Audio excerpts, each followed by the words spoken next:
Okay, I think we are just about set. Cut to the main screen. Ah. Okay, there I am. Alrighty. Good evening, everyone. Sorry for the delay. I kind of got sidetracked by something or watching something.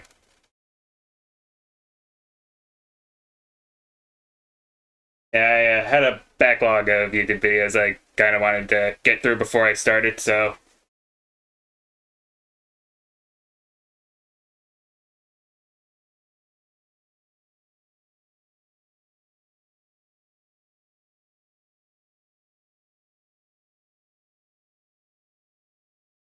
yeah, I just want to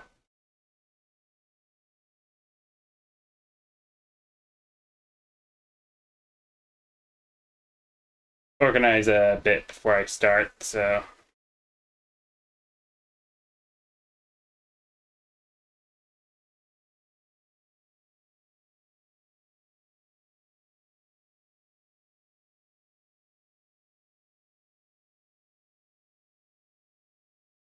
Man, I got a lot of.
Yeah, almost done.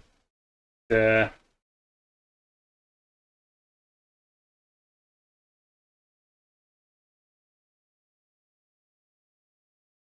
gotta answer someone's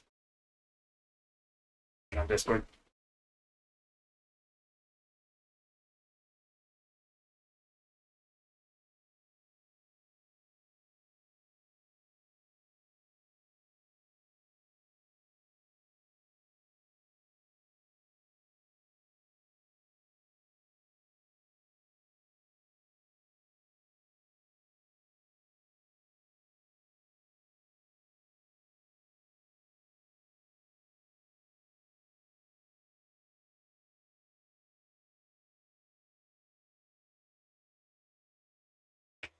Yeah, probably should have done like this, but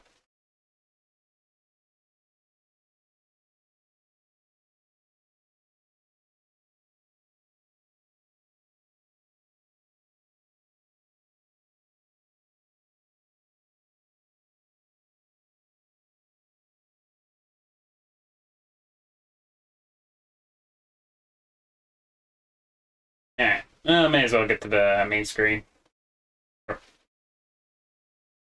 Or screen.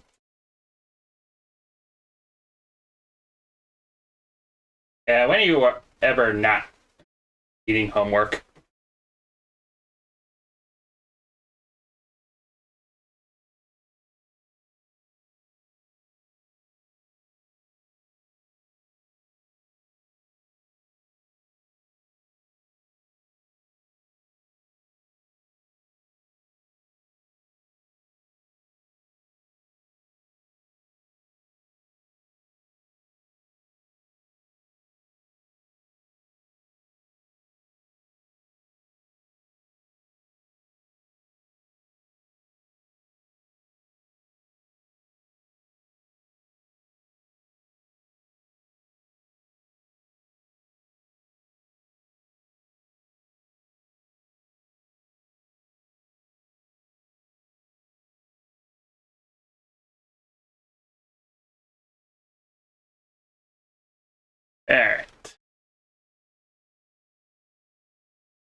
think I am all set.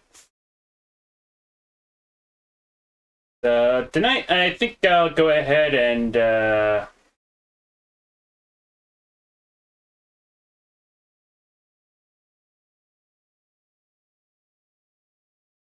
okay, so tonight I think I'll go ahead and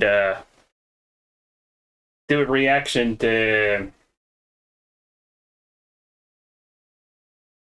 Mugen's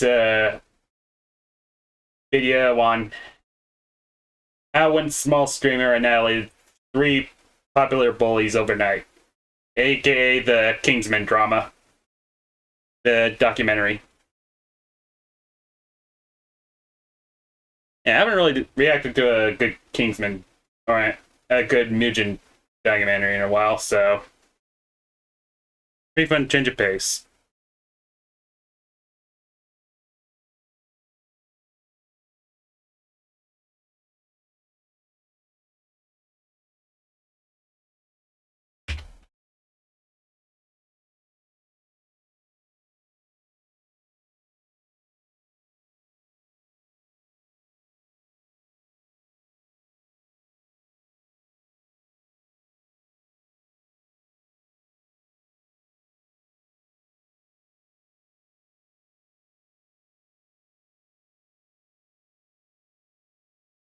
Yeah, let's go ahead and get that on the screen.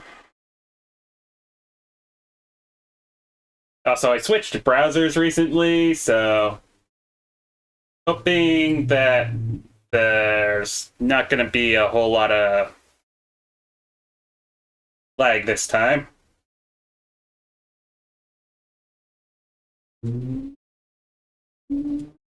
I'm using Chrome right now, mainly because I can probably turn off the AI bloatware easier. Shame they started adding that to Firefox now. Yeah, let's get started while we... A result or effect, typically one that is unwelcome or unpleasant. Now, I'm sure that this definition would work out in most situations, but when it comes to this... See also your actions. Yeah, sorry, I had to fit that in there.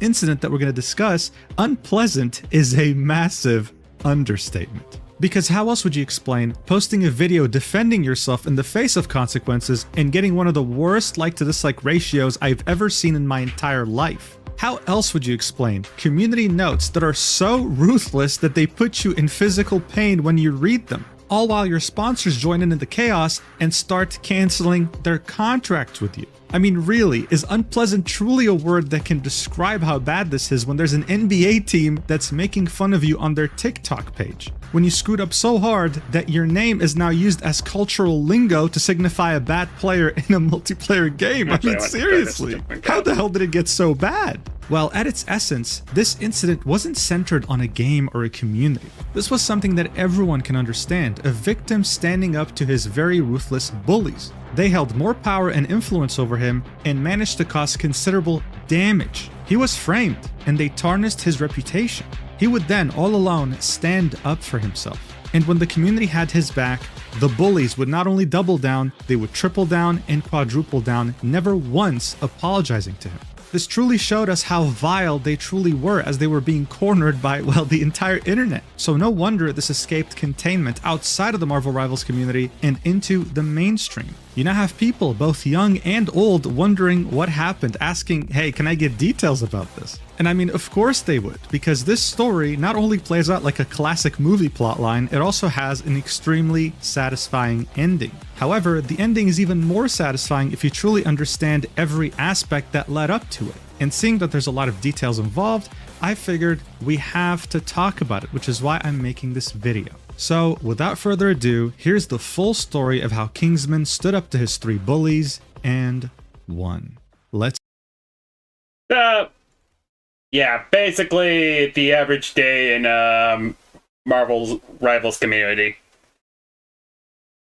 Which was previously the average day in an Overwatch server. which was previously, you know what? Actually, this happens a lot now that I think about it. Let's do this. Alright, so first things first, who the hell is Kingsman265? Well, before even starting to upload videos or create content, he was someone who had already spent time in first-person shooter games, most notably Hyperscape, a Ubisoft game that came out in 2020. According to him, he played this game back when he was 16 years old, and he was so good at it that at some point he was #1 on the leaderboard. Quite the achievement, especially since this game had a crazy learning curve. That unfortunately wouldn't last, because the game would prove to be unpopular and shut down very shortly after. This is when he would make the move to Apex. And just like in Hyperscape, the guy was very skilled too, achieving top ranks consistently. For Kingsman though, everything would change when Marvel Rivals would come out on December 6th, 2024. This is when he would pivot to it full time. And just like in the other games he played, he was also incredibly skilled here, reaching top 500 in multiple roles using multiple heroes, while also managing to become the rank 1 magic player, a character that's— Ooh, 5-digit videos. I dream of those days. Yeah, sorry, I had to throw in some self-deprecation in there. Yeah, how it is. not even ranked at the top of the meta. Look, by this point it was obvious. Kingsman wasn't just talented at Marvel Rivals, he was talented in general in competitive games. Unfortunately though, this ridiculous level of skill wouldn't translate into much viewership. He would start streaming in the summer of 2023 and would continue streaming regularly, consistently. And yet for almost 2 years and a half, the growth wouldn't translate into much, with him peaking at around 150 average viewers. That's just the reality of the streaming landscape, especially when it came to a game like Marvel Rivals. I mean, I thought he did all right for what he ultimately had. I mean, 5 digits is nothing to sneeze at.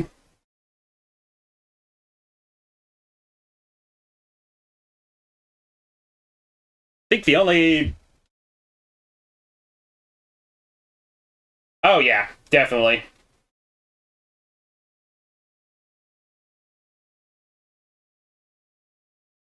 These are for basic YouTube videos, mind you.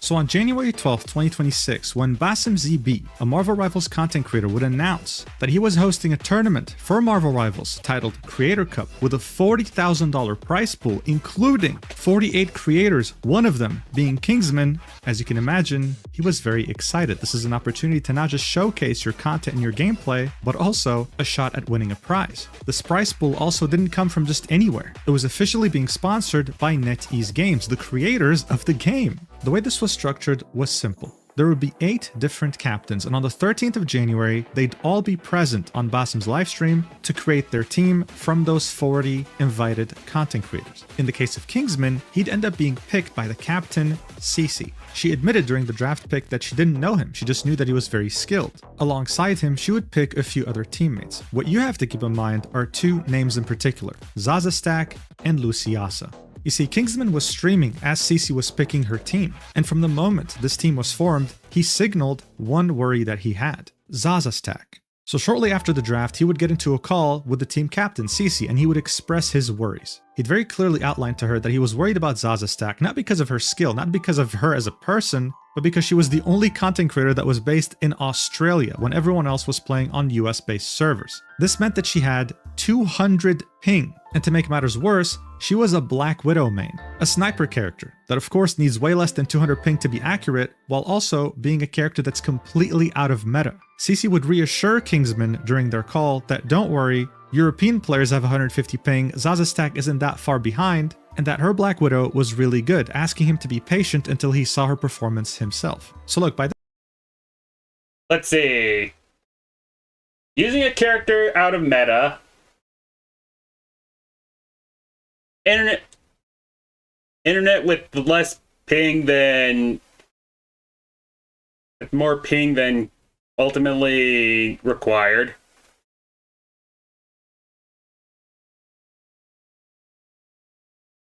And no one sees any problem with this. Yeah, I don't know about you, but I'm kinda... Yeah, I don't know about you, but I'm kind of seeing red flags immediately. I mean, yeah, sure, but you gotta remember, this is a competition for money. I've played enough TCG to... I've seen enough TCG tournaments to know that you really need at least some bit of meta in order to actually get a head in a tournament.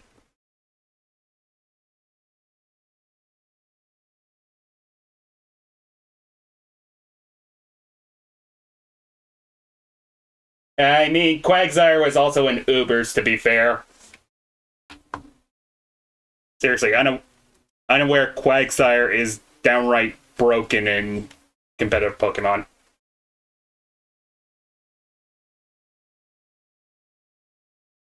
Oh.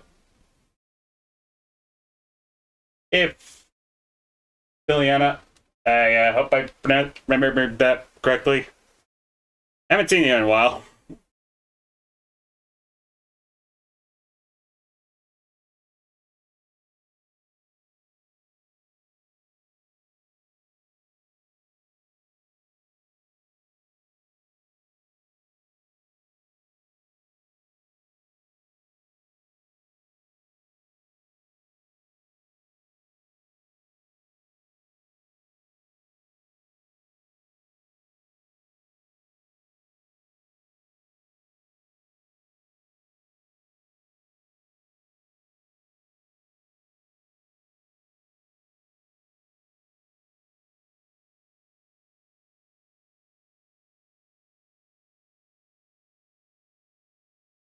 Yeah, that's a mood.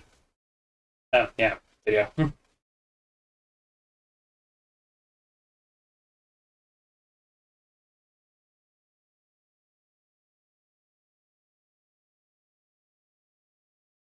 this point, everything was cordial, everything was friendly and reasonable. It was no secret that Kingsman was worried, but he was optimistic. He wanted to give this team a chance, especially seeing that there was a $40,000 prize pool and he was a completely broke college student. He wanted to give it his best shot and chose to give Zazastak the benefit of the doubt. What he could have never seen coming, though, is that this team wasn't going to be too far off from those terrible group projects you had in high school, where you were put with the most entitled, vile bullies. Alright, so here's the deal. Yeah, strangely, I never had group projects until I attended college. Or, at least I don't think I did. Barely remember my high school years.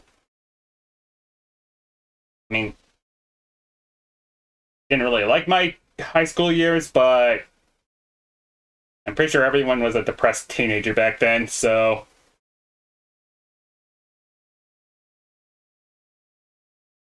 Honestly, I think I just had more shit to worry about nowadays. I had group projects in high school. It was a solo project, basically. Okay, yeah, it probably was just me.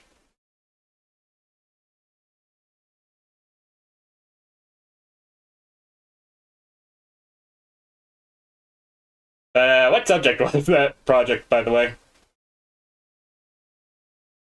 Yeah, high school was rough for many. Oh, yeah. And everyone goes through it. Sucks, but what can you do?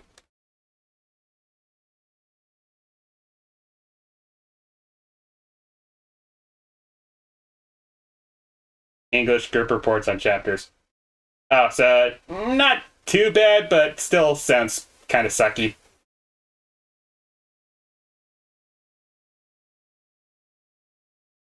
A Marvel Rivals team has 6 players. There are different heroes with different roles, and you can use varying combinations to come up with a strategy. At the moment though, the best strategy is pretty straightforward, and it's used by all pro players. It's called triple support, and it involves having half your team pretty much be support heroes. Seeing that there's not really much you can do to counter a team like this, everyone has been using it to rank up. It's actually very similar to what happened with Overwatch 1 at some point. When the meta used to be 3 supports and 3 tanks, everyone was using it. And then the meta just changed to that one character with the mace and shield. And then everything just kind of jumped the shark after that. Rest in piss, Overwatch. You won't be missed.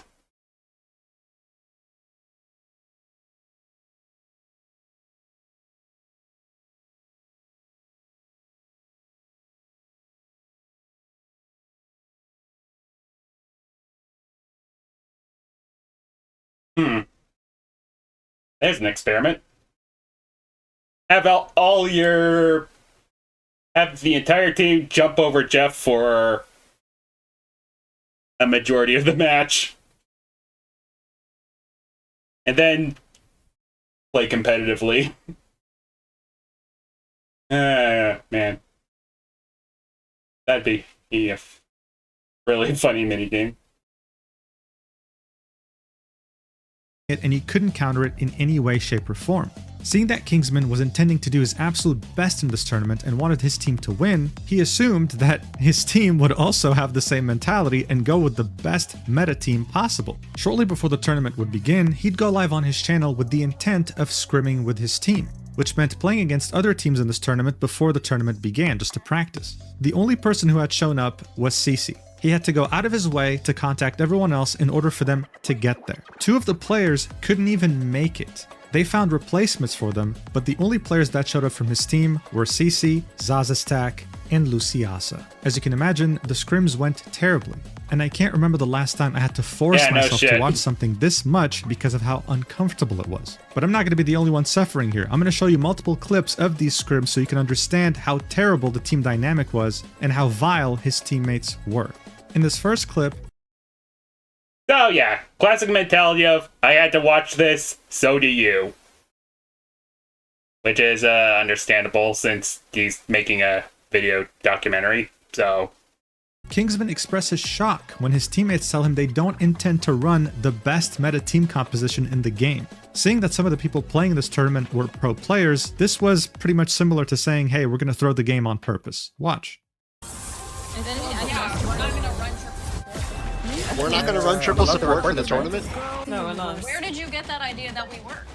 Gee, we lost. What? Right. Where is this triple support coming from? I don't really Okay, then we don't play. Okay, well, this is going to be a hard tourney then. Yeah, you like. You just think it's going to be a hard tourney. No, guys, I want to try hard this tourney, but if you don't run triple support, like hard meta, bro, we're never winning. it's a $40,000 tourney, guys. Yeah, we're but gonna you need can still triples. win on off-meta characters. Other people gonna be playing off-meta too. Like, yeah, I don't think. I think you guys have a very different mentality than like other teams. Like I think Yeah. the other teams will just walk out with full. Thank you. Just bear in mind, we're still in the...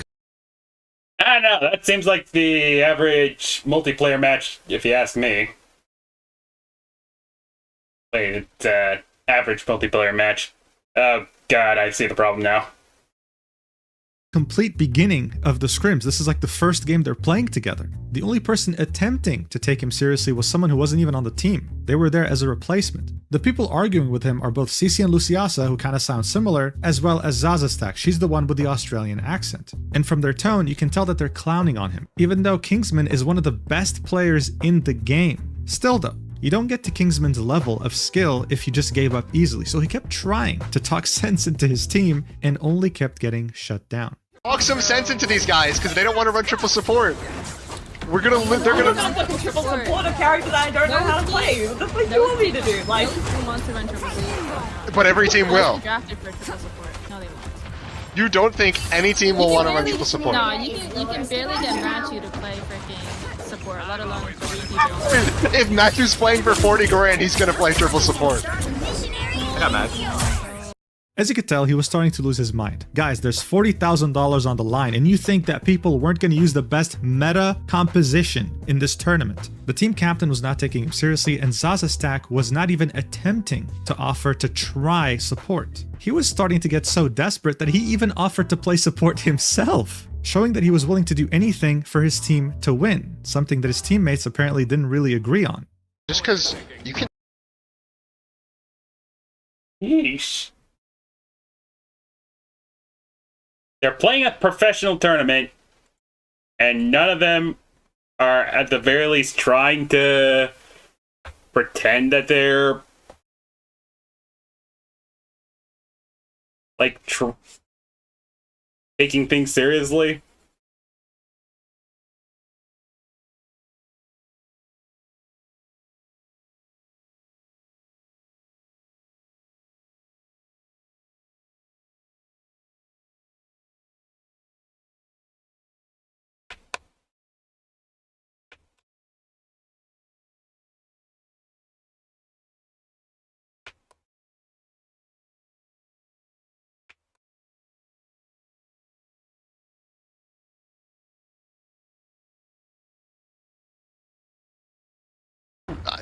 I can learn him too and play All him. I'm saying is we need to run. You need 2 tanks though for triple support. People are telling me that, yeah, I can play second tank. I play strange. Click on your chatters that freaking are keyboard Andes, bro. He would offer to play support, he would offer to play tank, nothing, just more disrespect. He would continue to argue his point, trying to find some sort of compromise with Zaza's stack. His teammates were not having it, and this is what the team captain, the leader here, CC, had to say to him. An incredible response, watch. Yeah. Hold on. Kingsman, you're gonna tell me, bro. We haven't even played against them yet, bro. chill. It's important to draft a good composition before the round starts, or before the match starts. No shit, bro. But you think Zaza's gonna swap after we had this conversation 10 different times? Yeah, I don't know how to tell you when you keep asking. Like, I'm telling you right now, she's gonna start on Widow no matter what you say. I don't even think I've been playing that bad in our scrims on Widow either. Like, Oh, I don't know. believe you. I believe you. I know you won't. I know you're not bad at the character. Like, for That's not my point. Christmas, I want Zaza. Not once did Kingsman disrespect Zaza, her skill, her playstyle, her as a person. His main worry stemmed purely from how the other team was going to counter her character just naturally, just based on dynamics. Zaza's stack would argue, my performance isn't even that bad. That's gonna age like milk because very shortly after, she would get absolutely pummeled by the enemy team. This is when he would say, do you see my point? This is when he would truly start to get disrespected by his team to the maximum level. Take a look. Do you see my point? Now imagine Zaza trying to live that, right? It's not gonna happen. Busy dueling with Spider-Man, bro. Bro, none of them Back to live, you guys bro. now. Yes, exactly, Oh my god, exactly. wait, I'm like learning him. But Bucky okay, I'm will. so for Bucky real, will bro. prevent that. Like, no one is living a 5-man run into their spawn, bro. Kingsman, shut up, bro. Just my God. They're living with 2 triple seconds, support. bro. Thank You you. made your point, and it's not gonna happen. Jeez, I hate this bitch already. He's just... He has more red flags than a... Red flag factory. Got him. Okay, yeah. I imagine this person is a one-man main and the best you can do is work around her, in my opinion. So basically like a... So basically a TF2 player.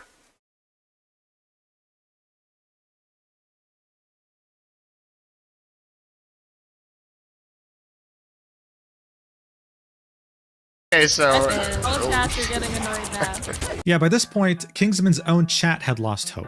W ego, it's fucking over. Is she dumb? She is so fucking mean. Rip, it's over. Yeah, you're not sniffing $1. You are not getting any money, lil bro. The cherry on top here was the fact that they would win this game, purely because the rank 1 Magic, Kingsman, would carry the hell out of his dumbass team. Zaza's stack throughout the entire game would only get 2 eliminations. 2! I want to emphasize to you how Okay, so 2 eliminations, and don't really know how... I actually haven't played Marvel Rivals. How exactly does that fare out? much of an achievement that is. Getting a kill in this game isn't like in Call of Duty or other FPS games. If you just as much touch an opponent that ends up dying later by your teammate, it counts as a kill, like literally just doing 1 damage. This meant that throughout the entire game, she only hit 2 different people as a sniper. That's... Jesus fucking Christ!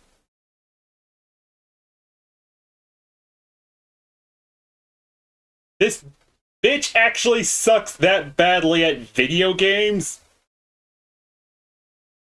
I could probably hit more than that in a...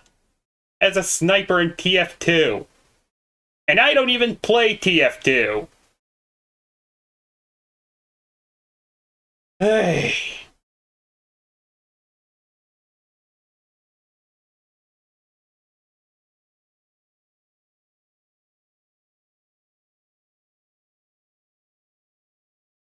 That's just how crazy this is. And no one saw this as a problem, except for Kingsman. That's how crazy the situation was. No matter what Kingsman would say, how he tried to formulate a sentence, how he would try to get the point across, he would always be disrespected. Like in this clip, watch. Just save your breath. Because I'm not swapping over Black Yeah, Widow. Okay, then we lost the tournament. You don't GG, go next. understand that, That's literally how it works. It's not happening, bro. Oh my god, I just... Yeah, I hate to break it to you, but if you're sucking that badly at Black Widow, even in a tournament, just fucking quit. Hey. I hate talking about this fucking conversation now. Nah, bro, and he's gonna make another video, bro, for sure. Yeah, you're Oh, this is an important conversation. This is You want to see something really ironic? As soon as this game started, literally as soon as this game started, one of the first people who died was Cece, and then There's one. One. Zaza stack immediately by Spider-Man. By the way, I just want to emphasize, Cece had told Kingsman specifically when they had the call, carrying the hell out of his team again, while Zaza stack couldn't even hit one person. 0 kills as a sniper, 5 deaths, and 0 assists. Assists are purely for healers, people who give you buffs, and if you get a kill, they get an assist. Zaza couldn't hit a single enemy that died this game. A single one. He would keep emphasizing his arguments, the fact that he went against #1 Black Widows in games and saw that they couldn't handle certain compositions. He really tried to get the point across that it's not Zaza stack that he has a problem with, it's purely the character pick, still nothing. This would all culminate in one of the most disrespectful things that were said to him by the team captain. And Sheesh. Yeah, forget awful rounds. This is just awful gameplay in general.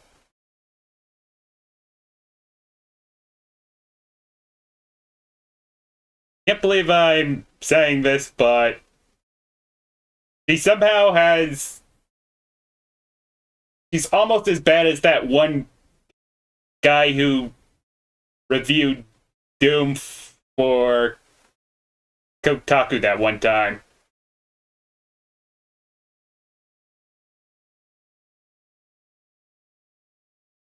Or I think it was Kotaku anyways. And believe me, if you actually saw that gameplay, you'd understand what I mean.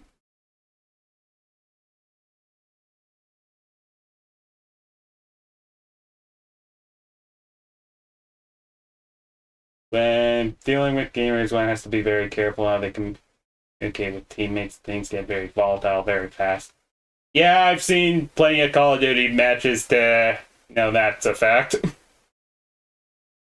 since she was streaming too, might as well show you her perspective while she was saying it. Watch.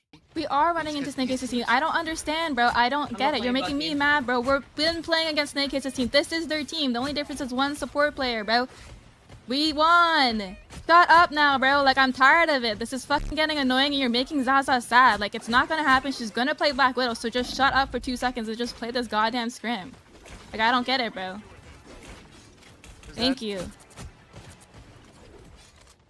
Oh my god! Like, just shut up, bro. Like, we're not gonna swap. If you're concerned about their dive, you just trade back. What an incredible display by the team captain who's meant to keep order, who's meant to understand all the perspectives in her team and find a middle ground. In her mind, she probably thought, Slay Queen, I'm being a girl boss right now. In reality, she was being a nasty bully. Not just her though, the other 2 girls as well. Out of all the scrims this team ended up playing, so around 7 different games, Zaza would do well on the last one. Kingsman would carry every single game. That's not an exaggeration. He was really carrying his team hard. But it just so happened that Zaza got MVP once. Here's how his team reacted. Look for yourself. I mean, this is really the last straw here. 2-2. Job. Talk shit to Kingsman now, Zaza. Another I don't talk shit. I just tell people to shut up when they're talking shit. That's all. Oh, that was horrible. I didn't talk shit at all. When did I talk shit? Look at her start down this runway. Look at her start down this one. Shush, Kingsman, you're not allowed to talk. makes me play like crap when people are, you know, Yeah, being a that's bit normally icky. how it goes. That's all. You're It's not the only one. like Yeah, I'm playing I'm sorry, fine guys. now I'm just because really, it's been a I'm couple just a games terrible since that, person. you know? Just report me. You're not a terrible person. It doesn't make you a terrible person. I think Fucking everyone ridiculous. on this team understands Just be that nice, you like, have just be passion chill. to win. Yeah, Yeah, we sorry, I'm get just- you have I'm just passion so to win as negative. well, and like, Get me the I fuck really outta here, want to bro. win as well. Intentionally throwing, because if people are being icky. I think I'm just gonna. But they're down to wait for us. Whatever. I want money. I'm still gonna play. I'm So- really. Bro, We already won against them. Or do you want to just like Let's swing give them like By this point, I really want to emphasize just how professional Kingsman has remained throughout this entire thing. Compared to the average person, I mean, hell, compared to me. In his shoes, I would have already crashed out a long time ago. I mean, she was over here saying that she was throwing And that crash out would be completely valid. Holy shit.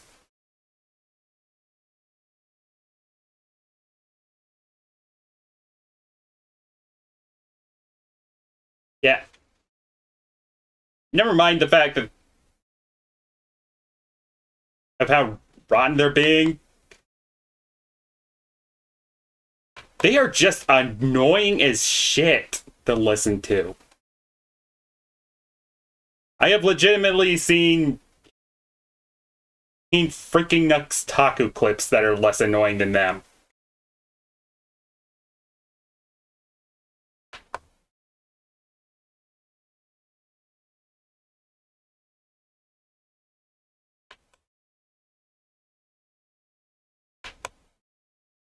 That motherfucker's a simp.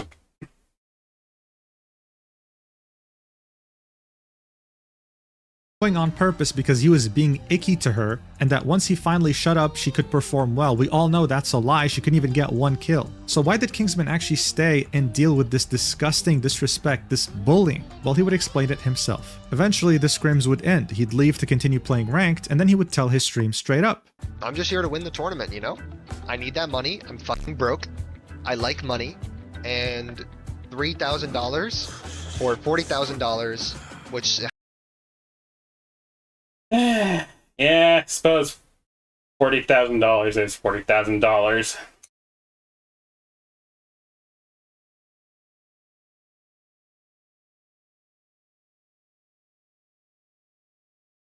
I mean, I could definitely use $40,000.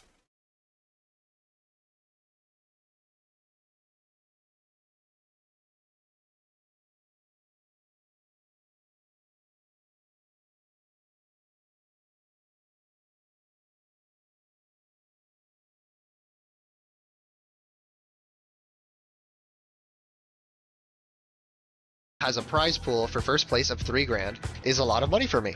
I could really use that to help pay my college. You know, college tuition is very expensive. So that's what it was. A lot of people can relate to this. College tuition is crippling debt to just about anyone in the US. And on top of that, winning $3,000 would also mean that maybe you don't have to eat cup noodles every day. When you're a full-time student who doesn't work a part-time job on the side, $3,000 can really make or break an entire year of studies. Every dollar counts, which is why he was willing to deal with this blatant disrespect, all for the sake of maybe paying off some of his college loans. Unfortunately though, even after dealing with so much disrespect, with so much blatant bullying, it would all prove to be for nothing, because he wouldn't even get an opportunity to participate in the tournament. Shortly after telling his chat why winning is such a big deal for him, he'd go AFK for a few minutes, come back, and announce something so ridiculous that it would make anyone's blood boil. Well, I was just kicked out of the tournament. Well, oh, what a unfortunate. fucking shock. They decided to I know. I've been messaging Bazim for the past, Fucking like, boot him. 20 minutes, and Grateful there's nothing to do. I just gotta get removed, I guess. Wow. What a joke, bro. I mean, like, that's just insane. I can't. Unreal, bro, unreal. That's crazy, bro. That's fucking crazy. Wow. Wow. As you can see, his chat was absolutely shocked. Anyone with a brain cell would be shocked. And Kingsman was speechless. Yeah, I kind of saw it coming, but yeah, holy shit, that didn't make it sting any less. What a fucking shit show.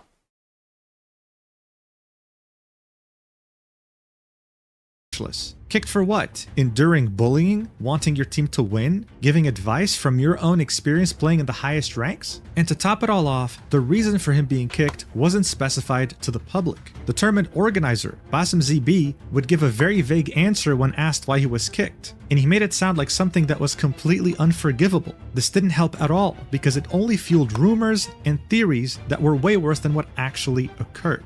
See for yourself. I made. This is my decision. He was kicked out was, for violating rules. All right, I'm gonna just say that because I'm keeping it as respectful as possible. All right, I'm a tournament host. There is a level of creator respect, and this is not. I'm saying like somebody calls somebody a poopy head. What are the rules he violated?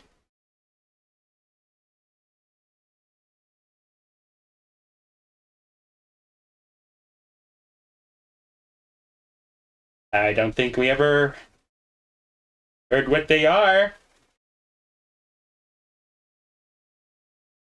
He seems to be tiptoeing around it. And unprofessional for a tournament host.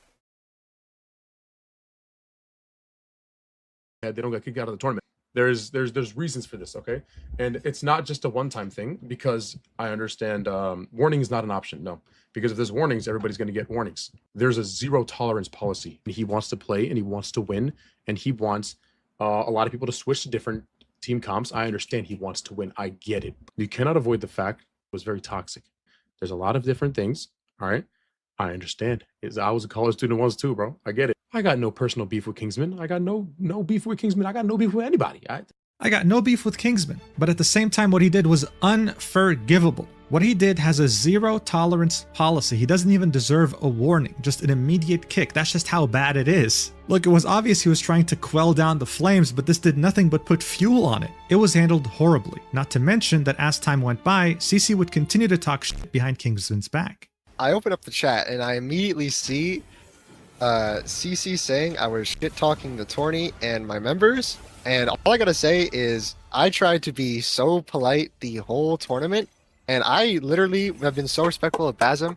I ranked up, let's go. I've been promoting this tournament for weeks, and obviously maybe there was a joke in passing. I mean, like 5 minutes ago, Tato, I literally heard you say this tournament's gonna be dog shit, bro. Because there's no bans. Obviously there's jokes in passing, but all I'm gonna say is one of my viewers showed me that 20 minutes before I got kicked, CC said she had to go do something real quick. So this was Kingsman talking to another streamer about his kick, arguing that there was nothing he said that was worse than what others have been saying throughout the tournament. Also showcasing to us that CC has been talking shit behind his back even after he was kicked, adding that she might have had something to do with this kick because she went AFK on her stream to talk to Basim on a phone call. Wow, who's surprised there? Let's see. I see when people are dealing with large events, people make decisions based on little information and one side then stand by to show authority. This can backfire though.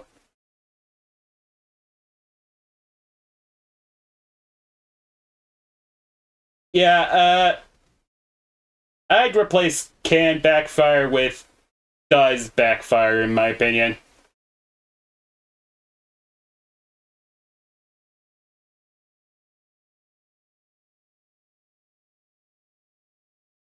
But that's honestly just me.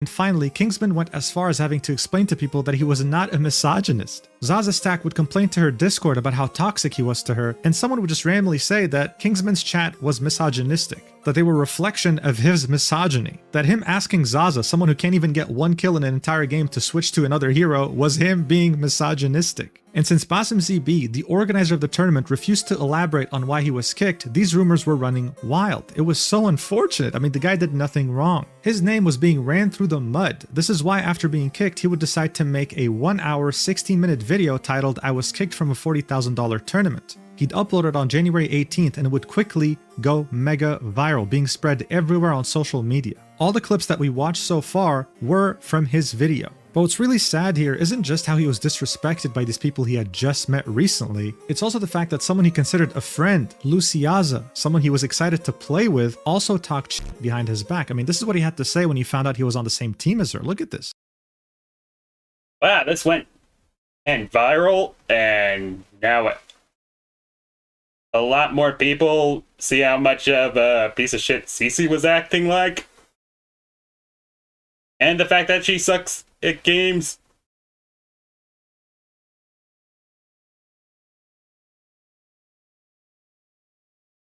Yeah, I'm starting to see how this immediately backfired.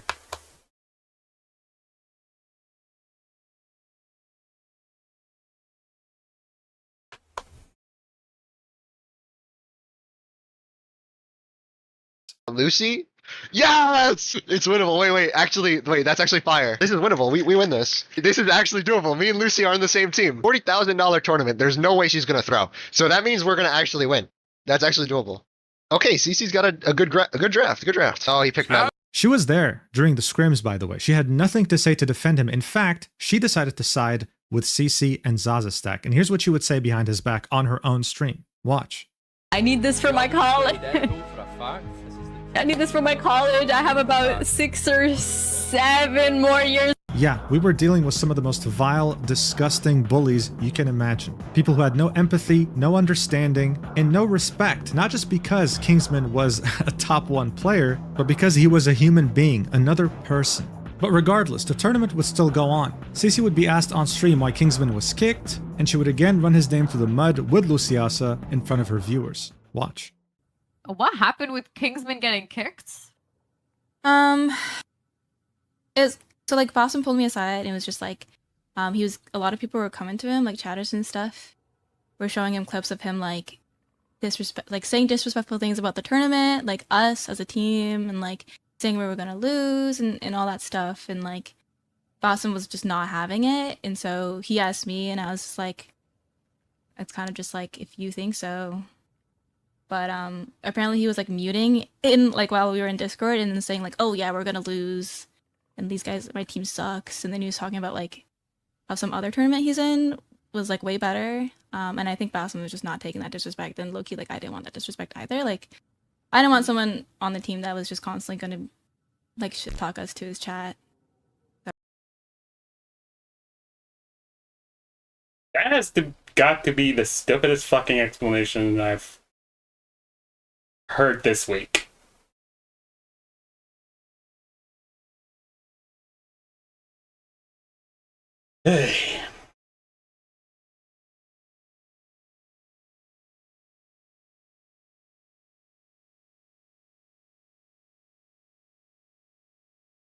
Thing didn't have to say of a kind. It was still a semi-professional event, though.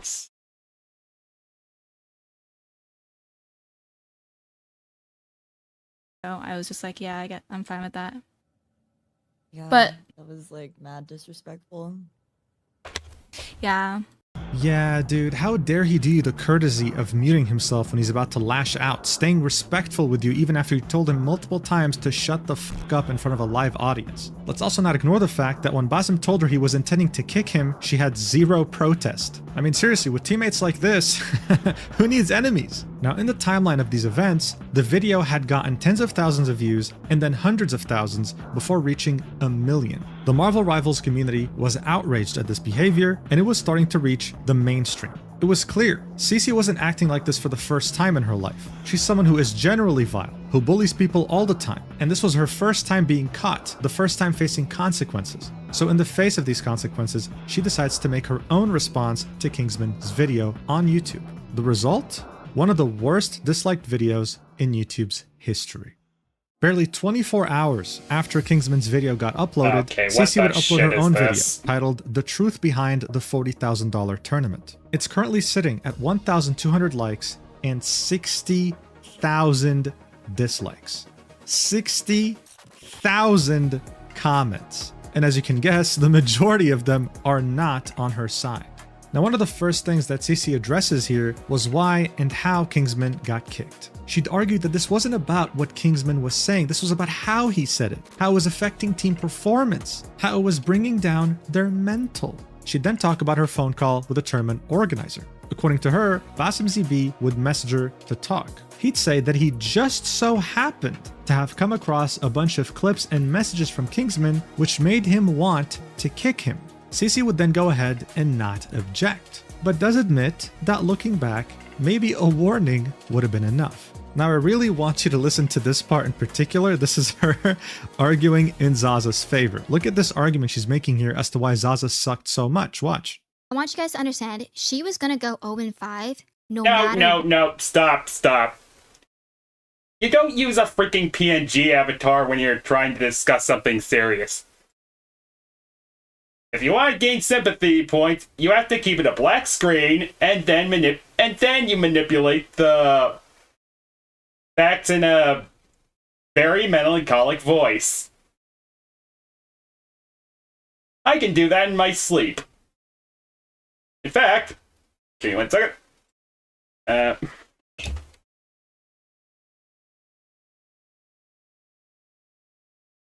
just making. Hello everyone. This is probably the most serious video I'm going to make.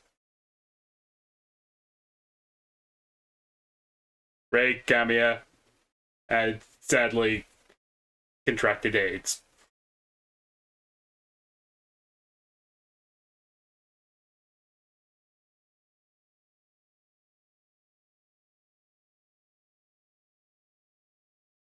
See? Not that hard.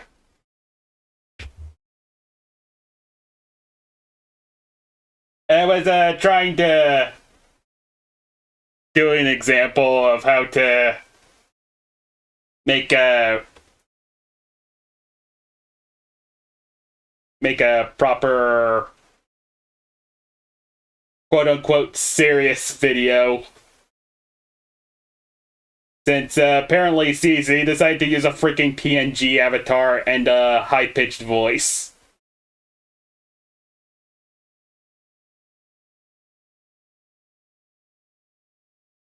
No, I said Ray got AIDS. And I just used him as an example because... deadpan.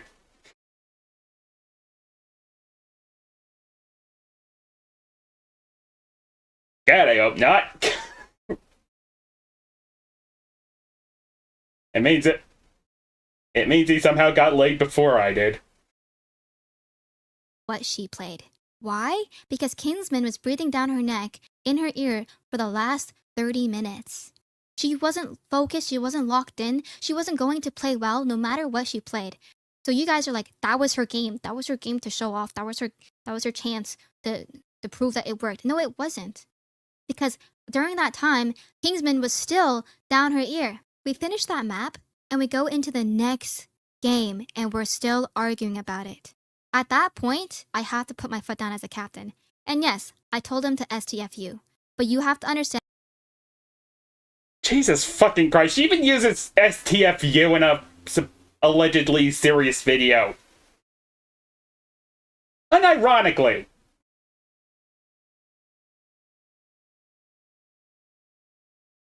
No wonder this got dislike bombed.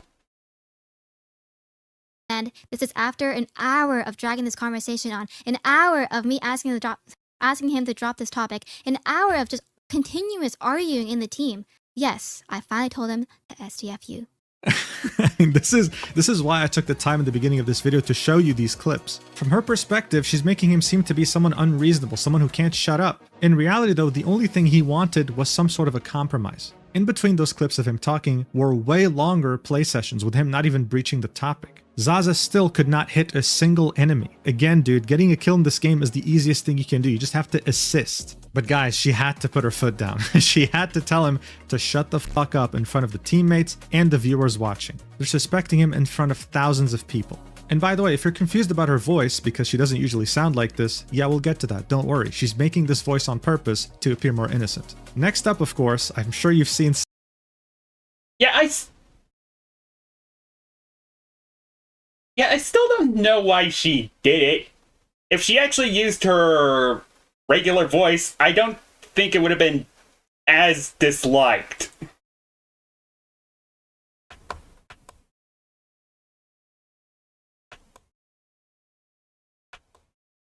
Everyone knows she's not exactly a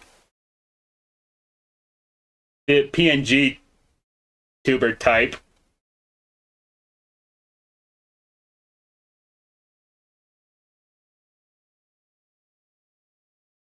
Oh, hey Ray.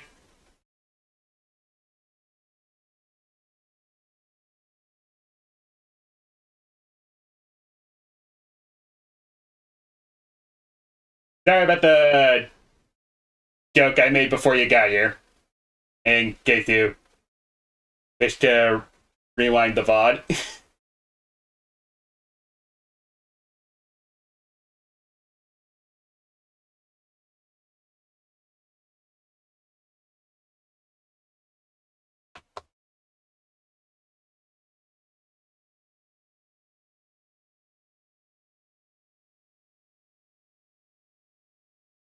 Yeah, I was making fun of this, I was making fun of Cece over here.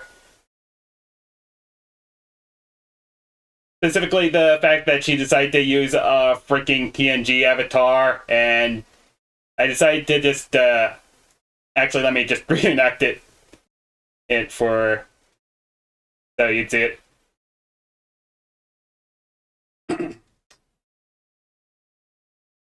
Hello everyone, this is probably the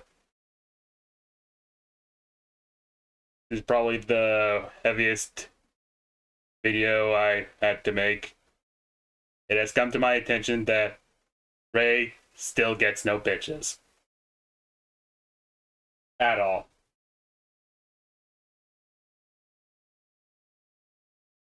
So, yeah, oh, hold on. So, yeah, needless to say,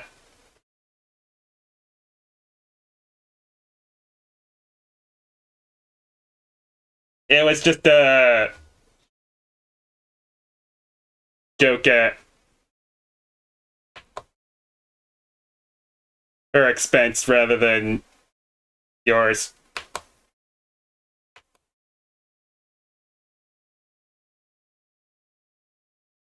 In your defense, I don't really get him either.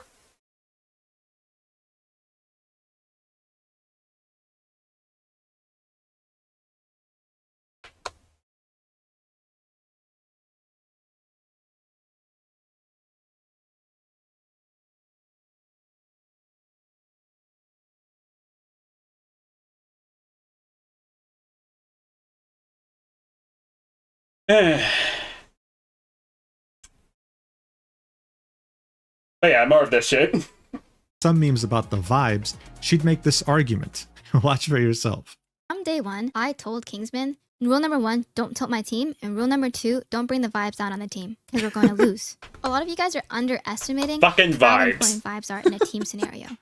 At the highest level of competitive esports, tier 1 esports, you will get booted from a team simply because your team doesn't like you. Even if you're performing, even if you're doing well, if the team synergy isn't there, you're not coming back for another season. Bro, how dare you? Yeah.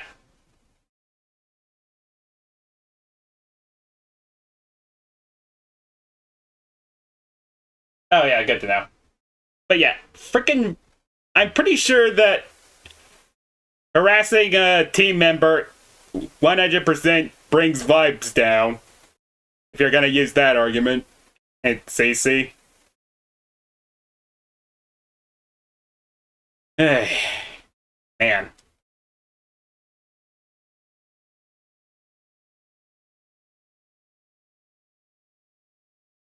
And come to think of it, I think I remember her from the Overwatch community.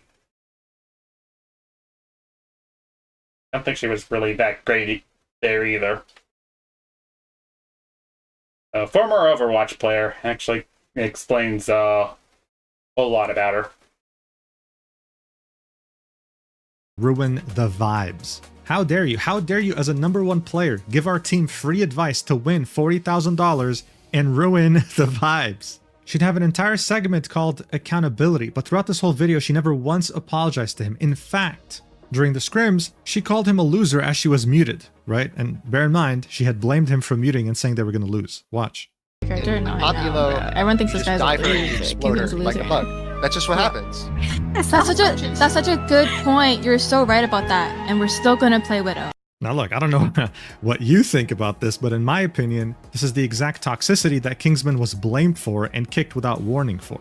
So as I said, CC had a whole section called accountability. She also had a section called loser, which was way longer. Did she apologize to him for this absolutely blatant toxicity? Well, as you might have guessed, no. If anything, she doubled down on it. Watch. Yes, I did read out the chat. Because when I'm looking to my right, I'm reading chat that called him a loser. And then I repeated it. I shouldn't have read out that chat because it was disrespectful. That's very hypocritical of me for to say that about Kingsman and then say that aloud. That's on me. But I will double down and say replace the term loser with being disrespectful, with asshole or rude. And that's my point. I don't think Kingsman's a loser. I think he's a good player who just wants to win. I think I said that because Kingsman was being a loser. You just criticized and demoralized my teammate for an hour. Repeatedly. No, Kingsman is not a loser, except he's a loser. Makes total sense. Hey. You know what? I think I'm gonna seek this video out and just give it a downvote. When I'm not streaming. Ignoring our mentions to stop. Like, that's loser behavior.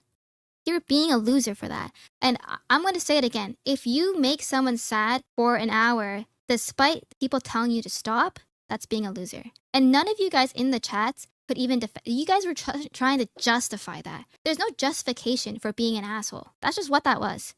So yeah, I know. This gaslighting is insane. Yeah, well, it gets worse because now she's saying it wasn't. I hard disagree. There are, in fact, times you can, in fact, be an asshole. Including having to deal with your ass, Cece. A personal attack. What?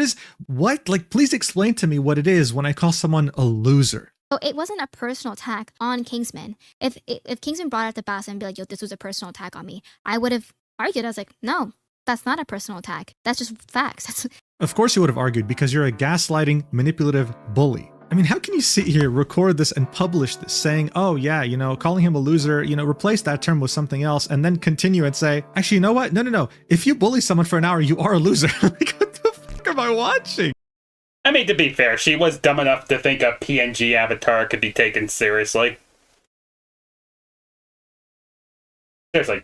You don't take me seriously, hey, with this thing.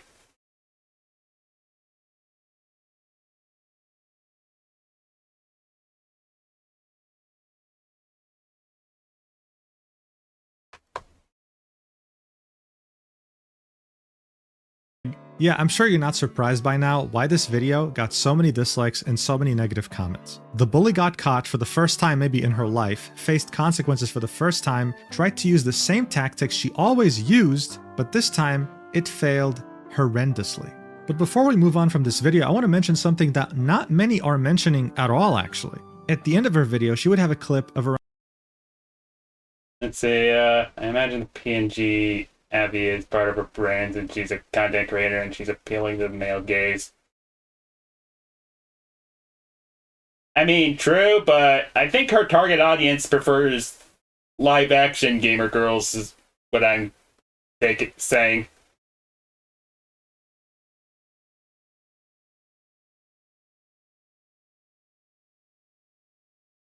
Hey, catch my drift?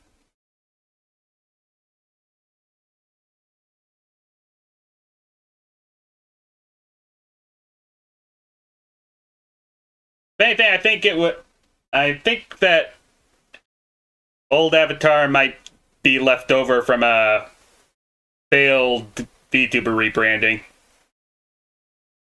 Could be wrong, but it's only my hypothesis.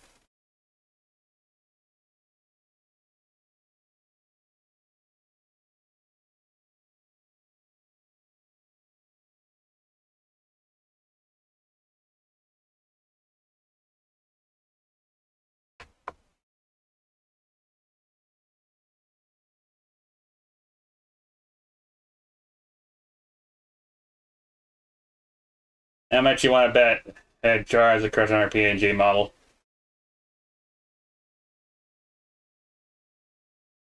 I mean, it's an easy bet.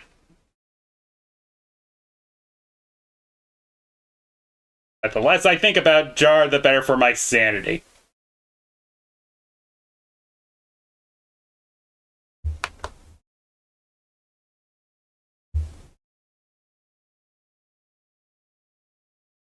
Around a minute and a half, in which Entei, a Marvel Rivals drama-centered TikTok content creator, would talk to Kingsman on stream shortly after he was kicked from the tournament. This guy wouldn't really be on Kingsman's side. He'd tell him that he was overstepping, that he was being extra. One could even say that he was siding with Cici and Zaza as well as Luciasa. This is why Cici felt so compelled to include it at the end of her video, titling this segment, Entei Pre. Jar, I haven't interacted with him in ages. He always made voice calls with weird vibes.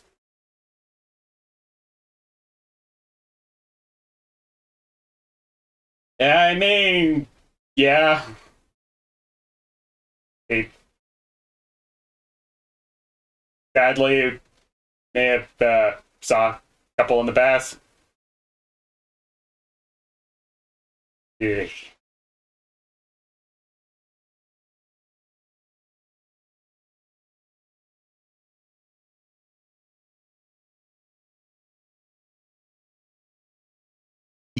Just like everything we've watched so far, it's painful, but necessary. Watch.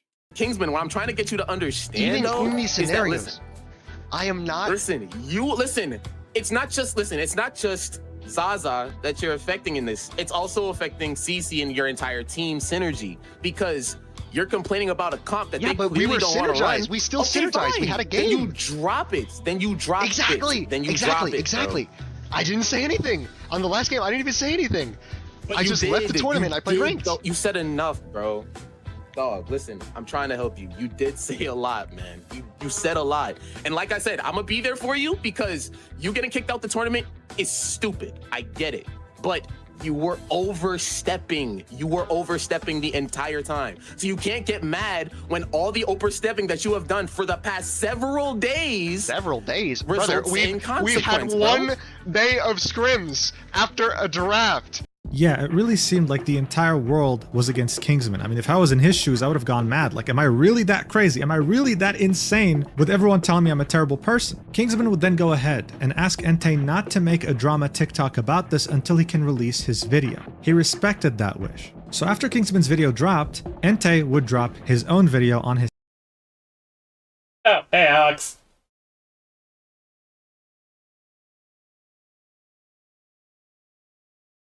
Yeah, sounds fun. I'm too busy playing my backlog of video games to really get new ones, so...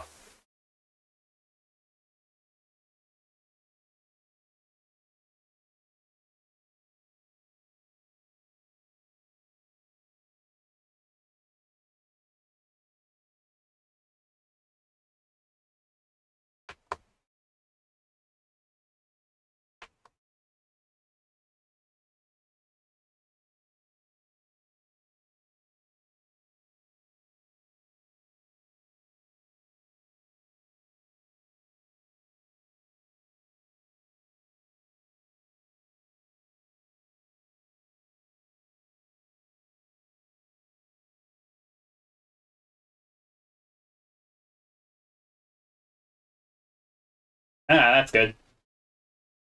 TikTok.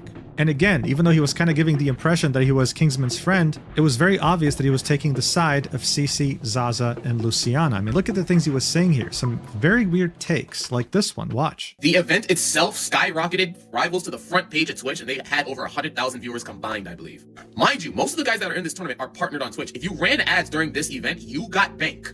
I will say, Kingsman played his cards correctly. Paint yourself as the victim in the situation. You got kicked from a $40,000 tournament, even though you were guaranteed to get paid anyway. Make yourself look like the victim. The rest of your teammates were bullying you, and I would believe that if I didn't have the full context. Yeah, man, he played his cards right, making himself look like the victim. Yeah, this 20-year-old broke college student who just wanted to win some money in a tournament and wanted to do his best definitely is a master manipulator. What a great take. It gets better. Kingsman, he played it smart. He only showed the game where Zaza did bad. One game where Zaza went 0-5, and that was after 2 hours and several days of internet banter and Kingsman talking her character.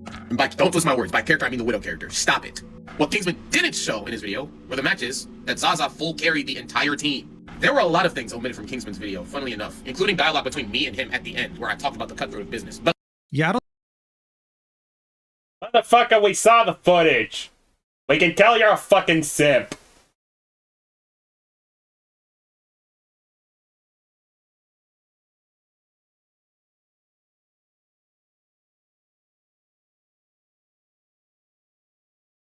Is this about the scammer pretend to be an esports player when they were live streaming their feed and boyfriend via Discord? And oh no, we're talking about the.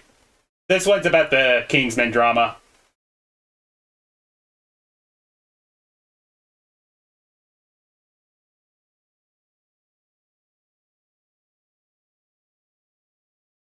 Yeah, it makes sense. I love how my mental health is in the paper right now. Yeah.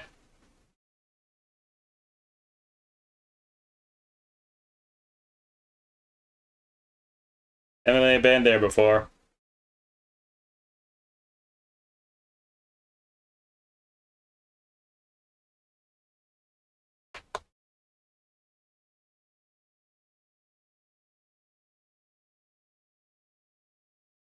Kingsman, the Secret Service?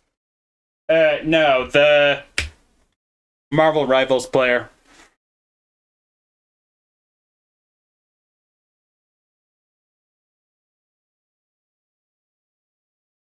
think bro even watched Kingsman's video because at the end you can clearly see Zaza performed very well and Kingsman said absolutely nothing because she performed well. He didn't tell her to switch or play someone else. What did he get in return? The entire team bullying him. He would then flex about how he called him later and told him about how this is a cutthroat business, acting like some sort of sage that he should listen to. You know what? I'm glad he didn't listen.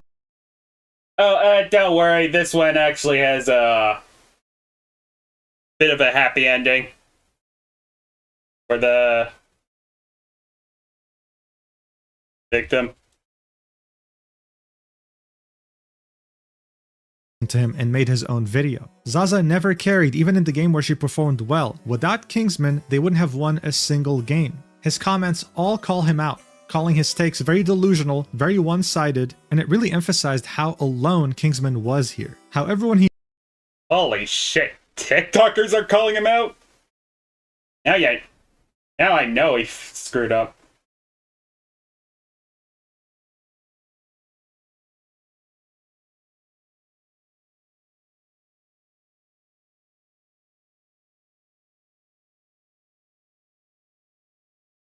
knew in this community involved in this tournament was just not taking his side. They were all against him, all for clout and superficial business relationships. So no wonder the entire Marvel Rivals community backed Kingsman up. The consequences were almost instant. You'd have many viral Twitter threads siding with him and asking themselves how this stupid drama could have gotten this bad. Saying things like, the Kingsman drama is so stupid because in what world do you think he's in the wrong? He's got a teammate acting toxic on Black Widow going 6'8" on 200 ping for $40,000. On top of that, he's genuinely making good suggestions and they just tell him to shut the fuck up. Y'all got that? Kingsman really better than me because looking at the screen would have driven me to insanity. And here they're showing the fact that Zaza's stack is almost 200 ping. She's also lower ranked than everyone else on the team. All of a sudden, these uncomfortable moments during the scrims were getting picked up by bigger accounts. Everyone was being made aware of how toxic this truly was towards him. And I mean, it doesn't take a genius. You don't have to watch the whole video. Just one clip is enough to understand how disrespectful the dynamics were towards him. Additionally, Cece was being completely called out because it seemed like she was faking her voice on purpose to appear more innocent and soft, when in reality she sounded completely different on her stream. Here's a comparison. Watch for yourself. I like a challenge. I like a challenge. I'll be addressing any allegations or anything that's not true, as well as I included a clip that Kingsman left out in his conversation with Entei. Hey man, what are we doing here? Is this a catfish? Like, what the hell is this? Yeah, I still don't get that. The idea of gaining sympathy is to use your more natural voice in order to catch people off guard.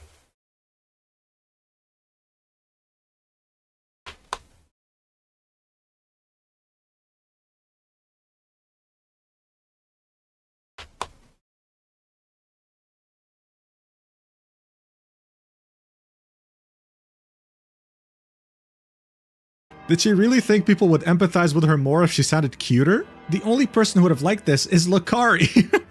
Lakari jump scare! Jesus fucking Christ. What a warning for that. Could ya?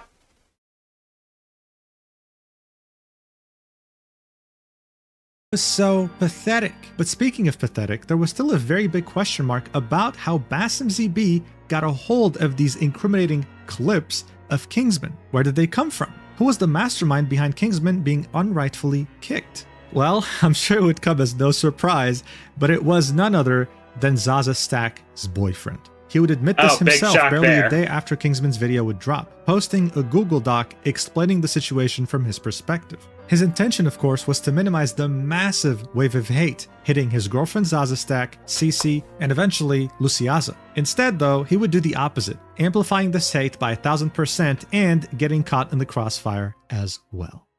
So this document is 12 pages, and as someone who's had experience reading many of these throughout my YouTube career, I can... Yeah, I probably should watch more of that Cinder video.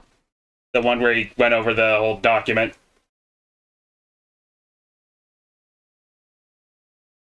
In my defense, it's 6 hours long. How to gain sympathy 101. Don't be like Little Tones. And, how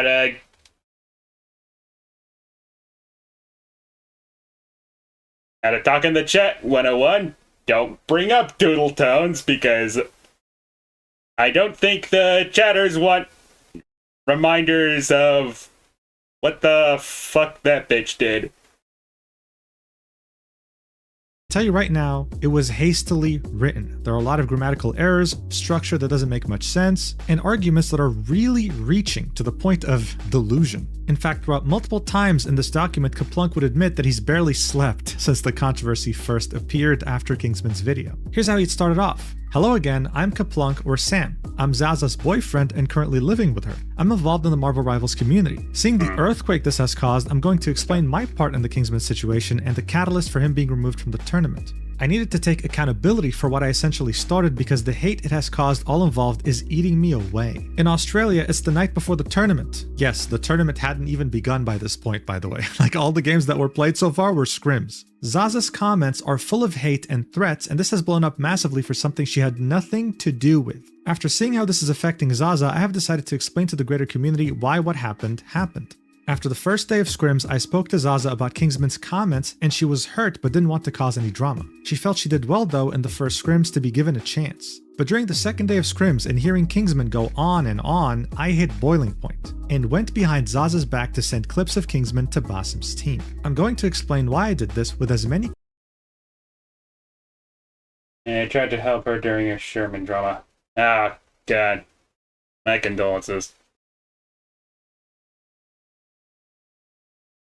clips I could scramble together in 6 hours. It's currently 1 hour away before the tourneys start. So look, already from the first page, he's making it clear he's fully responsible for what happened. Zaza had no idea. Keep this in mind for later. Then come the clips. Now bear in mind, by the time I was recording this, Kaplunk already privated his Twitter, deleted the doc, and privated the YouTube channel where these clips were uploaded, alright? The only reason I have this right now is because I made a copy, knowing that this guy probably doesn't have much of a spine. This isn't really much of a problem though, because most of these arguments that he's making made zero sense. Kaplunk was trying his best to paint Kingsman as someone who was unreasonable, someone who didn't even attempt to give his girlfriend a chance, even though she somehow deserved it. Like look, here he would say, the draft went well, and me and Zaza went to CC's stream where she was talking to Kingsman in her team chat. Immediately, Kingsman was questioning the Zaza pick before even knowing who she was. This is his first reaction when CC mentioned Zaza from the get-go. Kingsman was complaining about CC's choice to pick a 190 ping Widow OTP, which stands for One Trick Pony. What's really funny here though is that you don't even have to watch this clip. A 190 ping Widow OTP is enough to trigger anyone who has common sense in this game. This was and especially if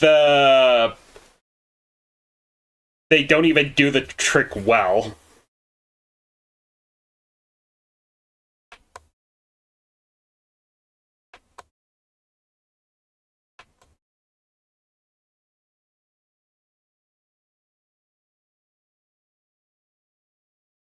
was very reasonable to ask. Kaplunk would then say he then brought up the money and what it meant to him to win the tournament, where Cece made it known that she wasn't too focused on the money part of the tournament. This should have set Kingsman's expectations on his team's mindset. Whoa, that's a very bold thing to say. What, did Cece tell him that she didn't care about the money from the first day? Let's watch the clip together, shall we? The VTuber Annie Pants had reacted to this document as soon as it dropped, so much of the clips were archived on her VOD. Here's this clip in question, titled Price Pool Conversation. Watch. If it's a draft like this, I just wish the prize pool was more like split evenly, so people could just have. This counts as Bro, a you get VTuber money for cameo. just showing up, dude. What do you mean? Barely. Have you Oh, But my you get kidding. money. That's like $20. You know what I mean? Wait, And then 1,000? for first place, yes, like no, between the teams. Yeah, so it's You like split 1,000. We're watching VTubers. Watch VTubers. yeah, Watching big streams. money. That's what I'm saying. Like these tournaments where people just want to have fun. Like What was the point of this clip? Like, why was The perfect eternal jackass. Ah, yeah. That's fine. You have a good night, Ray.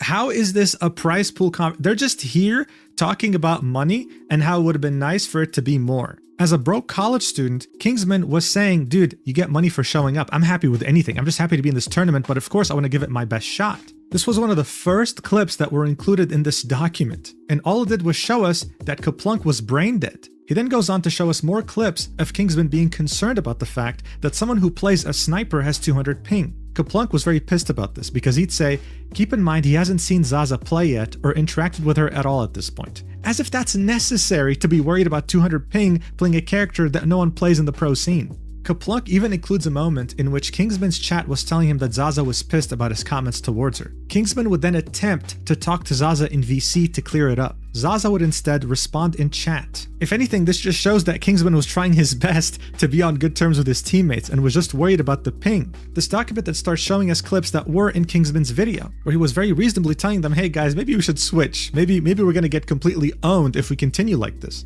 Kaplunk would then show us games from the scrims where his girlfriend did well.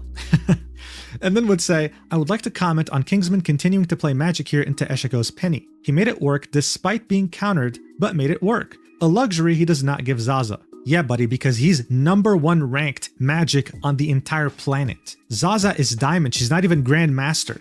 He then says, I will also note, Kingsman's chat, including a mod, attempts to blame Zaza's widow throughout the entire scrim despite her doing well and the enemy team glazing her. This was getting pathetic. The guy was nitpicking the tiniest things, and it still wasn't convincing anyone that he was in the right here. He then goes ahead and shows us many clips you already watched of Kingsman trying his best to make his team understand, guys, we can't keep going like this, we're gonna get pummeled in the tournament. As we saw earlier, Zaza would of course argue that she's not going to play anyone else but Widow. They win the first game and she got 2 kills, okay? Kaplunk would argue Widow was playing anti-dive this game and she was not a part of the Deadpool rush ults. Her 2 kills were on people diving the backline, stopping them from picking on Casey. Just bear in mind, this whole game maybe lasted like more than 20 minutes, right? The fact that she only killed 2 people, or hell, touched 2 people with her sniper says a lot. But of course, the White Knight will defend his girlfriend no matter what. He'd say, this entire round has played out while arguing and Zaza goes 0-4. This is the first game in the 6 scrims they have done that she has a negative KD and Kingsman crashes out. Let's see how Kingsman crashes out from his perspective. Let's watch.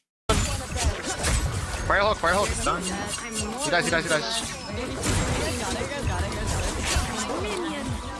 Okay, guys. Pace and point proven. Right now. Do you understand? No, it's well, you've been making Yes, me play shit. Of course I'm gonna How play. do you not see the problem right now? Wait, first of all, it's that ass Kingsman, like shut the fuck up. Okay, bro. You're doing too much. Lucy's not even on Invis. Second of all, you're getting value. Crashes out. You know what, dude? I think anyone who was reasonable, who had common sense, and who wanted to win this tournament would have done way worse than what he did. The mental gymnastics that Kaplunk was pulling here were out of this world. And this is when the White Knight would step in. He'd say, Yeah, I gotta find that meme template that showed the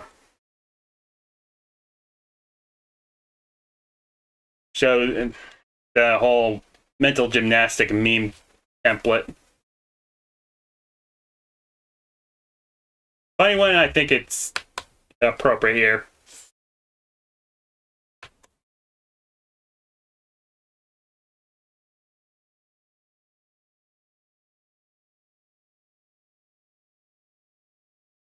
This is where I come in. I was watching this, and I had been clipping on an alt account since the start of the VOD when the first comments came in. I then messaged a member of production I know and told him to get Basim to watch Kingsman's stream. I went behind Zaza's back to do this. She was still in the scrim and didn't know what I was doing from the next room. I then sent multiple of the above clips to Basim with the context of everything since draft day. Here we can see DMs between Kaplunk and one of the members of production. Kaplunk would start off the DM saying, "Are you around? If you are, lurk CC or Kingsman streams." He'd say, okay, what's going on? Kaplunk would say, "Kingsman is out to get Zaza," telling her she can't play Widow. He needs the money and to play triple support. The crew member would say she's not a support player. Kaplunk would say, "Yeah, it's pissing me off. He's been on to her since the draft, and she hasn't wanted to stir the pot, but he is slandering her in front of his 200 viewers." Crew member would say, "Like, is he talking shit when unmuted to his team?" Kaplunk would say, "I'll lurk just his stream to see." Crew member would say, "Did CC mute Kingsman on her stream or something?" Kaplunk would say, "I don't think so. They have been at it for at least the last hour. It's between matches and rounds, it flares up again." He'd then say, "There's a clip I'll get from the VOD later where he's just talking about the money. Send this to Basim and CC. While they talk, they will want to see it." Dude, again, how dare he care about the money? Like, how dare he? How dare he get into a tournament with a $40,000 prize pool and care about winning? What a disgusting piece of shit. I feel bad for Kingsman for being a constant without a lot of life experience yet. And he is only constant and when handling hyperfragility because how to communicate with them. Yeah, I was trying his damnedest to be reasonable.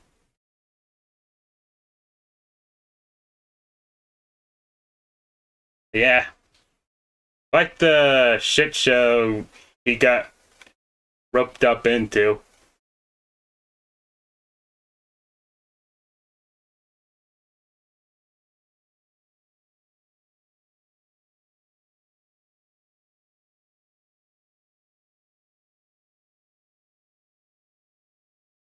Then continue the document and say, "I didn't tell Zaza what I was doing because she hates drama and she wouldn't want it to blow up like it has. Since draft day, I was lurking Kingsman and CC stream. Zaza was being targeted from the get-go with no prior knowledge of her gameplay. This crash out was the last straw for me. I was unable to hold my bias or tongue anymore. This is the time that CC was pulled aside to make a final decision. There's more I want to cover, but I'll make this part available until I finish writing the rest, and I'll add it here." He would then include more clips and more explanations that don't matter at all in the grand scheme of things and only make him more delusional, and he'd finally say, "Personal note. There are several days of responses and rumors to cover, but I haven't slept to put it together enough. At the end of the day, the decision to report Kingsman was my own. The decision to kick him was made by Basim. Zaza didn't know I had anything to do with it until after the scrims. I was of full belief Kingsman was unprofessional in a setting he had to be, full stop. I also have a downloaded copy of VOD 3 which I will upload and attach so it's immortalized before Twitch or anything else purges it." This dude, this dude genuinely thought that he was saving something that was about to get deleted, like he was cool or something, when in reality the only thing that got purged from the internet was his stupid YouTube channel with videos that made no sense when it came to the context he was offering. And I think the funniest part of all this is that while Annie Pants was reading this live on stream after he had published it to everyone in the community, he was changing things up based on criticism, making it seem like he wasn't even editing it. Look at this. Actually fire. Wait, did he delete it? What happened? He just straight up deleted a pair. Motherfucker literally got caught in 4K editing the VOD. Editing the doc.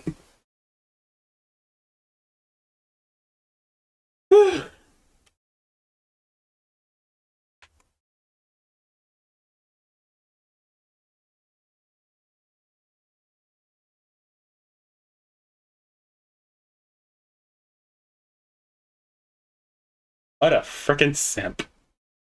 Paragraph, dude. And he deleted another sentence. Like, he deleted the sentence that says no means no. If you can't take no for an answer after it was given to you several times, that's on you. Of course, this was all written to make Kingsman look as bad as possible. Of course, what ended up happening was the complete opposite. Kaplunk ended up looking like the biggest clown imaginable. The quote tweets were endless and they were all clowning on him.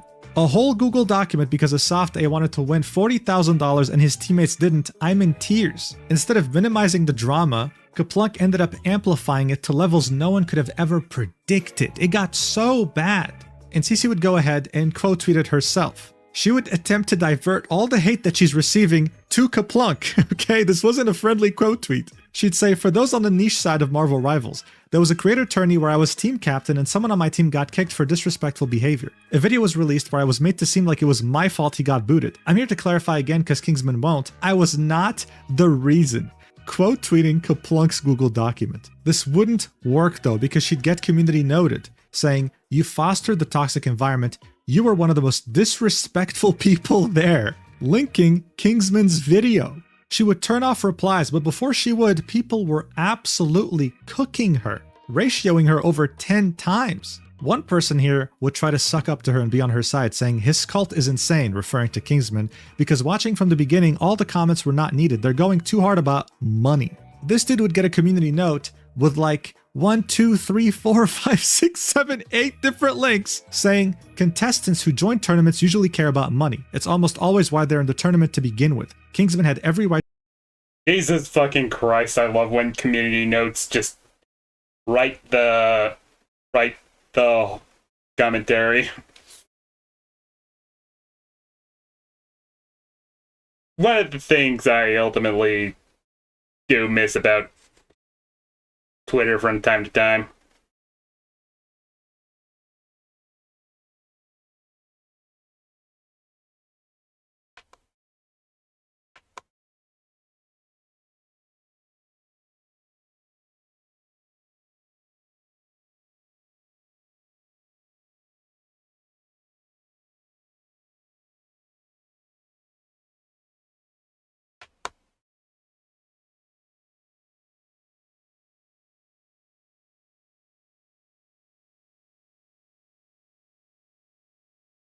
To express that he wanted to win. Thankfully, though, the majority of people, and by majority I mean 99.99%, had more than 2 brain cells to rub together. They weren't going to get gaslit or fooled, and her strategy that she's employed her entire career to get away from the consequences simply wasn't working here. But while Cece and Zaza were getting the majority of the hate, one person was still left on the sidelines and got less. Luciaza, the person here who was meant to be Kingsman's friend and completely stabbed him in the back. She would delete her VOD of the scrims with Kingsman and the rest of the team, hoping to wipe evidence, but someone would come in with this clip that they had saved to really show us how vile of a person she was, along with both Zaza and Cece. Watch. I have a genuine question. Like, seriously, answer this. Even if you support Kingsman, whatever, support Kingsman like it's fucking Israel. Anyways, whatever you have in your head, I have a genuine question. Ready? I'm saying, I have a... Honestly, who gives a shit what her question was? How weird do you have to be as a person to say something like this? To compare what happened to Kingsman to Israel? Like, how did we even get here? Next up, you'd have Cece, one day after Kaplunk would release his Google document, tweeting out her quote-unquote final statement that she would delete very shortly afterwards. Here's what she said. My final statement. I take accountability for my poor handling of the situation and should have accommodated Kingsman better because I understood his motivation to try and win $3,000. In parentheses, not 40k, as if that matters, you idiot! She'd then say I misspoke in the green light clip. In that same stream, after the clip was cut, I clarified Basim did not ask for approval. He was going to kick him regardless. Yeah, but you didn't even bother defending him as team captain. At the end of the day, he wanted money, and I wanted to defend my team. Why do I get the feeling this bitch also has a dog she regularly tortures?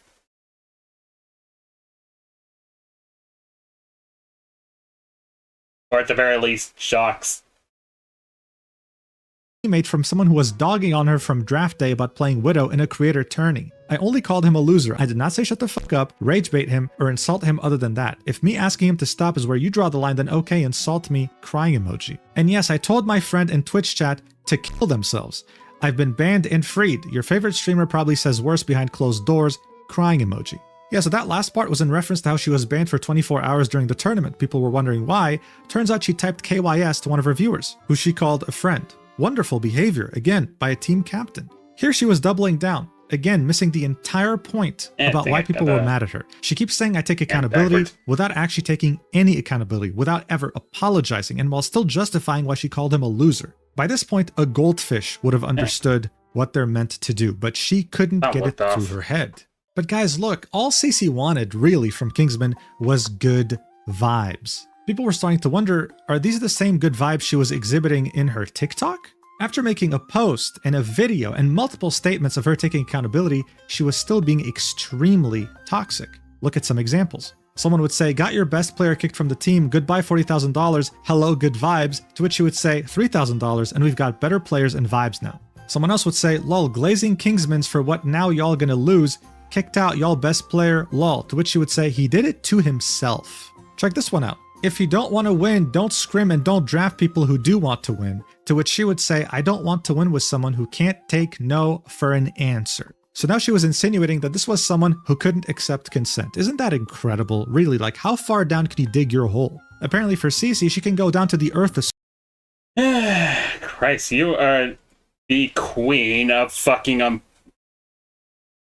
fucking scapegoating.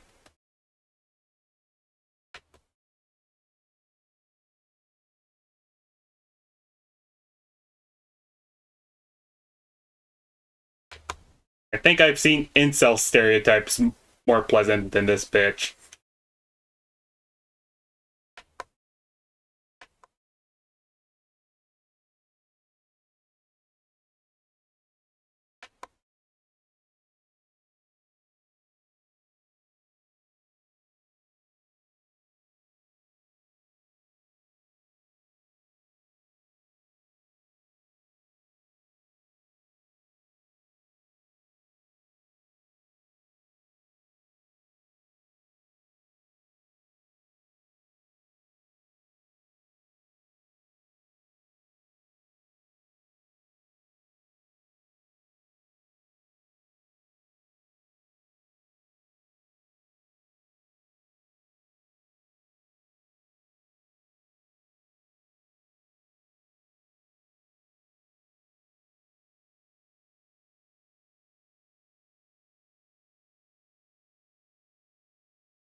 core without even batting an eye, without even having a hint of self-awareness. In the replies of this post, you'd find Zaza's tag, saying, not a single screenshot there is me. Also, I had zero input into the decision of him being kicked. People gotta stop pretending like it was within my power. Someone would ratio her like more than 1,000,000 times saying there are screenshots of your replies actually, it's through the thread, and they weren't lying. In these replies, Zaza was playing the victim, telling everyone that she had no idea who was going to get kicked, she had no input into it, and she was only bullied. This is why her performance was bad, and this is why she was sad.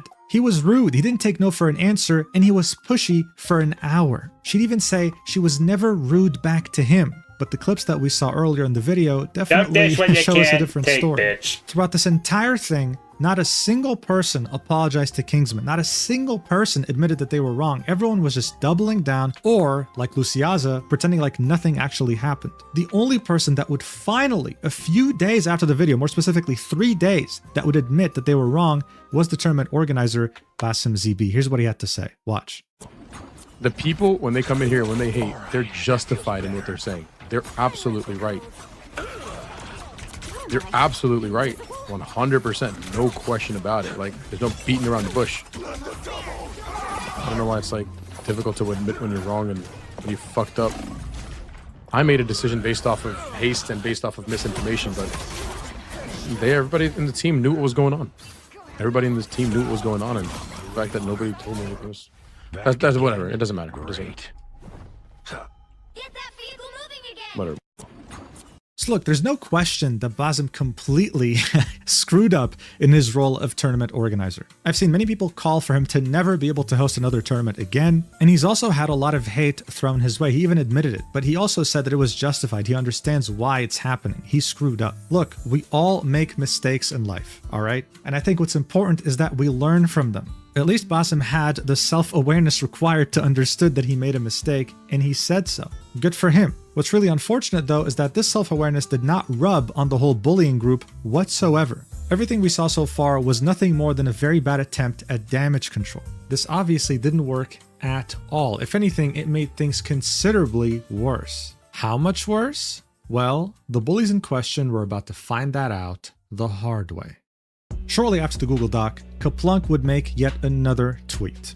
Here he'd say to Kingsman, "I'm reaching out to apologize and talk about the way things went down. In this case, I went about it in completely the wrong way. I overstepped. Zaza told me to leave it alone in confidence and dumb impulse decisions. Kingsman, I'm sorry for sending the clips which caused Bazem to kick you from the event. The Google Doc released was one-sided and painted you in an extremely negative light with my bias. I shouldn't have gone out of my way to involve myself in a situation I was not a part of. Zaza, I am sorry for going behind your back to release a Google document despite you warning me not to. This has been a massive wake-up call, and if there's any hate to be directed, direct it to me, not Zaza or Kingsman." Shortly after posting this, Kaplunk would go ahead and private his Twitter account. So this was him essentially hoping that all the hate would be redirected towards him so that his girlfriend could finally live in peace. He made it seem like he was the one who did this, she was the reasonable one telling him to stop drama farming, but he just wouldn't listen. This of course made the community hate him even more because this guy had essentially admitted to going behind his girlfriend's back and sending a lot of hate her way. Someone would quote tweet that last tweet that Kaplunk had made and say, "Zaza will forever be known as an EOMM agent and it's your fault." In a nutshell, this means that she's always on the losing team, like she's there to pretty much sabotage you. You reported him and made a doc where he blatantly lied just to make him seem bad. Now you're trying to delete everything to hide it and come out with an apology that we know you don't actually believe in. But here's the deal, people weren't stupid, they were keeping track of these things. The guy was very blatantly lying because as soon as he posted his Google Doc, his girlfriend, Zaza Stack, would repost it. This was of course about to backfire both on him and his girlfriend very harshly later, but in the meantime, Sissy would make yet another statement. This would get over 17 million views. Here's what she would say. "I'm sorry I failed to realize that I need to take proper accountability on here as well. Many of you saw my replies and they were defensive, deflecting, and argumentative. I was busy fighting to defend myself and I've deleted them now because I realized what you guys really wanted from me was a sincere apology." Took you long enough. As a team captain, I have a responsibility to make accommodations for all my teammates. While advocating for my widow OTP, I also need to better respect Kingsman's wishes. Once the team environment became disruptive, I needed to de-escalate with a solution for both parties. A simple, "Hey guys, let's try this game with Widow, then the next one we can switch things up," could have worked. Emotions were high, and I failed to notice, which resulted in me snapping at Kingsman. I apologize, as no matter what, raising voices and instantly shutting down a teammate is not the right thing to do. I also should have reprimanded the comments directed at Kingsman once the scrims were over. I needed to hold everyone accountable. I also apologize for calling Kingsman a loser, and I should not have read that in chat in the first place. It was very disrespectful, as Kingsman was just trying to win. And as a leader, I needed to lead without emotions and a clear view. I said good vibes are important, but failed to create that properly. Before Kingsman video went out, I had already reflected, which is why I didn't realize you guys needed to hear it too. I'm sorry my Twitter fingers went first, not this. I tried my best to be ready as a captain, preparing a spreadsheet with various comps and playstyles, but I learned that being a team captain is more than strategies, it's about everyone on the team. They all need to have a say. Wow, what a wonderful apology. If only she posted this first without being defensive, weird, entitled, quote tweeting Kaplunk's terrible Google Doc, you know, a whole list of things. But by this point it was too late, people were not buying this, she was. Yeah, I do believe this is the classic lolcow trap of the one more video will fix things.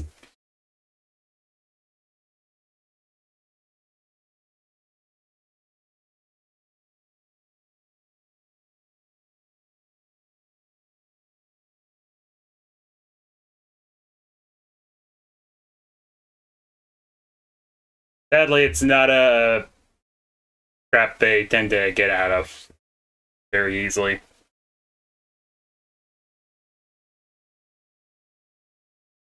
Just trying to do this as a PR move. In fact, she got community noted. Here's what it said. Even after the initial situation calmed down, CC continued to bully Kingsman and speak ill of him across social media. CC has a history of attacking other players and talking trash, linking a tweet. In this tweet, we can see some of the TikTok comments that we already saw earlier, as well as messages in her Discord. She'd say, I'm pretty sure he spent all 20 years of his life inside playing video games, which is why he lacks social skills. She's of course referring to Kingsman. More bullying, wonderful. As people were raiding her Discord because of how terrible of a person she is, she'd say, yo Kingsman cocksuckers, screenshot this. Y'all think I ain't see the toxicity in the Kingsman Discord? W not spreading hate from the mods and Kingsman community. This only served to make people hate her more. Seeing this, she would reply to that apology we just saw and say, I'm sorry I was going off the video and forgot to explicitly call this out. Earlier today, I woke up to 1,000 plus notifications from the day before and people had joined my server from Kingsman. I was having a panic attack and I just started experiencing them. So on my freakout, I said, oh god, she used the fucking panic attack excuse. She really fucking did that. There really is no hope for her. Kingsman lacked social skills because he spends his time playing video games inside. I was angry and ended up lashing out at him instead of his community. I deeply regret it and I apologize for flinging another insult out. This shows I have terrible character, but I will be working on watching the words I say and getting help with my panic attacks, heart emoji. The community note would come in and say, she doesn't actually feel bad. This is a PR move. Linking the same tweet we just looked at. Someone would quote tweet this reply and say, she ulted, heartbreak emoji. Jesus That's it, man. Christ. She ulted. She pulled out her biggest move. I was having panic attacks. You know what's really funny? During the draft stream, Kingsman was specifically told that Cece would make a good team captain because she has military experience. This leads her to be able to handle high pressure, and there she is having a panic attack because she's being raided due to consequences of her own actions. What kind of military are we talking about here? GTA RP? Like, come on, who are you kidding? Anyway, while the maybe she's a boot. I don't know. I mean, she's a gamer. She lacks social skills. I mean, yeah, but so am I.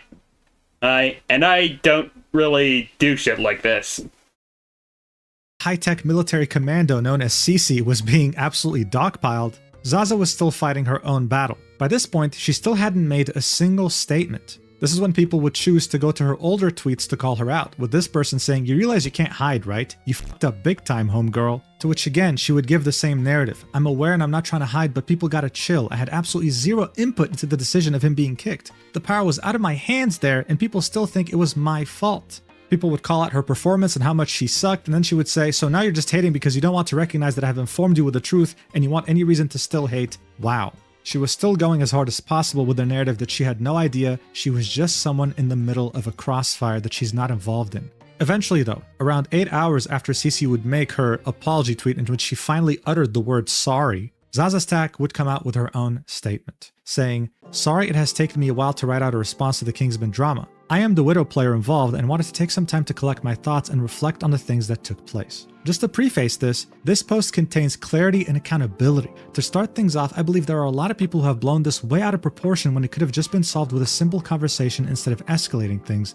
That is on everyone involved. I'm taking accountability for not swapping off of Widow when I should have. Oh, the games God, that were she's playing using in the Kingsman's YouTube freaking video were pirate practice software spoon games and not excuse. the actual tournament games, so I was hoping It's I would have a everyone's proper chance fault, to not solve my Widow just gameplay. hers. My choice to stay on Widow was never because of ego or wanting to throw, and the whole way through the tournament I continued to tell Kingsman that I still wanted to try and wanted to help him win. The reason I initially said no to his suggestions was because they were out of my hero pool and I had no playtime on them. Kingsman was made aware of my hero pool from day one, and when he asked for Phoenix instead, I was too focused on processing the pressure that I was feeling from him constantly pushing me to swap. In hindsight, I should have just swapped to Phoenix or Hela so we could have practiced that too. As for when Kingsman said that he could switch to Bucky or Mantis and try that idea was never attempted because I said that his magic gameplay was really good and I thought that his magic was working. Of course it was going to work, he's rank 1 magic in the world. Black Widow is competitively my best hero, and when I was invited and signed up for the tournament initially there was no prize pool and it was labeled as a creator tournament. The $40,000 prize pool came as a surprise later on and was split between everyone who played in the tournament in teams from 1st to 8th place, with 1st place getting $3,000 each for winning, so everyone ended up getting paid.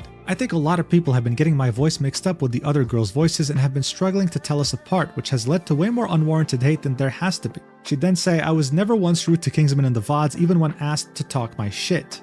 I will take accountability for getting stern after a while of being asked the same question over and over, and do apologize for that, as I definitely could have had more patience. However, I still don't believe that I insulted him in any way. If Kingsman is at all offended by any of my actions, then I am deeply sorry to him. On the topic of the drama, I would also like to address my boyfriend's, Kaplunk's, input into the situation. With Cap and I living in the same house, I know how easy it is to believe that we worked together on sending through clips or the creation of the document. I can confirm that we did not work together on any of that at all. There had been comments and concerns from Kingsman since the draft day about my Widow pick potential. On day 1 of scrims, I had told Cap to not send through any clips of Kingsman downing my Widow or muting up to speak to his stream as the day 1 games went well. I warned Cap that I could handle the situation of doubt by conversing, and that if Kingsman were to end up getting kicked from the tournament, it would bring flame on all of us. Wow, does she have a crystal ball? That's highly mature from someone like her, huh? On day 2 of scrims, Kaplunk had sent through clips to tournament administration without me knowing, in a moment of feeling overprotective for me, so that they were aware of Kingsman being pushy towards my choice to play Widow. The clips were passed on to the tournament host, Basim ZB, and a rushed, overconfident decision was made to kick Kingsman from the tournament.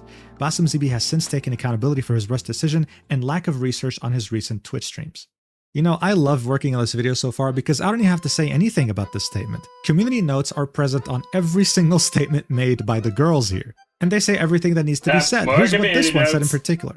Zaza Stack states that she never knew or helped write the Google Doc. However, she'd retweeted several tweets containing the doc as an attempt to defend herself. Actually, you know what? This community note could have been written a bit better.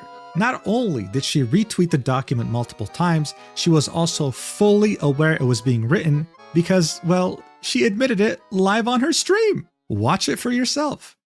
Cece, did you see the document Cap was putting together about it all? Rage bait for more views? I'm not a rage baiter, bro. I'm not a rage baiter. He tweeted it? Yeah. Yeah, he's being very, like, straightforward about everything and putting all the evidence in there, too. He's actually, Cap has a lot of experience writing good documents like that, so. W Cap. Yo, Cece, did you see the Google Doc that my boyfriend's putting together? It's also really funny to me how she's gloating. Oh yeah, dude, he knows how to write these documents, man. Really? Did we both read the same thing? Incoherent structure? Sheesh, what a piece of shit.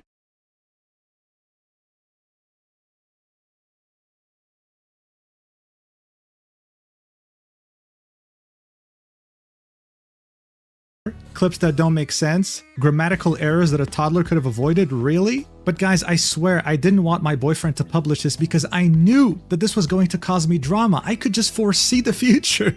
How much of a clown can you be in one incident? How much, dude? Her statement wouldn't simply just... Yeah, no joke. Joke. I think the frickin' Saberspark, the infamous Saberspark document was better written than this. And that is saying a lot.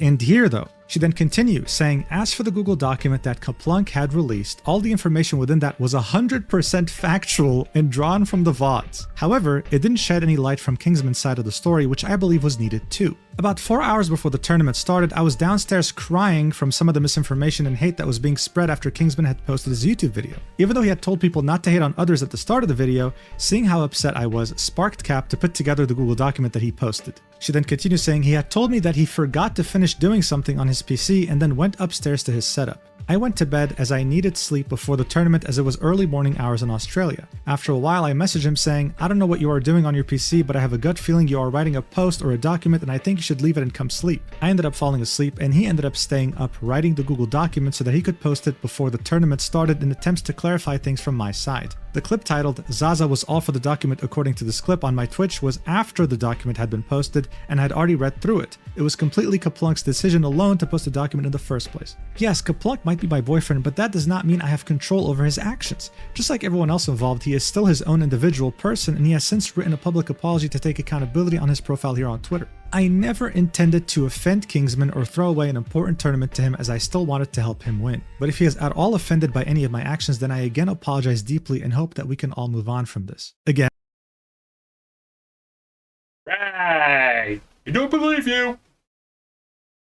And this would be community noted. The community notes did not let her post a single thing without correcting her, by the way. It would say, OP did not intend on winning or helping Kingsman as she repeatedly continued to play Widow on high ping while berating Kingsman for being asked to switch. She was also on stream viewing the document with her boyfriend and approved it, linking the clip that we just watched. She would then finally say, also, just to leave a note here, I've limited the comments because people commenting were already trying to be misogynistic or racist as soon as I posted this. Again, a community note would come in and say, Zaza Stack and the others associated with the mistreatment of Kingsman have often limited comments whenever it is obvious the majority will give criticism, not due to racism or sexism. Zaza has already shown to be untrustworthy due to her admitted approval of the document by Kaplunk. God, it is just wiping the floor with them. Someone would ratio the hell out of it before the comments would be limited, saying, said a whole lot of nothing. After most likely many years of this bullying behavior, these people were finally getting what they deserved. It was very satisfying, and the entire community was very happy to see this. However, by now, many people, including myself, thought that, okay, fine, things will finally die down now. They posted their final statements, they said what they had to say. It can't possibly get any worse, right? Well, we were all Chapter 5. It gets much worse.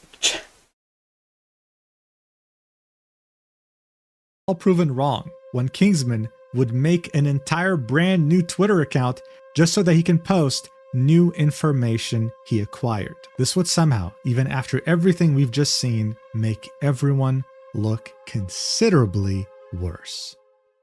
On January 21st, barely a few hours after Zaza had posted her long statement, Kingsman would create a Twitter account and tweet, "Hey everyone, I originally wasn't planning on posting this, but the first screenshot kinda messed with my vibes a bit, so here it is."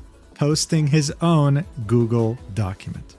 The document would be barely a couple pages long and it would be very screenshot heavy. He'd start off by saying, originally I wasn't planning to post anything else on this, but I saw this. He'd come across a screenshot between Kaplunk and what seems to be the crew member he was talking to. This would be the continuation of the DMs he was having with the crew member, where he said it's between matches and rounds it flares up again. The crew member would say, go on an alt, clip anonymously, download the clip. If there's anything that can help us get him kicked off the team, don't worry, plenty of people in line just as good. Kingsman, like everybody else, is replaceable, playing for the money ... Get the fuck out. There's no bans. To which Kaplunk would say, yeah, I'll go through it. This is when Kingsman would say, and this is just blind speculation, but the fact that you referred to it as helping us get him kicked off means that multiple people were trying to do that on my team. Kaplunk is Zaza's boyfriend, and I'm assuming this message is with one of the team members. And I'm 99% sure it's Cece. So this was Kingsman pretty much saying that this wasn't with a crew member on the production team for this tournament. This was actually Kaplunk talking to Cece. This is his spec.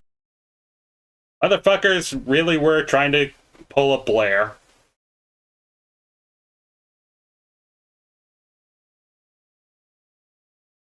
I was surprised there. Speculation, of course insinuating that Kaplunk was lying in his document when he said that this was a crew member. And honestly, after everything that's happened so far, I don't think it will be a crazy revelation. He'd then continue and say, either way, my vibes were off. So here's the DMs between me and her after I got kicked and posted the video right before the tournament started. These messages would start off with Cece messaging Kingsman in Discord DMs saying, bro, please do something, these fucking NPCs in my Discord server. TikTok chat, Instagram, comments, streams. To which Kingsman would say, I told him not to harass anyone like 40 times in my vid. If you have like Twitch names, I can ban them. To which he would say, holy fuck, they think I'm responsible for banning you when all I said was, okay, I agree, Basim. He was gonna boot you anyways no matter what I did. I wish you asked for clarification before you posted this godforsaken video. Instead, I'm here fighting panic attacks and mass banning people on X different platforms. Make another post or delete the video if you really care. 20 minutes would pass and she would send another message saying, hello, do you have any response? Just like you want $40,000, I want some peace of mind for the next time I go live, crying emoji. God, even in these DMs, she sounds so vile. Kingsman would then say, I'm not deleting the video, it's legit just a VOD. But I've already told my viewers like a trillion times not to harass anyone, and I'll keep saying that at the start of my streams and banning whoever I see. This is when she'd say, why not? You took my clip out of context before even asking me for clarification. You can re-upload the VOD again, no? To which he would say, the VOD is staying up, dude. I'm not taking it down. Nothing is out of context. It's just the 16th and then the draft from a viewer's perspective. This is when she'd say, you insinuated I was the one who got you banned, question mark? You put a screenshot of a random Discord message from someone else saying I was sus for going into a one-on-one call with Basim? He'd reply with, you said in the same video, I have a boss call with Basim. In the same vid you say I greenlit it. I'm not here to argue, so... To which she would say, "Oh, sorry, are you uncomfortable that I'm taking no for an answer?" Oh my god. The same way you didn't take no for an answer for an hour? Or the fact that the only thing you said to the team was about money? Like seriously, bro, why the fuck would I want to kick you if I insisted you stay after you said you want to go play ranked? Thanks for throwing me under the fucking bus and into unlimited harassment for X amount of weeks if not months. Get your fucking clicks now, all because your own actions got you banned and you can't accept that. Usually I'd be mature, but I don't owe you that if you can't even see how you're in the wrong. You are an asshole for harassing Zaza for a whole hour and making her upset even after we said to drop, and now I'm getting that harassment tenfold. Kingsman would then say, "Sorry to hear that." To which Cece would say, "Stop lying, you're not sorry." He'd say, "I mean, you also just got banned from Twitch the same day for your actions, which is a totally separate matter." She'd say, "For what actions? LMAO, I said something in chat to my friend." That's something being KYS, by the way. To which Kingman would say, "Okay." She'd say, "It's completely unrelated." He'd say, "I'm done talking, good luck on the tournament." And she'd end this with, "You know, I hard defended you when Entei drama farmed. I got into major drama in creator Discord with a bunch of people just dogging on me for being upset. Entei went behind my back to talk bad about you, and look. I had creators tell me how you're a crash out and that it's not good I got you on my team and I still defended you. I ain't ever met such a narcissist like you." Wow, incredible. And if you guys don't remember, Entei... Yeesh, girl. Do you ever consider opening an IMAX with all the projection you do?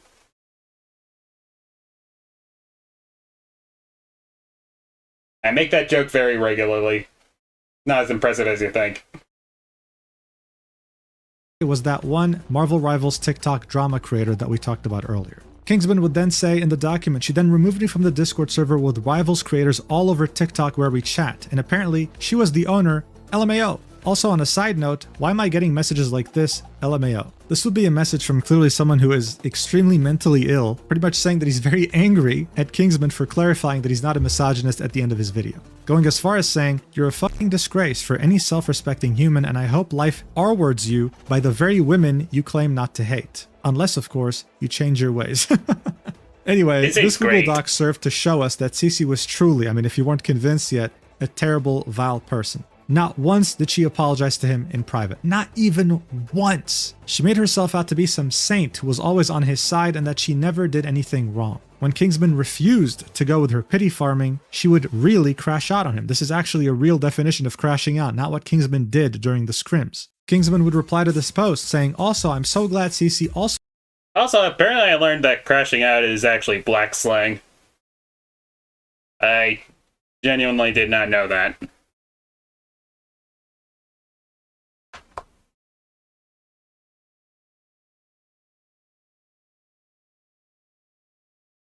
Learn something new every day.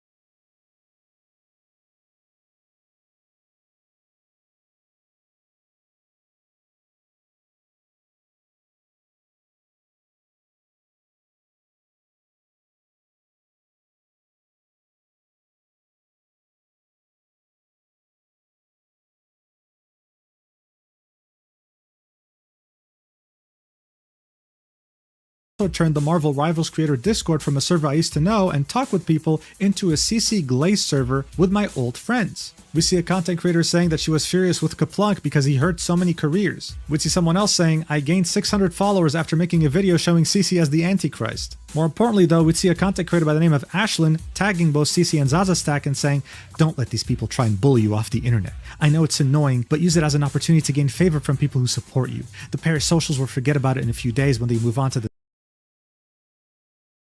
Holy shit, have I ain't seen this person before.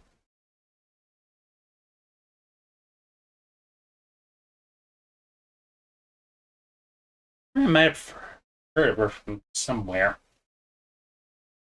Yeah, maybe she was another Overwatch player back in the day. I don't know. The next thing, basically, it's free ad revenue. To which Cece would reply with, "I just put 12 ads on my YouTube video." Yes, the one that got mass disliked. This again didn't help her case at all. Cece would reply to Kingsman's tweet like in less than half an hour and say, "I made a quote tweet. These DMs say the timestamp is today, but it was immediately after I uploaded my video and saw all those hate comments for the first time saying I was the ringleader who got you kicked, when I am not. I'll take the screenshots insulting you to the chin, but it is not proof of me talking with Kaplunk." This is when she would be hit with one of the most ruthless community notes I've ever seen, with 9 different links of proof, which we already Holy saw, shit. saying Cece was the team captain. She had every opportunity to not only stop her teammates from bullying and harassing Kingsman during and even after the tournament, but also not do so herself. Kingsman would reply, ratioing the hell out of her, saying, "That's pretty epic." Also, showing the screenshot of her saying KYS to I am Jabu. This is what got her banned for a day off Twitch. Here's another screenshot of I am Jabu on Discord. Someone asked him, "You are her friend?" ? To which he said, "I don't know her, bro." Crying emoji. So the whole excuse of Oh, that's even more hilarious. Dodged one hell of a bullet. Hit Jabu. Or did you go? her being his friend and saying KYS playfully was out the window too. She would reply to this again, saying, "Jambu and I spoke after. Him and I are chill. In the screenshot, Kaplunk has to explain when the team is arguing to this mystery person. I wouldn't need that explained to me if I was the mystery person. Heartbreak emoji. I truly mean every apology." She gets community noted. She did not truly mean every apology.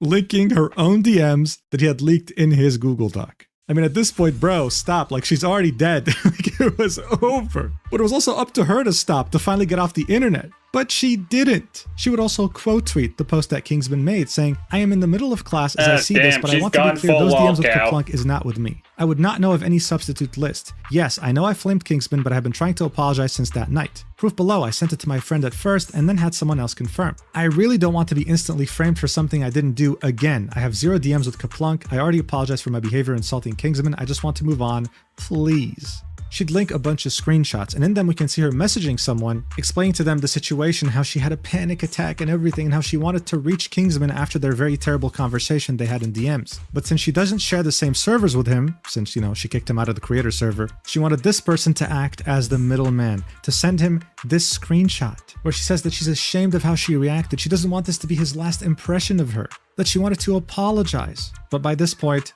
no one was having it anymore. This post sat at 7 million views and all the comments are again cooking her. But hey, would you look at that? She still didn't stop tweeting. She still kept digging herself a hole. She would quote tweet that post we just saw and say, "Emotions are high and I've learned when to step away." No, you didn't. If a response ends up necessary, I'll make one. Please react how you see fit to me being an ass. I know I deserve the same treatment I dish out. I am not the person in the screenshot with Kaplunk. I was not the one who reported Kingsman. My apology the day before includes all my behavior. I have not been online since, and I've been holding myself accountable. I will continue to do so. I forgot to show you another screenshot that she included in that initial post where she has 0 DMs with Kaplunk. Again though, the comments are still cooking the absolute hell out of her. This was not helping anyone except, well, all her haters. But at this point, Cece was absolutely cooked to shreds, Zaza was too, and some people realized, wait a second, there's one person that deserves a lot of criticism too that isn't getting any, and that's Luciaza. Luciaza would go live on sub-only mode, that way she can farm as much money as she can out of this, with the title, "I need this, I'm kinda homeless," still not taking the situation seriously at all. She'd argue that she wasn't a bad friend to Kingsman, even though she didn't take his side and was arguing against him, by showing us DMs between them. She'd send him a message saying, "Kingsman, are you doing alright?" He'd say, "No, I'm not." She'd say, "Dude, why didn't you stop? I tried to tell you to shush." He'd say, "I did nothing wrong, Lucy. I'm going to make a video about it." She'd say, "Okay, that's fine, but I don't think it's fair to say you did nothing wrong. You were on Zaza for a while and you could hear it in her voice she was getting upset." He'd say, "No, don't worry, I'm actually going to explain everything." To which she would say, "Well, alright. I'm sorry about you getting kicked. I was excited to be on the same team as you." To which he would say, "Yeah, same. Bro, I rewatched and you rage baited me so hard." What an incredible friend, man. She'd also have some incredible clips from the stream that truly show us just how many brain cells really she lacks in that head of hers. Watch. To why I did what I did and why I said what I said. Friend to just stab you in the back. Do it at wrong times, I do admit. But in regards to me telling him to shut the fuck up, that is the only thing I think I am 100% justified in, because Zaza said, "You're making me feel like shit." When somebody on your team is like saying that, I'm immediately Even just worse put when off. they're in the wrong. And yeah, I don't know. That's the only time I'm only gonna like defend that specific moment. Thank you, the plug for the Prime X to. Yeah, you know, I told him to shut up because he was making some valid points. Yo, thank you for the Prime sub, man. Yo, thank you for the Prime sub, dude. But it gets worse. Here would be her excuse for comparing Kingsman to Israel. Look at this. Just listen to this and try not to cringe physically. No, I guess it was just like in bad taste. But at the end of the day, you're like, Guys, I am a Lebanese Arab. Like, I have 100% donated more. I even had, what do you call it? Not that this is an excuse, but I'm saying I have definitely donated more than all of you guys combined to Palestinians. I literally have family there. I don't know really what... yeah. Anyways, regardless, let me see if there's anything else. Bro, who asked? Like, genuinely, who cares? What the hell are we talking about here? And if you thought... Oh no. Cringe. I don't have any banjo music. Dang it. That wasn't bad enough. I mean, guys, it only gets worse from here. Look at what she said about Basim for actually admitting that he was wrong. Look at this. That one wasn't even, like, really? Bro, Basim is the biggest, like, loser of all time. And also, a lot of creators are scared to, like, talk shit about him. Yeah, what a loser, am I right? I just hope that she uses all these Prime subs that she got during the stream to buy a better microphone because my ears are... I certainly hope that the dude wasn't watching her stream or anything. shot. Here would be Basim's response to him hearing her call him a loser. Oh, wait. Also, there's other things about Basim out there that, hey, if you want to look into it, look into it. But there's other shit on Basim out there. And Basim, if you're in here, bro, you are the biggest sellout of all time. You kick Kingsman out, and then you don't even properly fucking clear shit up. And you scream and shout for the Kingsman fans to all just be on your side because you switch sides because you don't want hate, you don't want heat, which is fine. But it's just, who the fuck wants hate? Who the fuck wants fucking heat? Explain to me one person who wants hate. Tell me that for 1 second. But you know how you avoid that? I mean, I do know if you're glad chasers. Actions. Oh my god, dude. When you figure out somebody's wrong, you take accountability. Basim had understood this within like 24 hours of the video dropping, but it seemed like Luciaza was missing so much common sense, lacked a ridiculous amount of self-awareness, and was overall such a nasty, vile person that it seemed like nothing could make her understand how bad of a situation this actually. Fuck's sake, Asmongold is more accountable than this bitch. Fucking Asmongold. Was. Someone like her doesn't just spawn overnight. You get. And I swear that dude was basically in Roach Turned Human. Get to this point when you act like shit your whole life and never face consequences. So it was no surprise that just before her stream, the content creator AntGrow would release a video titled "These People Are Not What You Think," Cece and Luciaza, in regards to the. Oh god, they were repeat offenders. Who's fucking shocked? Kingsman saga. In this video, AntiGrow would reveal to us that he was invited to the same Marvel Rivals tournament, but turned it down specifically because of a few people that were in there. He'd say that 4 months ago, back in October 2025, Luciaza would start spreading some vile, untrue rumors about him. When faced with this, he decided to also take Kingsman's approach and make videos defending himself. He wouldn't attack her personally, he would never incite harassment towards her, this was purely him defending his reputation. When he'd do that, he'd be messaged by Cece, acting as a mediator between him and Luciaza because apparently she was receiving too much harassment from her chatters. The reason why this was very significant to AntiGrow was because Cece actually owned the Rival Creators Discord server. This is a server in where all the Marvel Rivals creators were and collabed together. This was key. Oh wow, that's not a massive conflict of interest or anything.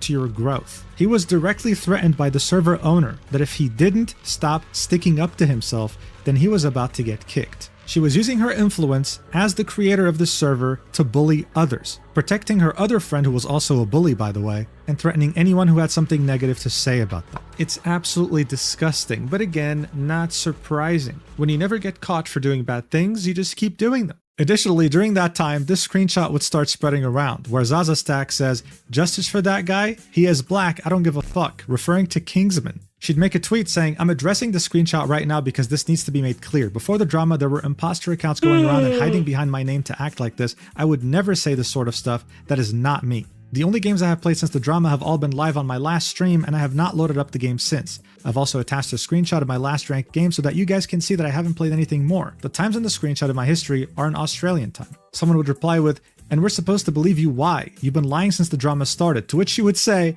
I haven't lied once, bro. This reply would get community noted, and it would say, she has lied several times. Man. Do I even need to comment on that?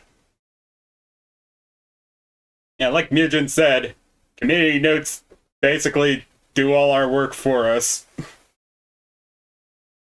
Maybe one day it'll come to blue sky. Who knows? I have never seen so many community notes for one incident in my life. Someone would call out how terrible she was at Widow and how she should have listened to Kingsman. She'd reply with, no, we won a game once. I stayed on Widow, actually. She got community noted. They lost 7 games out of 8.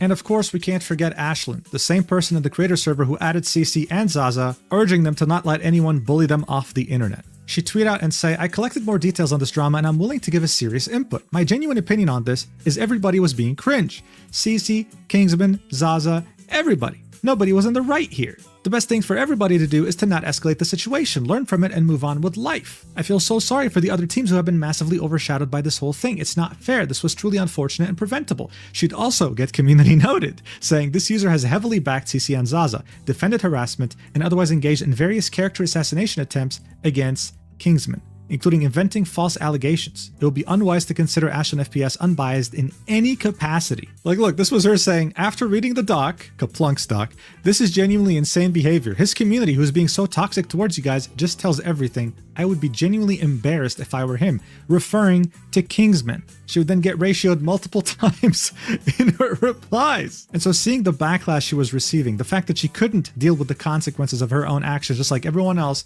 she would tweet out, CC is bad. Kingsman is good. Would you kind souls please stop sending me death threats? From here. God, the whole thing was embarrassing. Everyone involved who was taking the side of the bullies was nothing more than embarrassing. The secondhand embarrassment I felt throughout this video is indescribable. Because throughout all of this, all they had to do was simply apologize. Not just in public, but directly to Kingsman. They only apologized to the public because they knew it made them look bad. And this would be after like an entire party of pirate softwares. Damn, that's a nightmare scenario and a half. multiple opportunities of them doubling, tripling, quadrupling down, and only finally letting go once they realized this is unrecoverable. This whole tough girl bully act was not going to work. The entire internet was now aware of this. Moist Critical had done a video about it. I mean, everyone knew about this. But even though this looks very bad already, the real consequences, the ones that are truly career-ending, would only start to show up later. And it would be when CC would start to lose sponsorships. On January 21st, Infinity Mice, one of CC's sponsors, said, "We have been made aware of the situation involving CC during the recent creator tournament. While we have worked together previously, we do not support behavior that targets or disrespects other creators. As a result, we will not be continuing any partnership moving forward. We believe in keeping competition respectful, and we wish everyone the best going forward."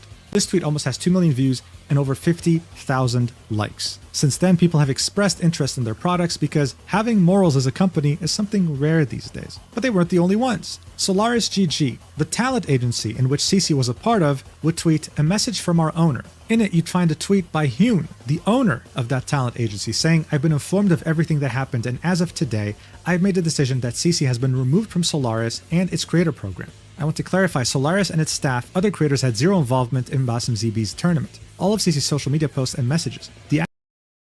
Well, if you try and pull a Blair, expect the full consequences of Blair, I suppose."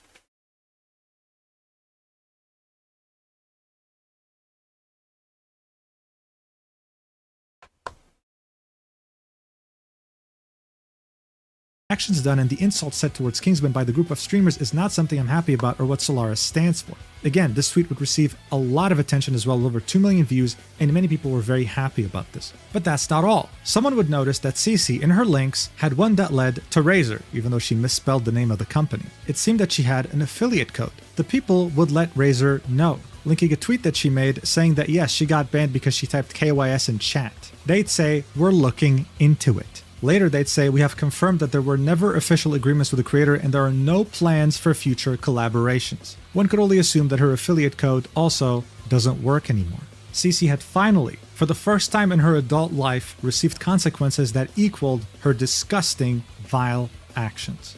Oh, and while we're on the topic of Cece's adult life, it seemed like she had a very big problem with the opposite gender, saying that all men are liars and that she hates all men. Additionally, back when she used to be a Smite player, she would express in DMs with someone that she had a dislike of black people. It wasn't just... so sexist and racist. And this bitch is just pulling all the cards of unlikability. Jesus fucking Christ. He really is a former Overwatch player. Consequences against Kingsman anymore. It was consequences for every bad thing she's done over the last few years now. But it wasn't over just yet. This wasn't just about monetary opportunities and sponsors. This was about how they had become a cultural phenomenon for all the wrong reasons. The NBA team, the Atlanta Hawks, had made a TikTok about the Kingsman drama, saying how Kingsman felt after watching his old team get destroyed in the Rivals tournament, showing players dunking multiple times. A user would tweet, "Someone said they're pulling a Zaza stack in my game today. What does this mean? Someone inform me." New slang unlocked, Zaza. Definition, someone throwing not necessarily on Black Widow and still won't swap. Playing for the vibes also became a massive meme. There's a new tournament being hosted by the content creator Boger with a $50,000 prize pool. He would tweet out, "Happy to announce that I'll be hosting another Boger Bash next week. This is not a casual tournament, but I promise you, the vibes will nevertheless be pristine." So now sponsors were leaving left and right. Opportunities were gone. No one wanted to associate with these people any longer, and they were truly exposed for what they are. This is the pure definition of consequences, and it is very satisfying to see. But what about Kingsman? How is he doing? Well, he ended up becoming more successful than any of these bullies combined. His last few streams had reached thousands of concurrent viewers. One of them had peaked at 25,700 viewers, gaining 44,000 followers in one go. He's been receiving so many donations that he started begging people to stop donating. Someone would donate $3,000 right off the bat. His chat got him to hype train level God knows how much. He has over 10,000 subscribers. That's $50,000 alone. He's reached over 200,000 subs on his YouTube channel and just reached over 100,000 followers on Twitch. I was there for the countdown. He has made way more than the entire 40,000 prize pool, and it couldn't have happened to someone more deserving. Additionally, Marvel Rivals developers sent him currency in-game for free so that he can buy all the skins for the character he loves playing, Magic. Check out a wholesome clip for a change. The Marvel Rivals devs just gave me units so I can purchase Magic skins. No fucking way. There's no way that is real. Wait. I gotta hide my screen. No way. No way. What? Wait. By the way, this is the guy who emailed me because he asked me. As I said in the beginning of the video, this was a story with a happy ending. And just in case it wasn't clear enough, this was never about men versus women or any of that bullshit. This is a textbook story of someone who got bullied and stood up to his nasty, vile bullies, garnering support from the public and making them face consequences for the first time in their adult lives. I'm very happy for Kingsman, and I hope that he enjoys his success. He seems to be a really nice guy. And no, I'm not just saying that because he admitted on stream that he watches my videos. Right! I don't believe you. If you're watching this, Kingsman, thank you for being a viewer of my channel, and I truly wish you the best. My DMs are always open if you want any advice relating to content creation, or hell, even drama, but I think you handled this pretty damn well. I think you're good on your own. Thank you so much for watching until the very end. I really appreciate it. And if you want more content from me, even more than my YouTube channel, then make sure to check out my Stacked page where I'm posting over 4 different art pieces every month, as well as 1 short video and long video. There's already a short video there. Prices start at $1 per month. I'll see you in the next video whenever that is, and love you platonically. Mwah! 3 Musketeers of Victimhood. We are currently having a communal panic attack. Leave now before I call you Israel. Yeah, that's fucking classy. But yeah, that was Mugen's documentary on the Kingsman drama.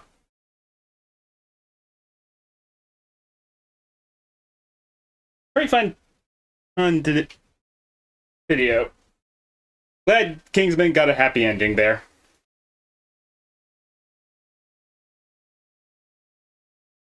Probably gonna play another video in a bit, but First, I want to BRB real quick.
Okay, I'm back. Sorry about that.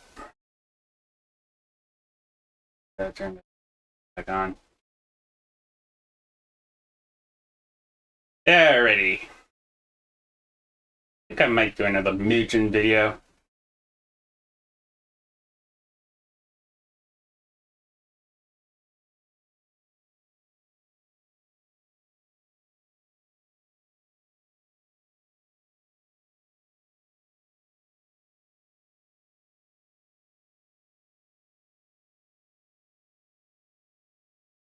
Although, Crispy did do a pretty fun deep dive into Shadversity.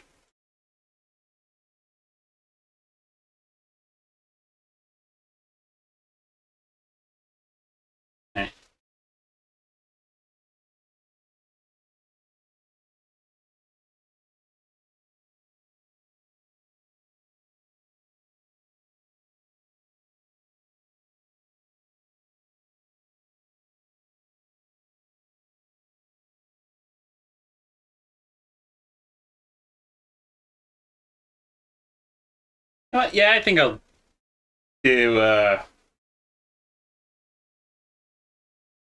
Crispy's video on Shadversity next. Just as a fun change of pace. Hey, boy.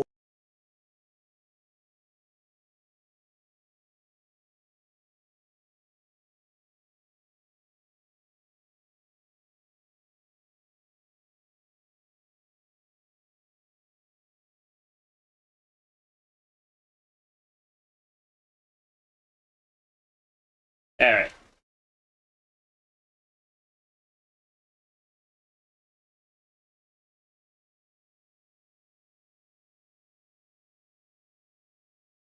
Hey, boy. We're going on a side quest.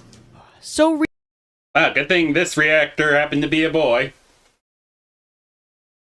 Otherwise, they'd probably be cancelled for misgendering.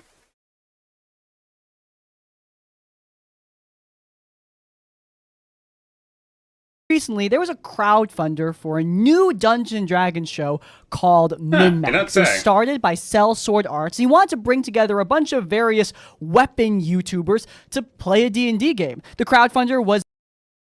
Actually, no joke, that sounds kind of awesome. Weapons YouTubers in a LARPing session.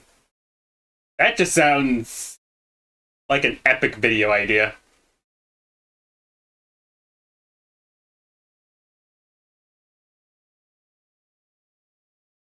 Hope they get views. Very successful. I was very excited to see this show popping off, and it looks like there are now hundreds of thousands of fans of all these different weapon YouTubers excited to see their favorite creators coming together for a game of tabletop. As somebody who loves TTRPGs, this was really wholesome and great to see, but it also got me reminiscing on one of my favorite fascinations. Enter Shadiversity. Shadiversity is another sword YouTuber, though he is notably absent from this and, frankly, absent from many other sword collabs. No one really wants to work with this guy. Wonder why. I mean, if you take a look at his channel, he has over 1 million subscribers. He's clearly very successful. But when you take a closer look at his videos, you'll notice that he barely cracks 50,000 views on a good day. Taking a look at his social blade, his subscriber count is in free fall, losing tens of thousands of subscribers over the past year. His views have flatlined. Looking at his collaborators, people who work on his channel, they're leaving in droves, many of them citing financial difficulties. Oh, God. This dude's basically a low-budget hit Steven Crowder.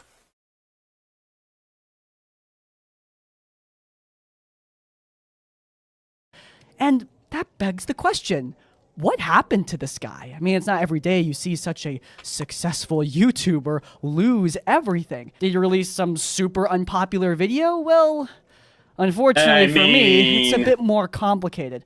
Shadiversity is a multifaceted lolcow. The spectrums of his incompetence are truly fascinating, and in order to cover all of it, we're going to need to go through every piece of content that Shadiversity makes, from his media takes to his sword content to his artwork. Yeah, he really has a lot of stuff. Picket is Dungeons and Dragons tough role-playing game. I don't play TTRPGs. Unfortunately. I mean, the rest of my friends do, but I just haven't really done so myself.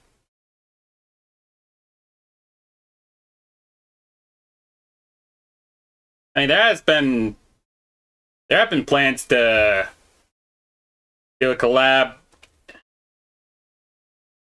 one day, but nothing really materialized out of it, sadly.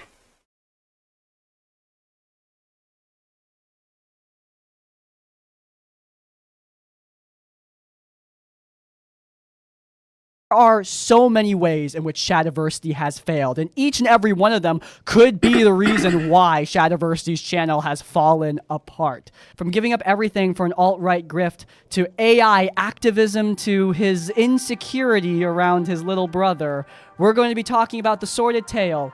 Wow, this dude pulled every card of... Dude took the full course of how to be the most unlikable prick on the internet. Impressive. Probably only got a C in that course. Of Shad M. Brooks. Oh boy. You guys have been requesting this one for a while, and babes, I'm happy to deliver. Without further ado, what the hell happened? We have criticisms when people want to hijack brains and things we like to push political messages when they really should be apolitical. Like Eminem, why on earth do they need to be political? Shad lies. If you criticize Shad, he will lie about you and paint you as the devil. Oh god, he really is this low-budget Steven Crowder. Okay, so nigh on 10 to 11 years ago, Shadiversity started his channel as just a standard nerdy sword channel. He talked about a bunch of things, actually. Sci-fi, fantasy, superheroes, just whatever he was interested in. It's definitely early YouTube content. Unedited talking head with no script, barely any professionalism, and I'm gonna be honest, guys, I completely understand why people like this. I mean, it's definitely charming. There's yeah. There's always charm in the unprofessional YouTube video. Of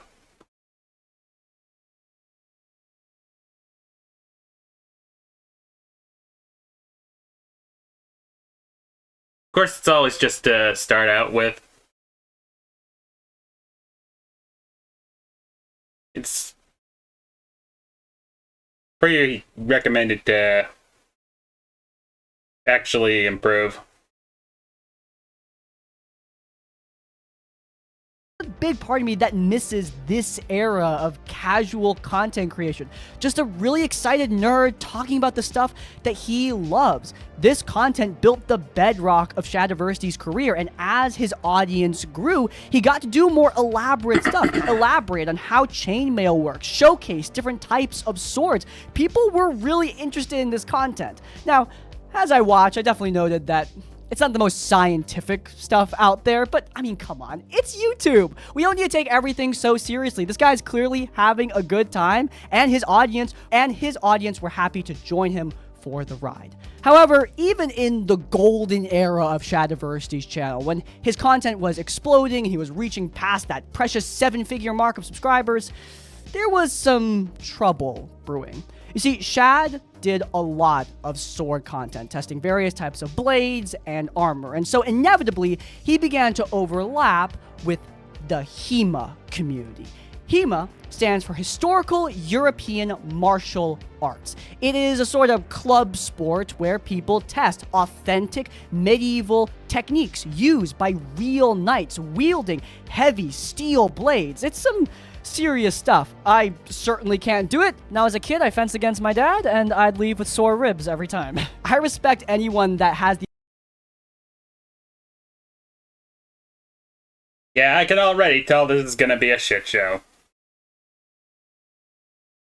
Especially since Crispy mentioned that he was an alt-right grifter.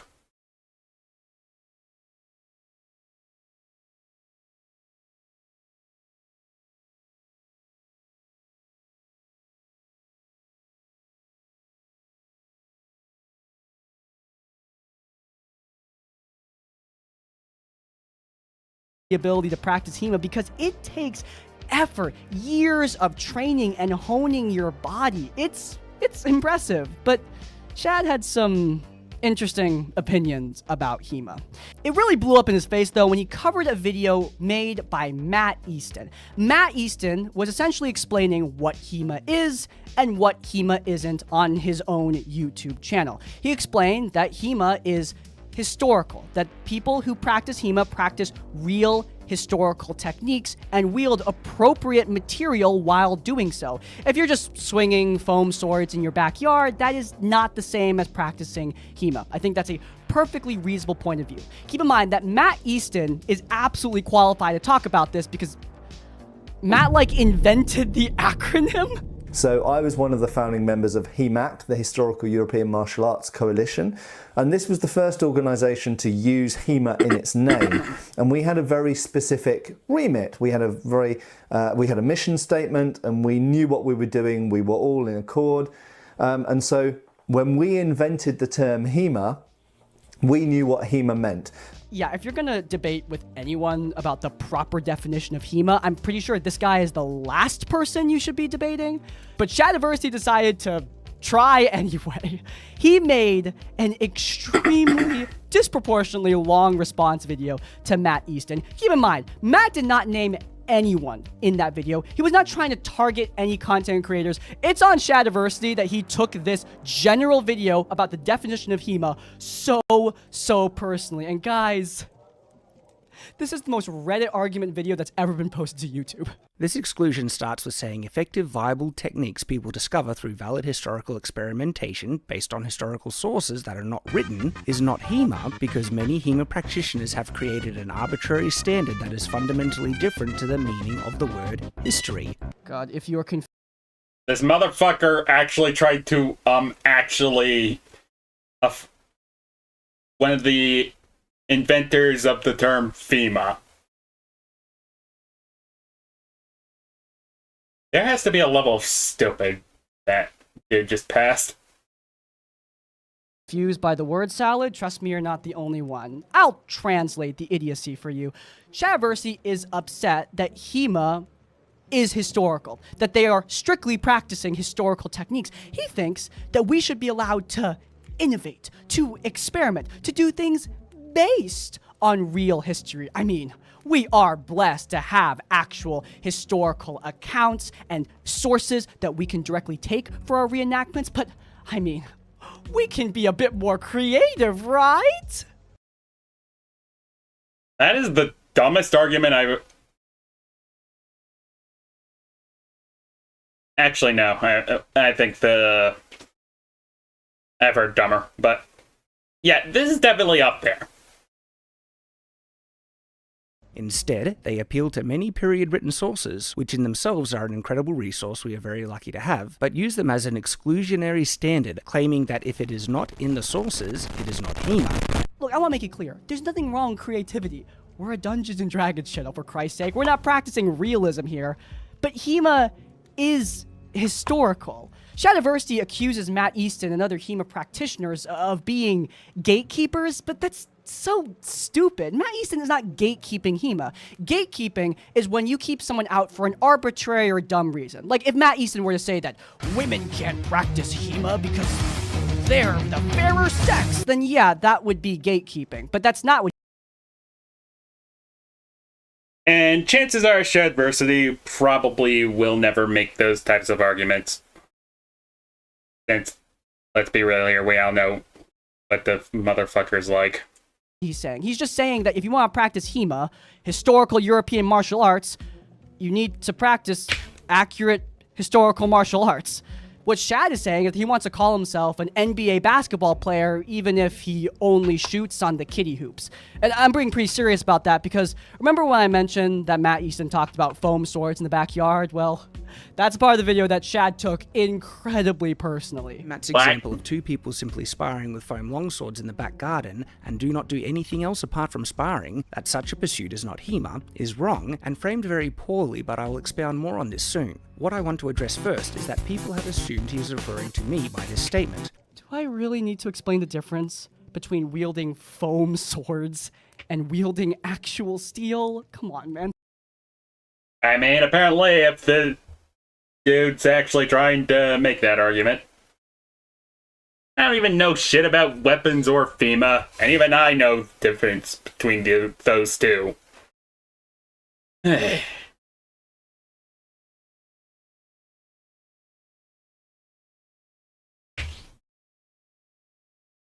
They are not even close to the same thing. And again, there's nothing wrong with wielding foam swords in your backyard for fun, or for videos, for content. It's great, but it's not HEMA, and that's okay. Now, Shad just tried to counter this point by saying that he has wielded real steel before, but there's a HEMA blog that gave some context to that. When saying he doesn't limit himself to foam swords, he is yet again replaying the same video from 2017 of him fencing a young HEMA guy who had done an hour of longsword a week for a few months, and he was kind enough to agree to fence him for fun on that day. This is an opponent he cherry-picked while declining to fence in a similar way with any of the more experienced fencers, or even reenactors who were there. This footage gets brought out time and time again to support the idea that he frequently fences steel longsword with other HEMA folk. Yet, where do we see him presenting the outcomes of his system, fencing with the broader HEMA community in Australia, or coming to the many tournaments and events that have been run in Melbourne, just a couple hours from him? It's true that a short time after the video was taken, he came to his only actual HEMA event, all the way back in 2017. Though again, he didn't cross swords with anyone, acting almost exclusively as an observer, not as a participant. Oh my god. The comments under that. Holy shit, that is a level of pathetic I didn't even know existed. Congrats, Shad. You are on a new level of pathetic. Please don't dig deeper, he's already digging deeper. God damn it. That video that Shad made were rough. It got so bad he had to pin a comment that was being nice to him, which, guys, that's not the last time you're gonna hear about that. And it's also not the last time that Shad's gonna Yeesh. That is depressing.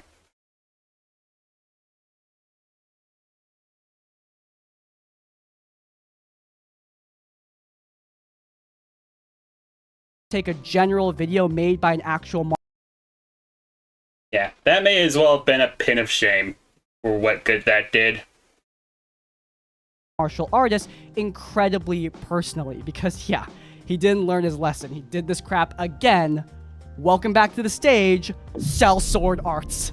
Yeah, Shadiversity decided to beef with Sellsword Arts. We already talked about him in the intro, but he's not just a big sword YouTuber running a new D&D show. This guy is a very accomplished he also did that. fighter. He participates in tournaments, he goes to public events. Unlike Shad, this dude is actually in shape and actually fences. Again, I need to find that dude's channel. Videos sound entertaining.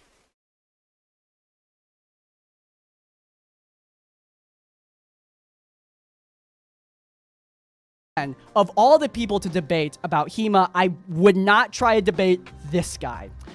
Now, for more context, Sellsword Arts has long eclipsed Shadiversity's channel by this point. But earlier in the timeline, when this whole controversy went down, Sellsword Arts was a smaller YouTube channel. And like Matt Easton before him, he did not talk directly about Shadiversity. Sellsword made a general video about armchair warriors. People who don't fence, who don't wield steel, who don't go to actual tournaments, who don't know much about fighting. I don't think I need to say this, but I'm gonna say it anyway. Anime, video games, pop culture, and all of those things are not accurately representing swordsmanship. It's cool, it's fun, and it's enjoyable to watch, but that's not the way that swords would have actually been used. But because most popular content creators who do things about swords are courting that audience, they tend to couch things in terms of those anime techniques or things like that. How many videos have you seen kind of breaking down video game sword fighting and things like that? It's interesting, it's fun to watch, but the conversation is dominated by that, to the point where it's really hard to find realistic swordsmanship unless you know where to look. They're not actually practical or real. And when we're talking about fencing, we should be listening to people who, you know, actually fence. Basically, if you want to learn basketball, maybe learn from somebody who plays basketball rather than someone who plays 2K. I think that's a perfectly based and reasonable perspective from somebody who clearly knows what he's talking about. But once again, Shad decided to take this very general video about armchair warriors and do the classic self-own, thinking that it was personally made to attack him. Not only does he say that he is encouraging people to Congratulations, Shad, you other played certain yourself. content creators. But today I want to talk to you guys about what makes good sword content and who you should and shouldn't listen to. So how do you, the viewer, know when a presenter is worth listening to? He doesn't mention who, but it's pretty clear he's talking about us and a couple of others. Oh my god, this response video is again disproportionately long and incredibly desperate. Shad is fishing for validation at every second of this embarrassing response. He tries to debunk sellsword arts with various gotchas counteracting his points, when in truth, Shadiversity is blatantly taking sellsword arts clips completely out of context just to make himself look better. Some of my videos were clipped in such a way that it loses necessary context. The second clip that Shad uses is of me using a foam sword after I make the point that foam swords are not a good approximation of steel swords. They start with foam. In the video that he's showing a clip from, I very explicitly talk about how this is not a true test of this technique because true steel greatswords are too dangerous to fight with. So after we did our experiment, first we have to note that these swords are not steel swords. They do not react like a steel sword would. This is a thought experiment and is not even proof. Dude, if you're so righteous, you wouldn't have to do that. Sellsword Arts comfortably ratioed Shad with a long form response video as well as a short form response video that got over 1 million views. Shad tried to respond, but I mean, I'm sorry, anyone who is serious about swordplay can look at the situation just plainly on the surface and realize who knows what he's talking about and who doesn't. The people who he might be referring to specifically to defend themselves. And I know it's a video that you're not in. For us specifically. You're defending yourself right now. In that video. But his self-serious attitude is just so plainly pathetic. It's so hard to take seriously because he doesn't need to do any of this. There's nothing inherently wrong with being a hobbyist who just engages with this through fantasy. There's nothing wrong with that at all. He built a career off of it. And none of these people, Matt Easton, Sellsword, none of them, they're not trying to say that this content is immoral or bad or shouldn't be made. It's just people should understand the kind of content that Shadiversity makes. It's not realistic, and that is fine. Look, I'm not trying to be mean here. Just use the evidence of your own eyes and ears. Look at Shadiversity and just try your best to take him even somewhat seriously.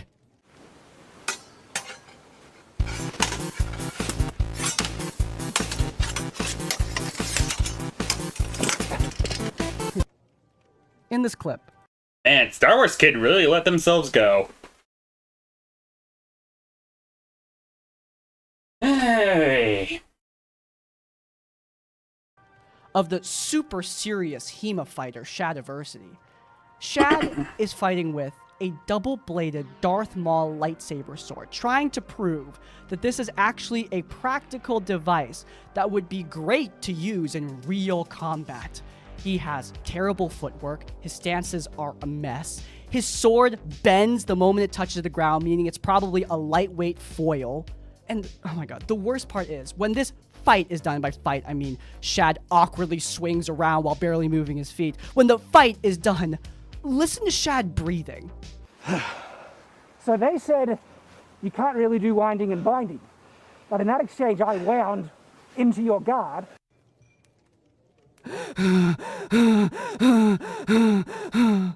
Really, dude? You didn't do anything. Like, I'm not trying to body shame Shad here, okay? He does not need to be super buff and work out all the time, all right? He can do whatever he wants, but if he wants to lecture and hate on actual athletes who practice HEMA as a lifestyle, I don't know, man. You should at least try to be a bit in shape and try to know just a little bit about what you're talking about. And I know many of you who are unfamiliar with Shadiversity might be thinking, Crispy, you're being really mean here. And I would respond to that by pointing out that when Shadiversity responded to Sellsword Arts, at the time a smaller YouTuber, Shad made sure to link Sellsword's video at the top of his description. Look, as commentary YouTubers, that is really bad practice. You could say, oh, it's to give context what I'm saying so we can show both sides of the story, but let's all be real. What results when you do that is harassment. And look at the harassment that Sellsword Arts got. Yes, I have been deleting comments because we've been getting hundreds of comments that are inappropriate, slurs, and other things that are not allowed on my PG channel. I'm out in public, I go to a lot of events, tournaments, Renaissance festivals, workshops, and I meet my fans, and I don't want to be associated with that kind of negativity. Slurs upon slurs, the armchair 4chan audience that Shadiversity has built for himself. And I think that that brings us nicely on to our next point. This episode is sponsored by Chepeku. And I know, you guys...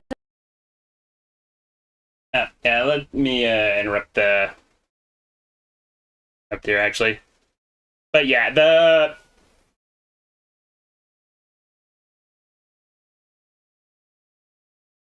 thing is, with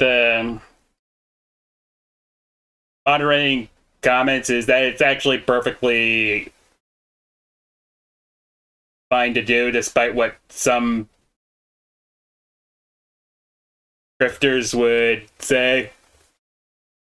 After all, the rules of the internet go specifically like this. Rule 9. There's no real rule for posting. And Rule 10. There's no real rules for moderation either. Enjoy your ban.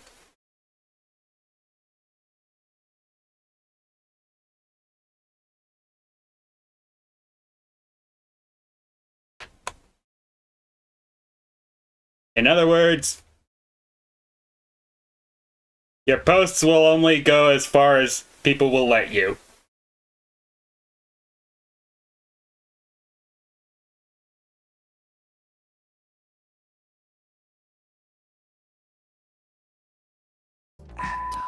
This episode is sponsored Okay, back to the by sponsor. Chepeku. And I know, you guys have heard about Chepeku so many Let the ad times, play. but there's a good reason as to why. They make incredible maps for all sorts of TTRPGs. Not only that, but they also have an extensive collection of tokens too, allowing you to customize both monsters and NPCs for your games. But if you're someone who doesn't play in the typical fantasy world, if you want something a bit more on the sci-fi side, well, guess what? Chepeku now have the complete sci-fi bundle for you to purchase. If you want all their sci-fi maps, tokens, and scenes, then you can get them all buckled under one subscription. The sci-fi and fantasy bundles are two of the best deals in the entire industry. So don't wait. You could be taking your game to the next level right now. If you guys are interested in supporting incredible human-made, high-quality art, then head down to the description down below where you will find the Chepeku sci-fi and fantasy bundles. Thank you so much to Chepeku for sponsoring today's episode. As always, supporting our sponsors does support us. And without further ado, back to the tea. So, the Shadiversity channel is chugging on. At this point in the timeline, we've exited the pandemic. We're in the earlier 2020s. He's not in the red just yet, but unbeknownst to many, there was another channel. Enter Night's Watch. But in terms of the overall, it's a patriarchal system that's oppressing that women can never be CEOs or never get in government and stuff like that. Bullcrap. Absolute nonsense. But that's what the movie wants to depict. Night's Watch is Shadiversity's media critique channel, and just looking at some of the earliest videos, I mean, you can get the theme here. Loki emasculates the god of mischief. Yeah, this is another anti-woke slop channel. But early on, this wasn't really heard. Yeah, I remember back in the day when they just kinda when they just kind of ultimately infested YouTube. Sadly, the anti-SJW phase lit on a lot of regrets.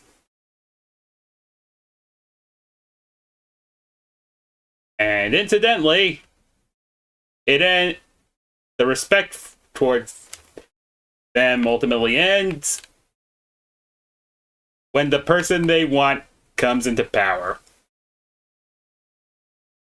And everyone ultimately saw past everything.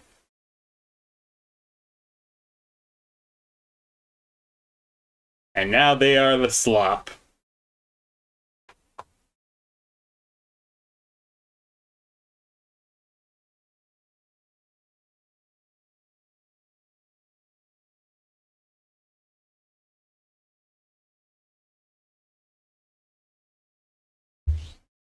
Now let's see how Shad manages to fuck this up. I mean, you might be thinking why it would hurt Shad's career at all. A lot of anti-woke slop is pretty successful, though I will point out that Shad started out his channel as a sword YouTuber. If you want to build up an anti-woke slop channel, you kind of need to start at that base. Look at the Quartering, look at Nerdrotic. They've kind of always been who they are. Shad started more neutral and then revealed a more extreme political perspective. That inherently will alienate some of your audience. However, that didn't really happen early on.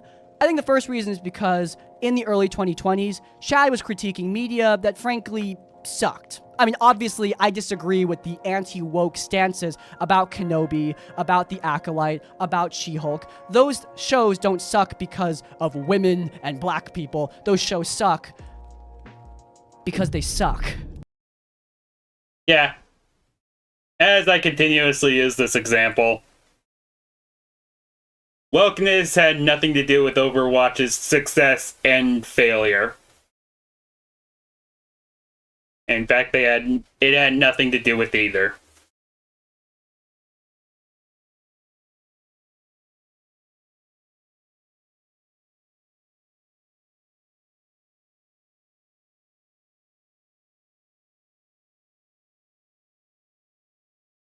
In other words, Picket is saying, don't be a jerk on the internet or karma will come by you in the ass for certain.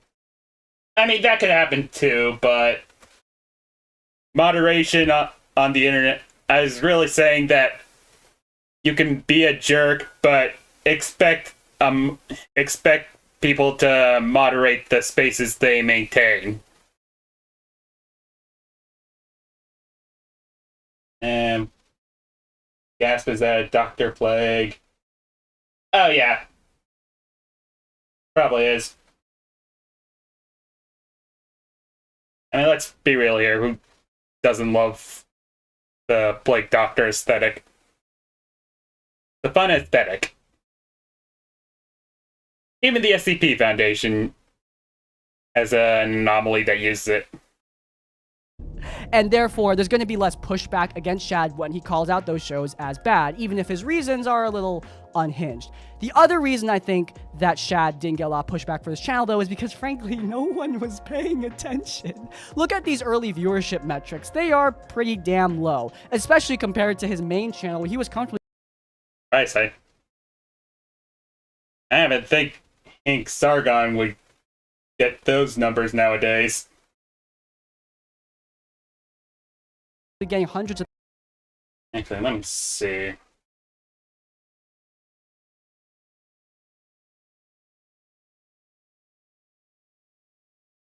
Because in the early 20s, disagree with the... Those shows don't suck because of... And therefore, there's going to be less pushback against Shad when he calls out those shows as bad, even if his reasons are a little unhinged. The other reason I think that Shad didn't get a lot of pushback for his channel, though, is because, frankly, no one was paying attention. Look at these... Barely, 5 digits.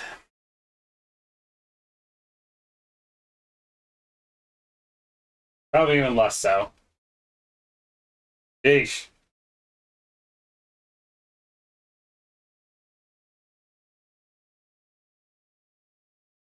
I just joined. Never seen this channel before, but this is already big.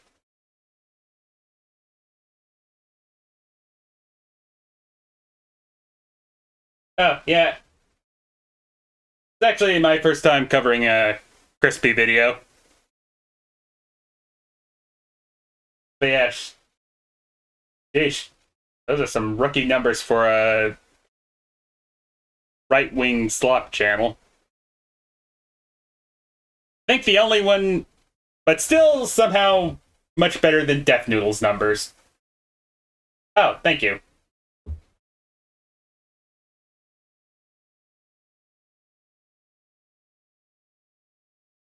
Early viewership metrics, they are pretty damn low, especially compared to his main channel where he was comfortably getting hundreds of thousands to millions of views. Nobody was paying attention to this, so he just didn't get a lot of pushback. That changed over the course of a few years though, and I think it especially changed in 2023 with the release of the Mario movie trailer. Mushroom Kingdom, here we come!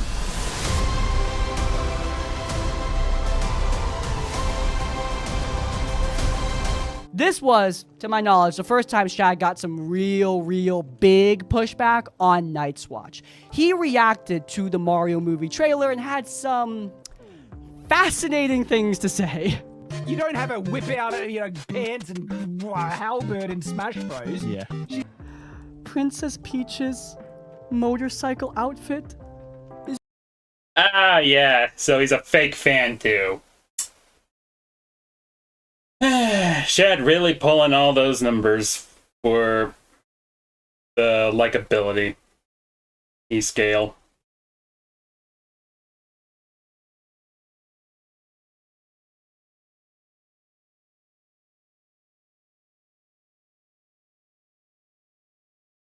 Too masculine because she wears pants. Princess Peach! Yeah. Give it a pants! What are you talking about? Also, he's talking as if this was added into the movie to emasculate Mario, make Peach a Mary Sue hero. Bro, this is an iconic outfit that has existed for years. Everyone who plays Mario knows about this. Does Shad not play Mario? Well, I mean, seemingly that is the case because other takes in this video include Bowser being turned into a simp, despite the fact that that's been Bowser's characterization since Bowser's frickin' inception. Mario...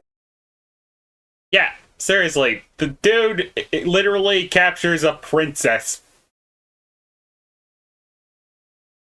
That is quite literally what Bowser always was.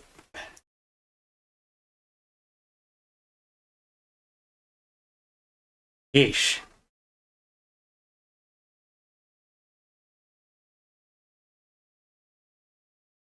being emasculated, even though Mario has never been the most macho hero in the world. Come on, it's Mario, dude. Thoughts? Traditional male hero being made look like a goofy idiot, and the female character competent. He's such an idiot. Why do I have to put up with it? Holy crap, this is freaking going woke. Shadiversity crashed out over the Mario movie trailer, and even his audience were raising their eyebrows as to why. Now, I want to make it clear that Shad was not the only right-winger having a freak out over the Mario movie. I mean, it was a thing amongst many of their ilk, but Shadiversity definitely was one of the people who got the most pushback over it, especially because of Jack Saint. Jack Saint made a response video just generally to the anti-woke Mario phenomenon. However, he predominantly featured footage from Night's Watch and relentlessly mocked Shad for clearly not knowing what the hell he's talking about. This is the thing that frustrates me with this, is this outfit in particular. I believe it's from Mario Kart Wii. And then, as you know in the movie, they're riding on the carts. So she's dressed up to ride a motorcycle, which is a bit difficult to do in a dress. Shadiversity decided to try and push back against this, including the thing about Peach's pants. Like, at this point, he definitely should know that this is an iconic outfit from the games that was put into the movie. This wasn't added to masculinify Peach, but he still tries to defend his point in his rambly, word salad nonsense way. Scummy, lying, dishonest. We looked at the movie, wasn't even out! You're a genius! You're a very smart person! I think it's precious that you think it's like laughable to sort of poke fun at you because you saw Peach in pants and without context got upset about it. Shad, the unfortunate reality is, in this case, people think it's funny that that was your reaction and that you needed justification later on for Princess Peach's pants. Jack Saint then made a second video exclusively about Shadiversity, debunking everything he says point by point and getting comfortably over 600,000 views. To my knowledge, Shad never responded to this video, and if he did, it definitely didn't get that many views because I looked and it's nowhere to be seen. However, Shad did not learn his lesson here. This event, I think, really got the ball rolling on turning Shad into the lolcow he is today. It is around 2023 when the Shad Watch subreddit started to gain traction and eclipse the official Shadiversity subreddit that exists on the platform. Shad Watch exists exclusively to mock Shadiversity. Its whole community relentlessly finds every piece of content that he makes and picks it apart piece by piece. And while I did not use the subreddit for information, since Reddit is probably not the best source for videos like this, I did use it for some laughs. And I gotta say, keep up the good work, my fellow haters. However, even with all this happening, Shad decided to take an even riskier swing at another very popular film, that one being James Gunn's Superman. And this is somehow worse than Mario. Oh, he's doesn't one give me of that. Oh, I those. want to see what possibly could have defeated Superman. This is making me think like this is the presentation, the depiction of Superman you want people to notice first and foremost. It makes me worry that it potentially could be a deconstructionist, approach to Superman, or they're going to break. What? Bro, what are you talking about, man? Yeah. The movie was quite literally nothing like the deconstructionist Superman. Like, Christ, last I checked, I'm pretty sure half of you a-holes were literally clamoring for the frickin' Snyder Cut, and then proceed to never watch it. What would we be listening to you for now?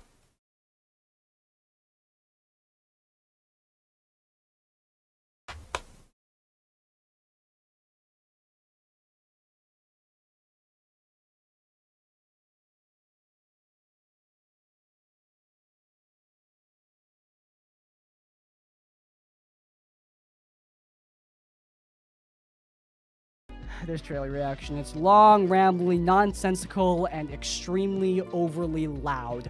What you'd expect from Shadiversity, but there were two moments that stood out, at least to me. One, Shadiversity's weird hatred of Crypto, the Superdog, a staple of Superman comics that's been around for a long time. Shad thinks it's cringe and dumb. A super dog? Come on, am I the only one who thinks Crypto is a dumb thing? And yes, and you are accepting it. You kind of would want to avoid the dumb stuff. I mean, it's a cute dog, man. Do you not own dogs? Do you not have like joy in your life, or are you okay? But the even more insane part of this reaction is something that most people probably didn't see because it's at the very end of this overly long video. At the very end, Shadiversity goes to an article written responding to the trailer with some comments from James Gunn himself, the director of the movie. Shad does not read the article on camera. He doesn't even take a cursory look at the actual quote in the article. In this video, Shad just looks at the title of the article, looks at the snippets of quotes from James Gunn in the title of the article, and then reacts to that, concluding that the new Superman movie is going to be similar to Game of Thrones? But if I wasn't a reviewer, I would probably pass on this completely. It's like, you guys, you're not doing Superman. You're wanting to do some edgy or deconstruction bullcrap, Game of Thrones nihilistic trash. But on camera, does this dude ever listen to what he fucking says? Actually, why am I even asking that? Of course he doesn't. It's a fucking lolcow.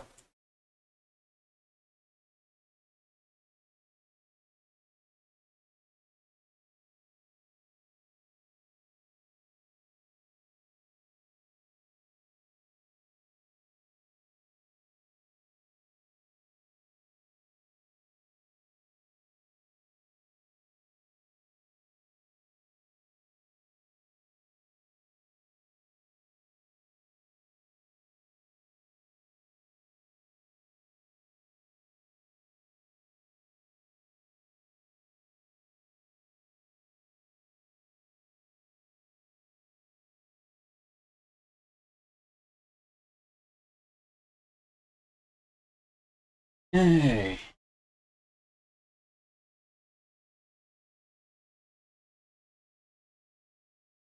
Him reacting to just snippets of the quote, coming to that unhinged conclusion about 2025's Superman.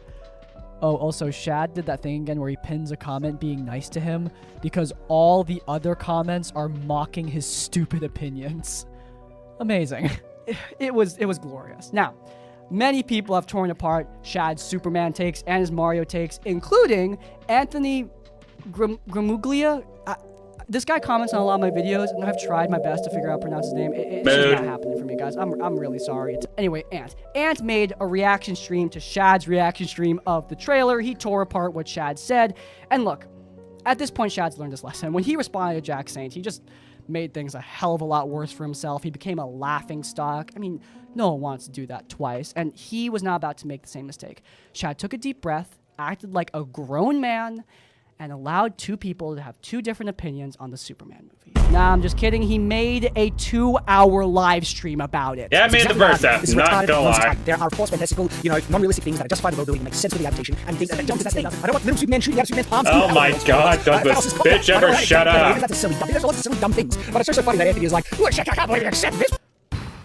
That was... Jesus, this guy might be worse than Lily Orchard. Let me go watch Lily Orchard. I just... No, he isn't.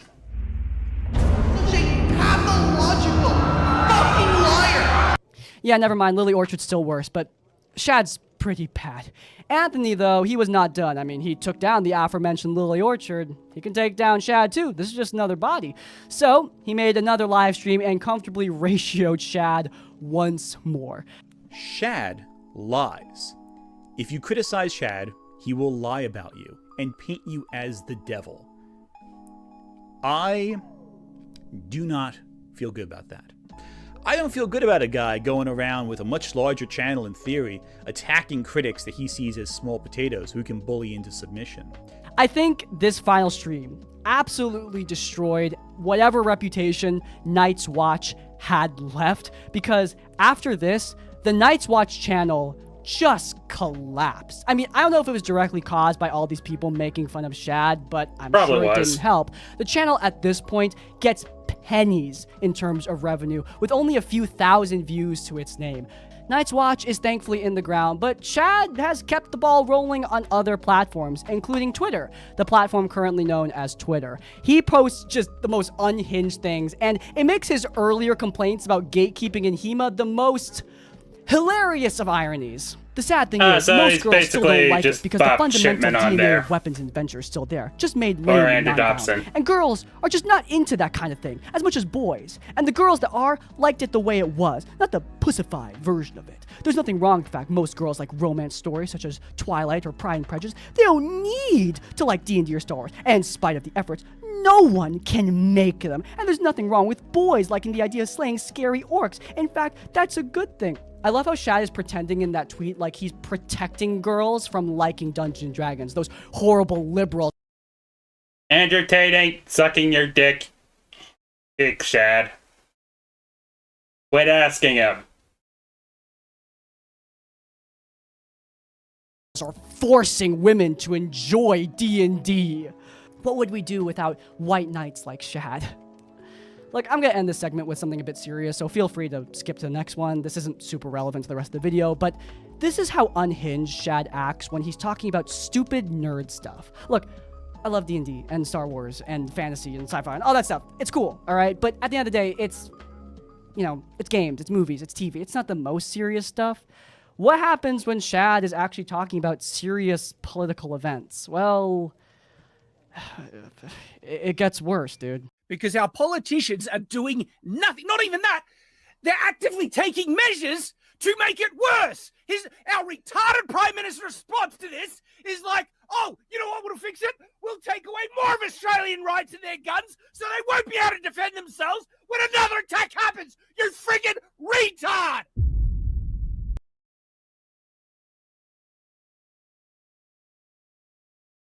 What a totally rational human being. Yes, give this man a gun. I'm sure nothing will happen. Oh god, does this bitch ever shut up. Yeah, that's accurate. Especially accurate right now. Jesus fucking Christ. Hey guys, it's Ed and Crispy jumping in here just to talk about this whole situation and to give you a little bit more context as to what Shadiversity is talking about here.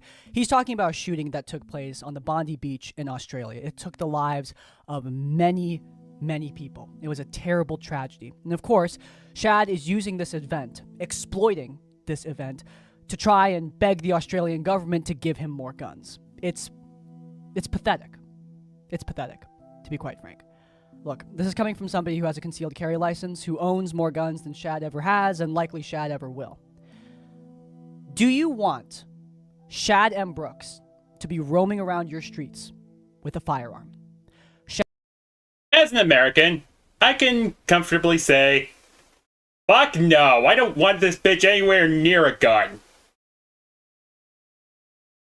Shad is a clearly emotionally unstable man who is incapable of regulating his anger. He carries extremist political views, including fantasizing about violence against protesters that he doesn't like. But more importantly than any of that, Shad probably doesn't know the trigger from the magazine release from the safety. Shad doesn't care about learning about these weapons, as clearly... Yeah, he'd probably need a quick rundown from Charlie. Yeah, man, that clip never gets old.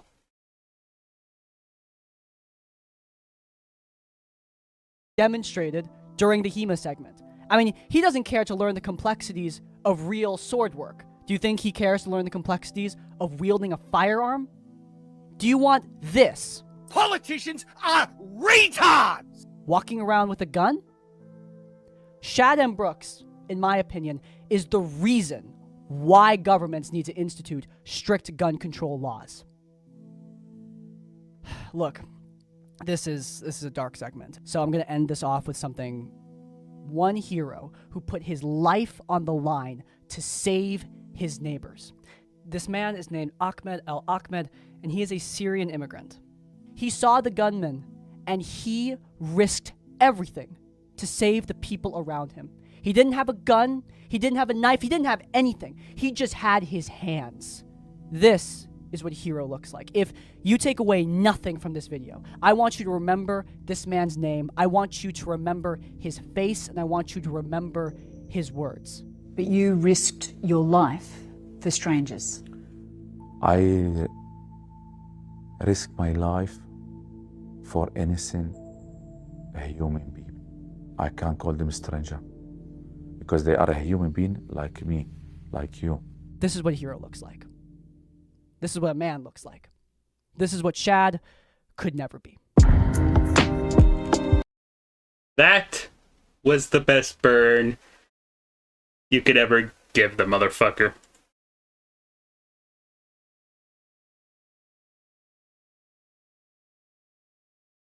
And yeah.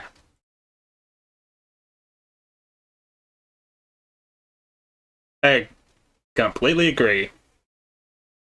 That man was a hero.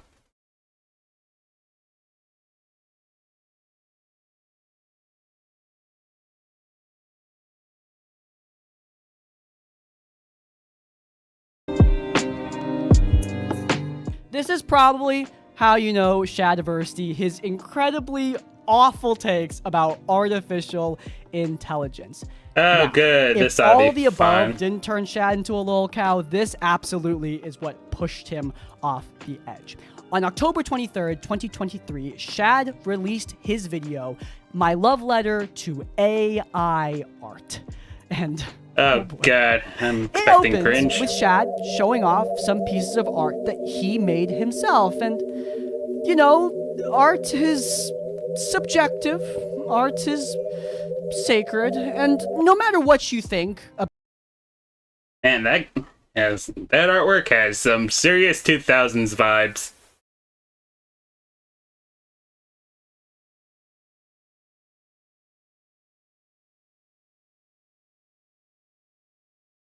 And yeah, definitely pretty shoddy, but I've definitely seen worse. And it'll probably be a whole lot better than the AI art. Let me tell you right now. About the quality of this art, you gotta admit that this is something that Shad sat down and made himself. And I got a lot of respect for anyone who does that. But Shad's got a different point of view. You see, he looks at this art and sees something primitive. His art was monotonous to make. He hates the process of drawing on a piece of paper. I mean, it takes such a long time. He doesn't want to do the work. He just wants the end result. It was a great revelation to me later on in life. It wasn't actually the physical, mechanical movement of drawing that I was actually enjoying, but it was the creation of something. There was some relaxation found in the methodical kind of movements of scraping a pencil along paper, but the true artistic satisfaction was in what I was creating. That is an insane thing for someone to admit, just like on camera, but it gets even worse because obviously Shad hates the work of making art. He just wants the art itself. So naturally, AI art is a great solution for him. It's art without any of the effort or work ethic. Easier, to a higher level of quality. So as you can imagine, any technology that grants this same benefit, I am very, very interested in. Hence my interest in AI art generators. But Shad is not just your standard AI artist. He is not like other girls. You see, unlike all these other creators of slop, Shad has a real artistic eye. He understands anatomy and body proportions and how to... I've developed a very keen eye for proportion and detail, and I am pressing X in every artistic pursuit as hard as I can. I'm using. Listening to him talk about his incredible artistic skills while also showing off his art is... Oh my god. Is there a simile for embarrassing? Because I'm going to use that word a lot more in this video.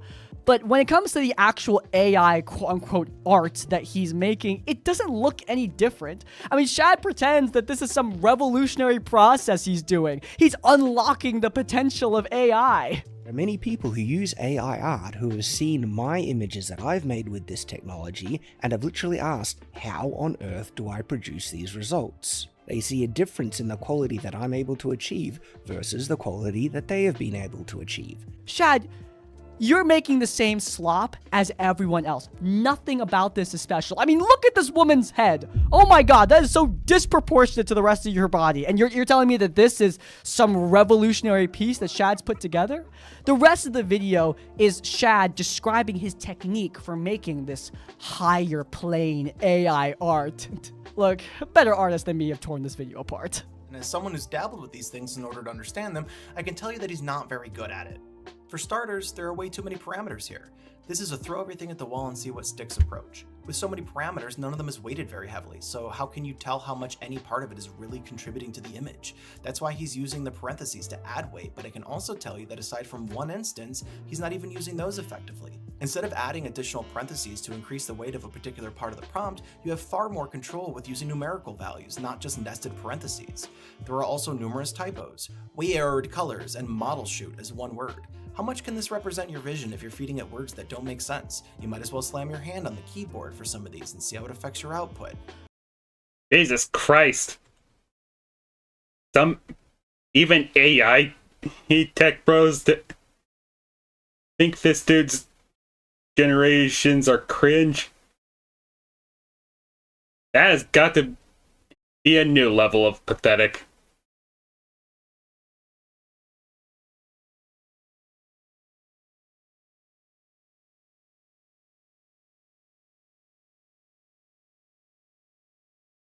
Like, being called a creep by EDP.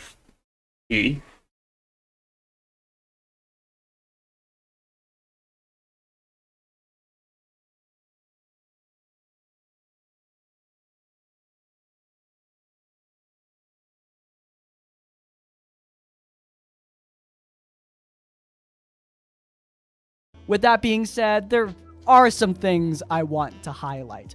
For starters, the piece that he's making is big booby AI gooner art of his actual wife. Oh god, he really is a discount Crowder. Holy shit. Look, at the very least, I assume she consented to this. Fucking There are hope other so. AI artists who don't care as much about that. Jesus Christ.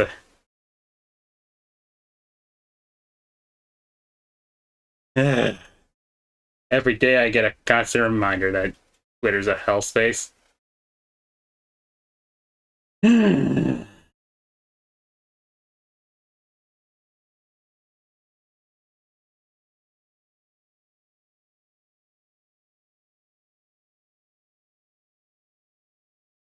But we're gonna ignore the questionable implications of what he's making and just focus on the process itself. Shad, during this video, describes in such vivid detail how much work he puts into this AI art while also showing the process. And look, again, evidence of your eyes and ears. This literally feels like me making changes on a canvas with a brush. And based on the results, I go back into the prompt, changing it, making greater weight and differences, continually refining towards the result that I want. I mean, he pretends like his Photoshop mock-ups of his art is what guides the AI, makes the art truly art. But I mean, he doesn't even know how to properly use Photoshop. I mean, look at how he uses the smudge tool.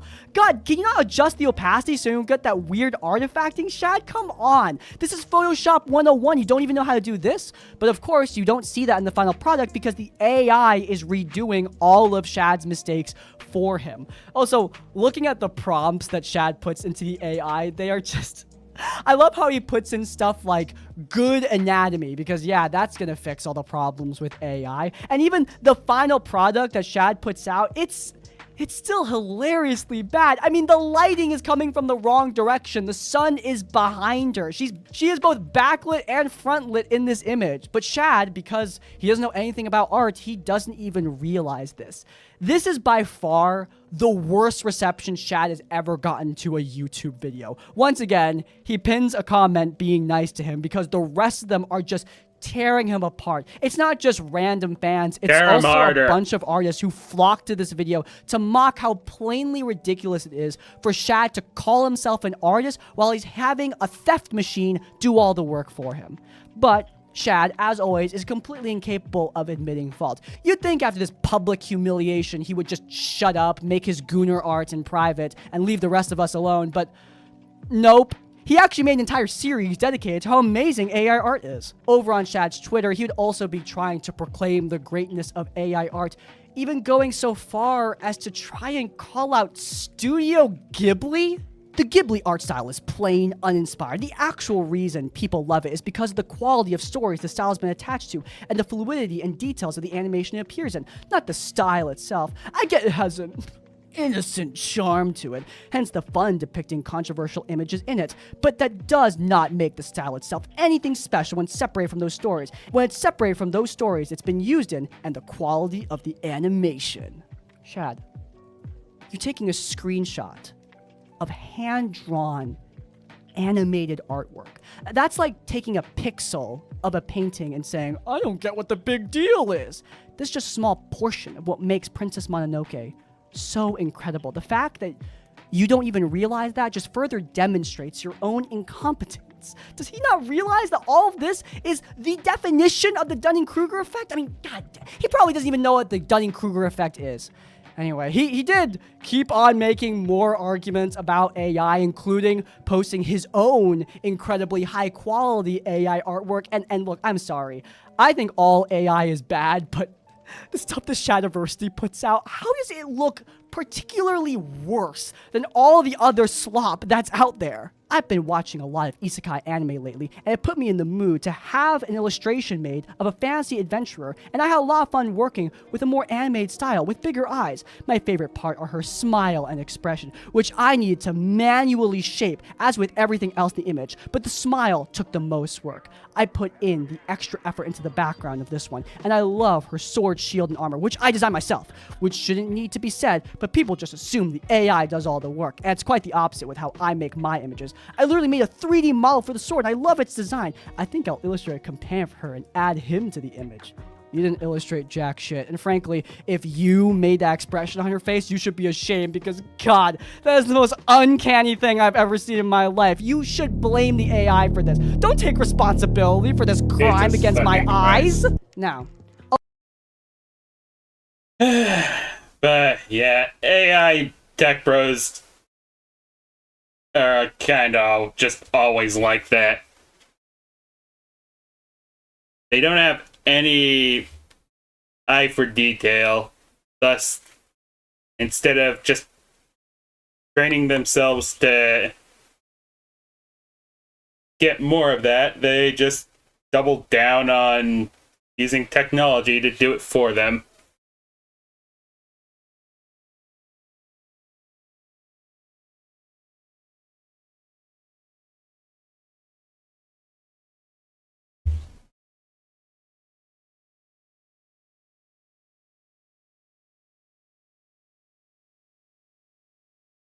Again, it did take us a while for people to realize that media literacy isn't something that comes naturally, and babies do in fact feel pain. So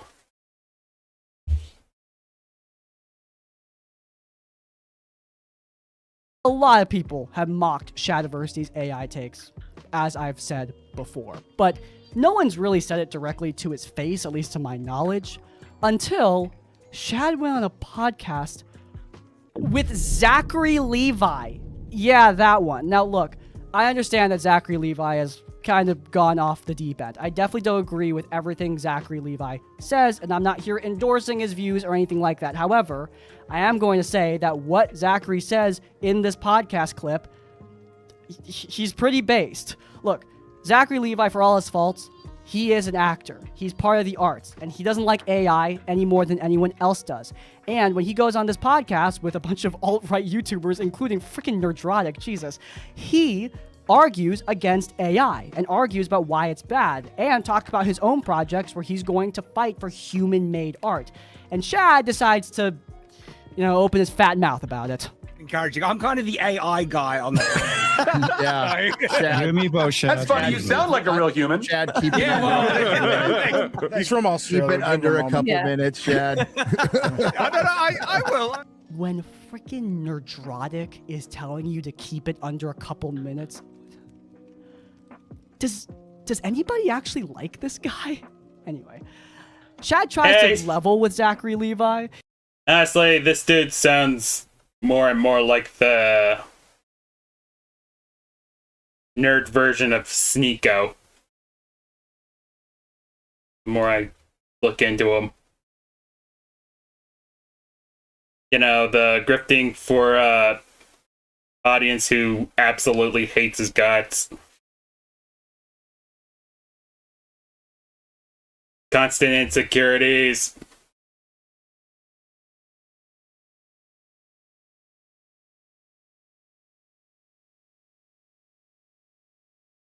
Reliance on word salad.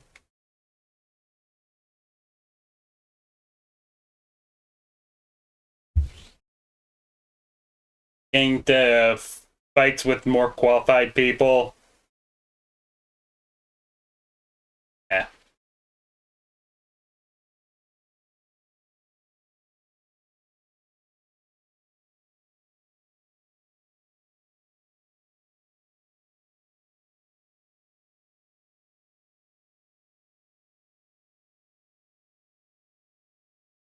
He tries to argue that they're actually saying the same thing. Like, yeah, Zachary doesn't like AI slop, but he probably will like AI art. He's not anti-AI at all when...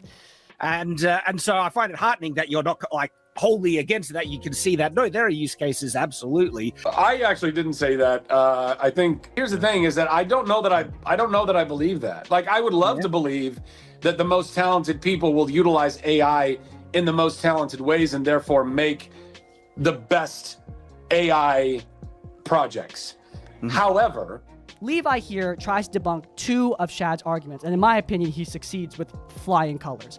First, Shad argues that AI is a tool, that only skilled people can really make it work. Levi counters by saying that AI is not a tool because it's not helping anyone with anything. It's doing the work for you. A baby could use AI.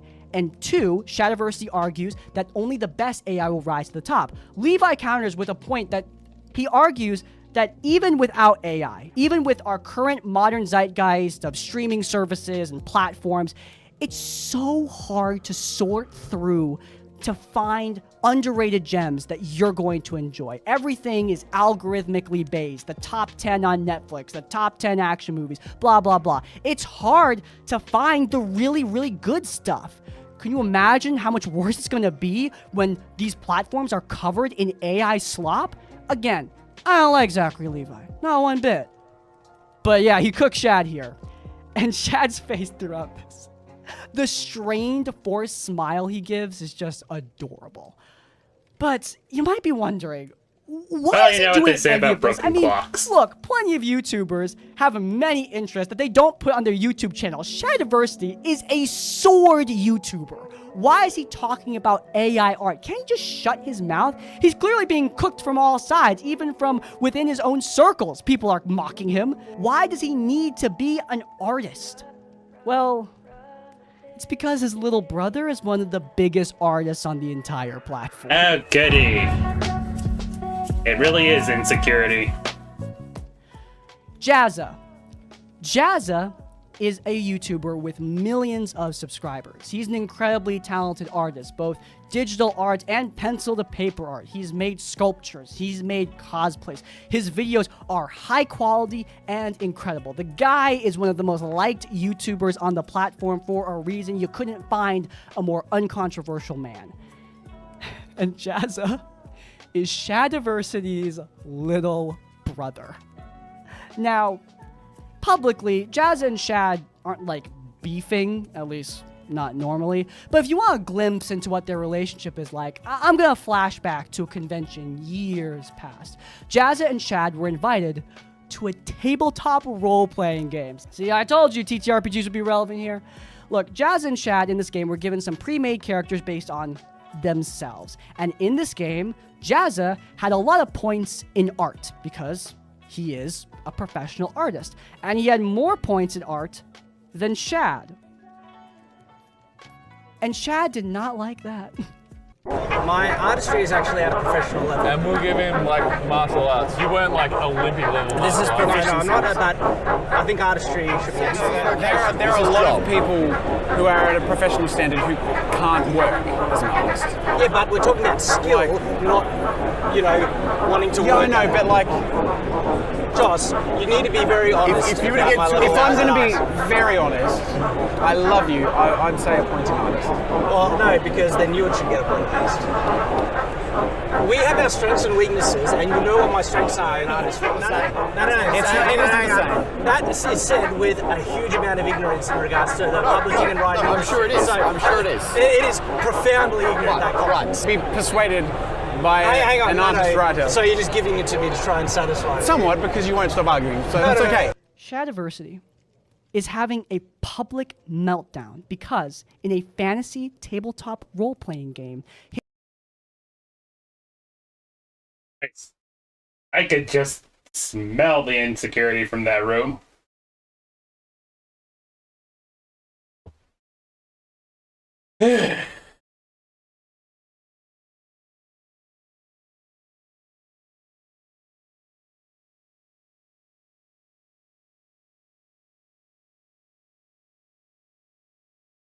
his brother has more art points than him.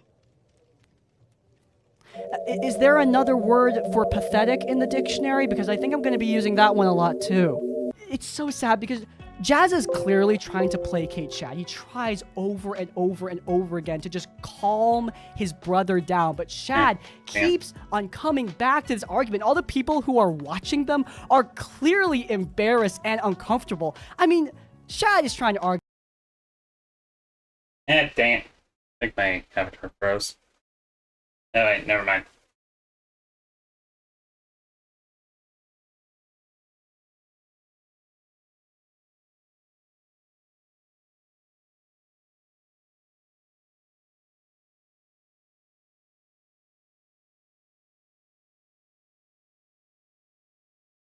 Actually, give me some 1 second.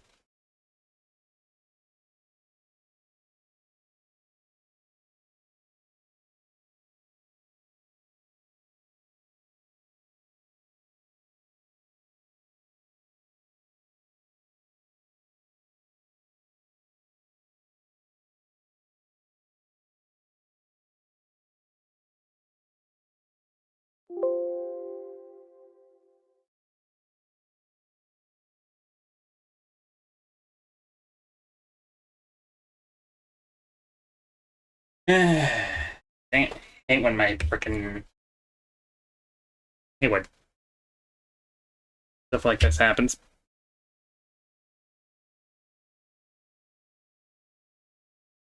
Stuff just gets wonky and I have to reset Clip Studio. And apparently Avatar.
Hopefully I'll remember to edit this out.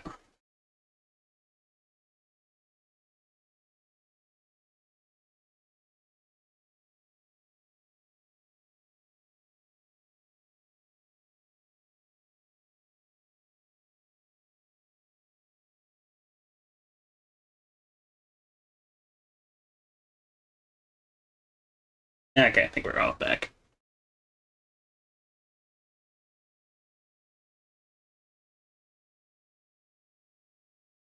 No, we aren't.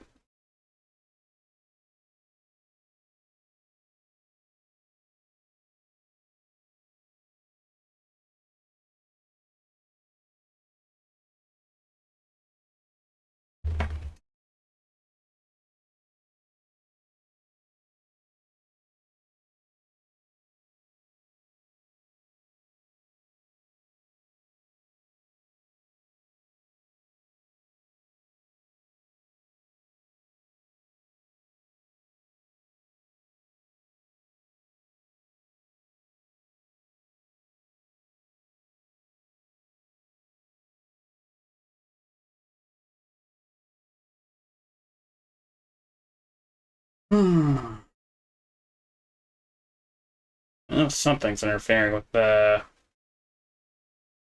program. Nope. We're doing this manually.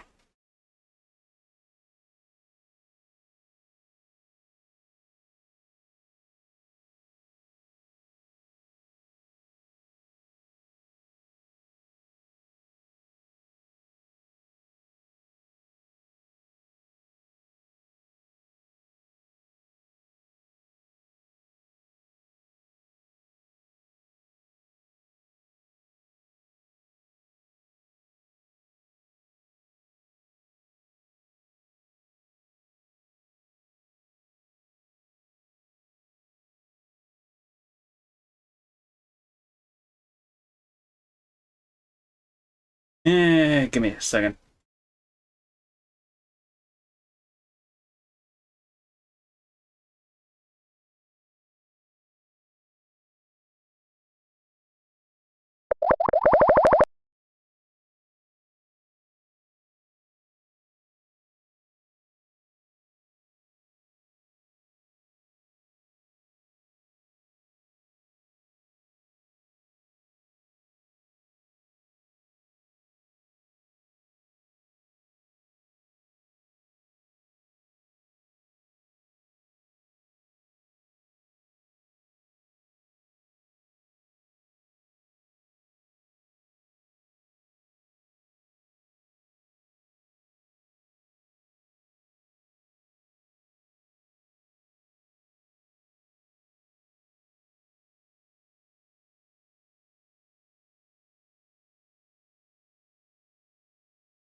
Okay. Now let's finish this up. You that I'm a professional artist too. I mean, I'm just as good as you. When, dude, I'm sorry. This is you. This is your brother. Everyone knows who's better. Okay, everyone knows. It makes sense now why Shad wants AI to be normalized. Why he wants people to like his AI art so badly, because this is clearly something he is very, very deeply insecure about. Yeah, I Character agree. anatomy. I guess in and terms proportion specific. Okay, but why though?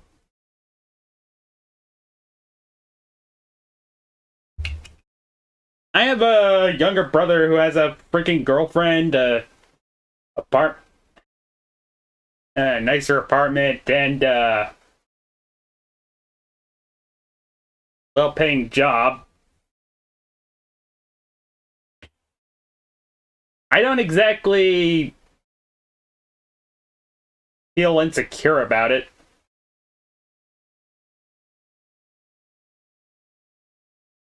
Fucking hell, man.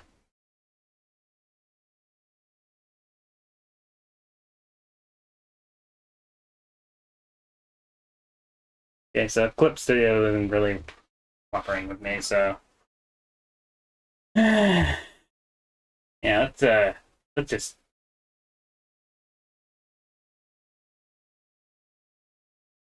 wrap up the video. we don't need to sit on this. We really don't. We can talk about this on the drive home. It's not applicable. We should play a game. This is not entertaining. How's your battery doing?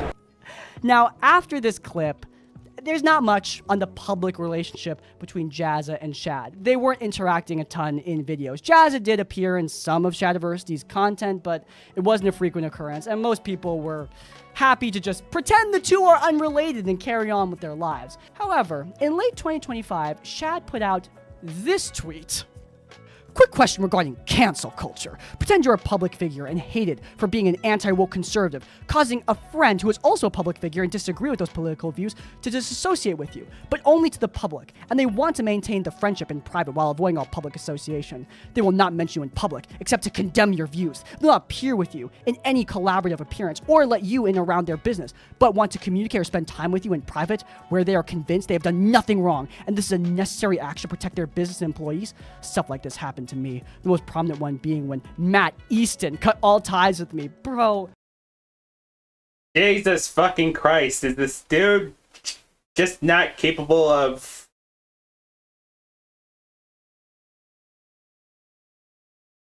avoiding self-owning? I mean, Jesus.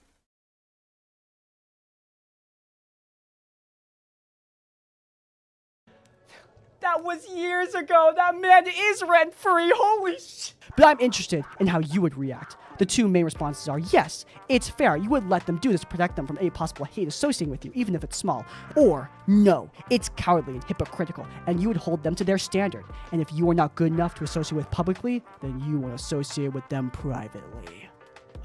Okay, that's a very specific tweet made out of nowhere for no particular reason around the time when families are getting ready for the holidays.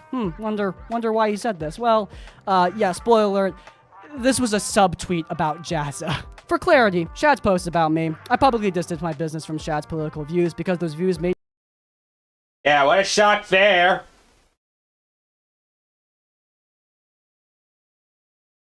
Jesus, man.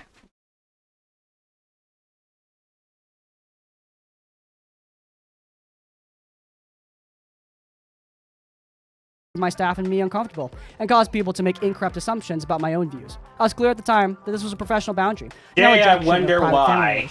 After that, personal contact stopped, and Shad's civility towards me at family events became conditional on me reversing that professional boundary. I have not asked for private access while condemning him publicly. I have only asked for basic civility at family events, and that has not been possible. I'm responding publicly because I'm being referenced and effectively put to a public vote over my business decisions and family relationships, rather than just being addressed directly or privately. Shad's public combative post only deepens the divide that for over 2 years has already been difficult for our family. Recording Crispy forgot to talk about this, so here's editing Crispy to bring it up because, God, Shad does that cell phone thing again. Jazza posted some receipts from a conversation between him and Shad where they're talking about a family gathering. And Shad responds with receipts of his own, an expanded version of the conversation. And dude, Jazza was helping Shad out because this makes him look so much worse. Here's the conversation. Joss, Blank told me. Gotta enjoy the receipts. That you would rather talk directly to me and try to resolve the issues we have if there's any hope of you coming to family gatherings with me. The problem is my feelings and views have not changed, and seems as though you don't even know why I'm upset with you and think I'm the sole cause of the break in our relationship. If you want to try to resolve this, you need to try to understand why I'm so hurt by what you've done. I'm willing to explain all of this, but you won't like hearing it. Unless this actually gets addressed, I won't move past it. I'm not sure you really want to do this, as you don't seem to be willing to admit any fault. And that's the case. I can't believe you truly want to talk to me and resolve anything, and any attempt at such will only offend you and make things worse, which has been my impression so far. If this is correct, then the best we can do is be civil around each other, which is what Blank was trying to convey to you for the sake of having the family together during Christmas. I will not be trying to make my presence at any family gatherings uncomfortable for you. I'll be friendly and I'll be cordial, but I don't want to chat with you and pretend like everything was like it was, because my feelings have not changed. If you really cared for the family, you would not let my feelings about you stop you from spending time with them during Christmas where I'm present. What a little bitch. Again, to make it clear. Yeah, it took the words right out of my mouth, honestly. Dude really is a little bitch. Jesus, man.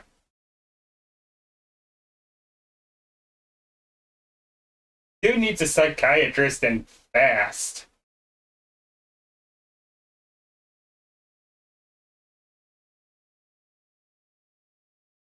And Shad never counteracts this.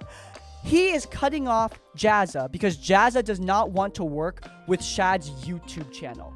His dying, terrible, right-wing YouTube channel. There are many reasons why Jazza would not want to do that. Shad is trying to leverage his family relationships to blackmail Jazza into working with him. He's trying to leverage his relationship with his brother to try and get a big collaboration for his YouTube channel.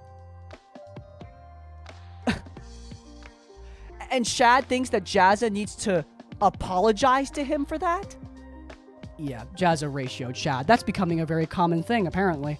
But Shad had a counter-argument. Well, not a counter-argument. He had a coward's argument. He said that he wasn't talking about Jazza. He was just talking about a random friend, completely unrelated. This is Jazza attacking Shad. Jazza is attacking Shad, attacking his business when Shad needs his brother most. I mean, how could Jazza do this to his family? I mean, Shad's the victim. He did nothing wrong. I mean... Ugh. Not up in your case, brah.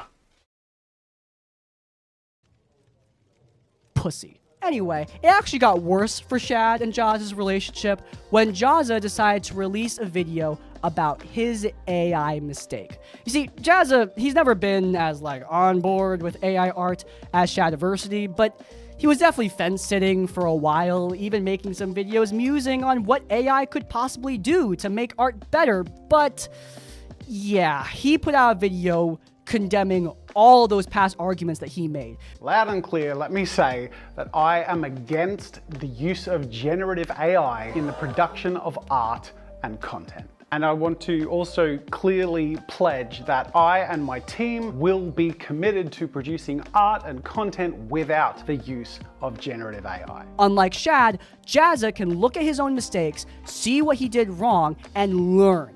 But the best part of this video is that Jazza directly attacks Shadiverse. Anyone who thinks that this AI-generated Princess Mononoke is better than this frame from the original motion picture animation Princess Mononoke is leaning on a perspective that is void of empathy, context, or technical understanding. Worst of all, it strips the original character of her soul simply to reimagine her as a sexualized pinup girl with come hither eyes. Kind of hard to miss, but yeah, that is Shadiversity's embarrassing post about Studio Ghibli. This is Jazza publicly condemning his brother's nonsense. As of right now, Shadiversity has not responded. It hasn't gone great for him up until this point, so I can see why. Once again, pussy, I would like to see him try, but also it's probably better for his family's relationships if he just shuts the hell up. It's so sad because this really explains so much of why Shadiversity acts the way he does. His brother is everything he will never be. Jazza is talented and successful, principled, kind. He is in shape. Chad just comes off like the jealous, mediocre brother. And it's killed his YouTube channel. Hey. Time to wrap up. Let's look at some stats and numbers. Shad's YouTube channel collapsed in 2025. I don't know the exact reason. It's literally just all of the above that I've talked about so far. I think you went He's over gone a from few getting reasons millions why. of views a month to nowadays not even cracking 800,000. I'll make it clear, those numbers are solid, but you have to keep in mind that YouTube operates based on the percentage of your audience that are interested in your content. So for example, take my channel. On Crispy's Tavern, I have around 150,000 subscribers. When I make a video, if it gets 100,000 views, that's 2/3 of my audience. That is an incredibly successful video. But 100,000 views on a channel of 1.5 million subscribers, that's not great. Shadiversity sometimes doesn't even crack 20,000 views on his channel. That is disastrous. Also, another thing, I have no overhead. The only person getting paid here is me. All this cash goes in my pocket besides the stuff I pay for taxes. Shad, though, he's got collaborators. He has a set. He needs to pay for this stuff. And because of his lack of success on recent videos, he's got to downsize, which builds a compounding problem. A lot of people came to Shadiversity because of high quality content, content that costs money. But because that content doesn't get the same attention that it did, because of, you know, all the above, Shad can't make it anymore, leading to even more people distancing themselves from Shadiversity. A couple more things from Editing Crispy. First, Shadiversity regularly makes videos now about how his channel is dying. Dude has practically devolved into an e-beggar with how much he is praying for people. I just think it's YouTube killing it, buddy. Take a look at his Patreon statistics. They're decreasing too. It's not collapsing like the YouTube channel is, but it's definitely not going up. So that might not be enough to save his YouTube. Also, on top of that, a lot of the people who work under Shad, they're also leaving in droves, including... I'm not full-time here anyway. As you know, our financial difficulties are a little funky, so we've been working with that over the last year, but... Things are not up and up in the old Shad land, but... What makes this worst of all is that he could be in even worse position. He has had multiple really weird projects over the years, including trying to build Shad Castle, which never happened and never will happen. Do I dare ask what that thing was he tried going to to make be? a movie about his book, Shadow of the Conqueror. Oh, now, God, what is this that about? movie raised $120,000 on Kickstarter and never happened, which I'm sure all the backers are really happy about. But you're probably wondering, what's that book about, Crispy? Well, the book has some fascinating content. You know, content that definitely belongs in certain files. If you guys support this video enough, it's smart. there might be a sequel in store. Before that video is made, we've got plenty of other episodes of Critical Failure. If you guys enjoyed this one, if you enjoyed this video, you might enjoy this other episode where he talked about another alt-right creator. This guy actually ended up in prison, linked up in the cards. But before you go, please do let me know you're loyal to the tavern by leaving the comment disingenuous in quotation marks. We're going to steal Shadiversity's favorite word before he uses it against me. Also, leave a like on this one and subscribe to Crispy's Tavern so you don't miss any of our content when it comes out. And finally, if you want to support us directly, head over to our Patreon or buy our merch, stuff like that makes these videos possible. In essence, like, comment, subscribe, support. We'll see you all next time. Farewell. You gotta pull up my notes before I show you how it's done. Okay, here we go. So yeah, that was Crispy's video on Shadiversity. Alright.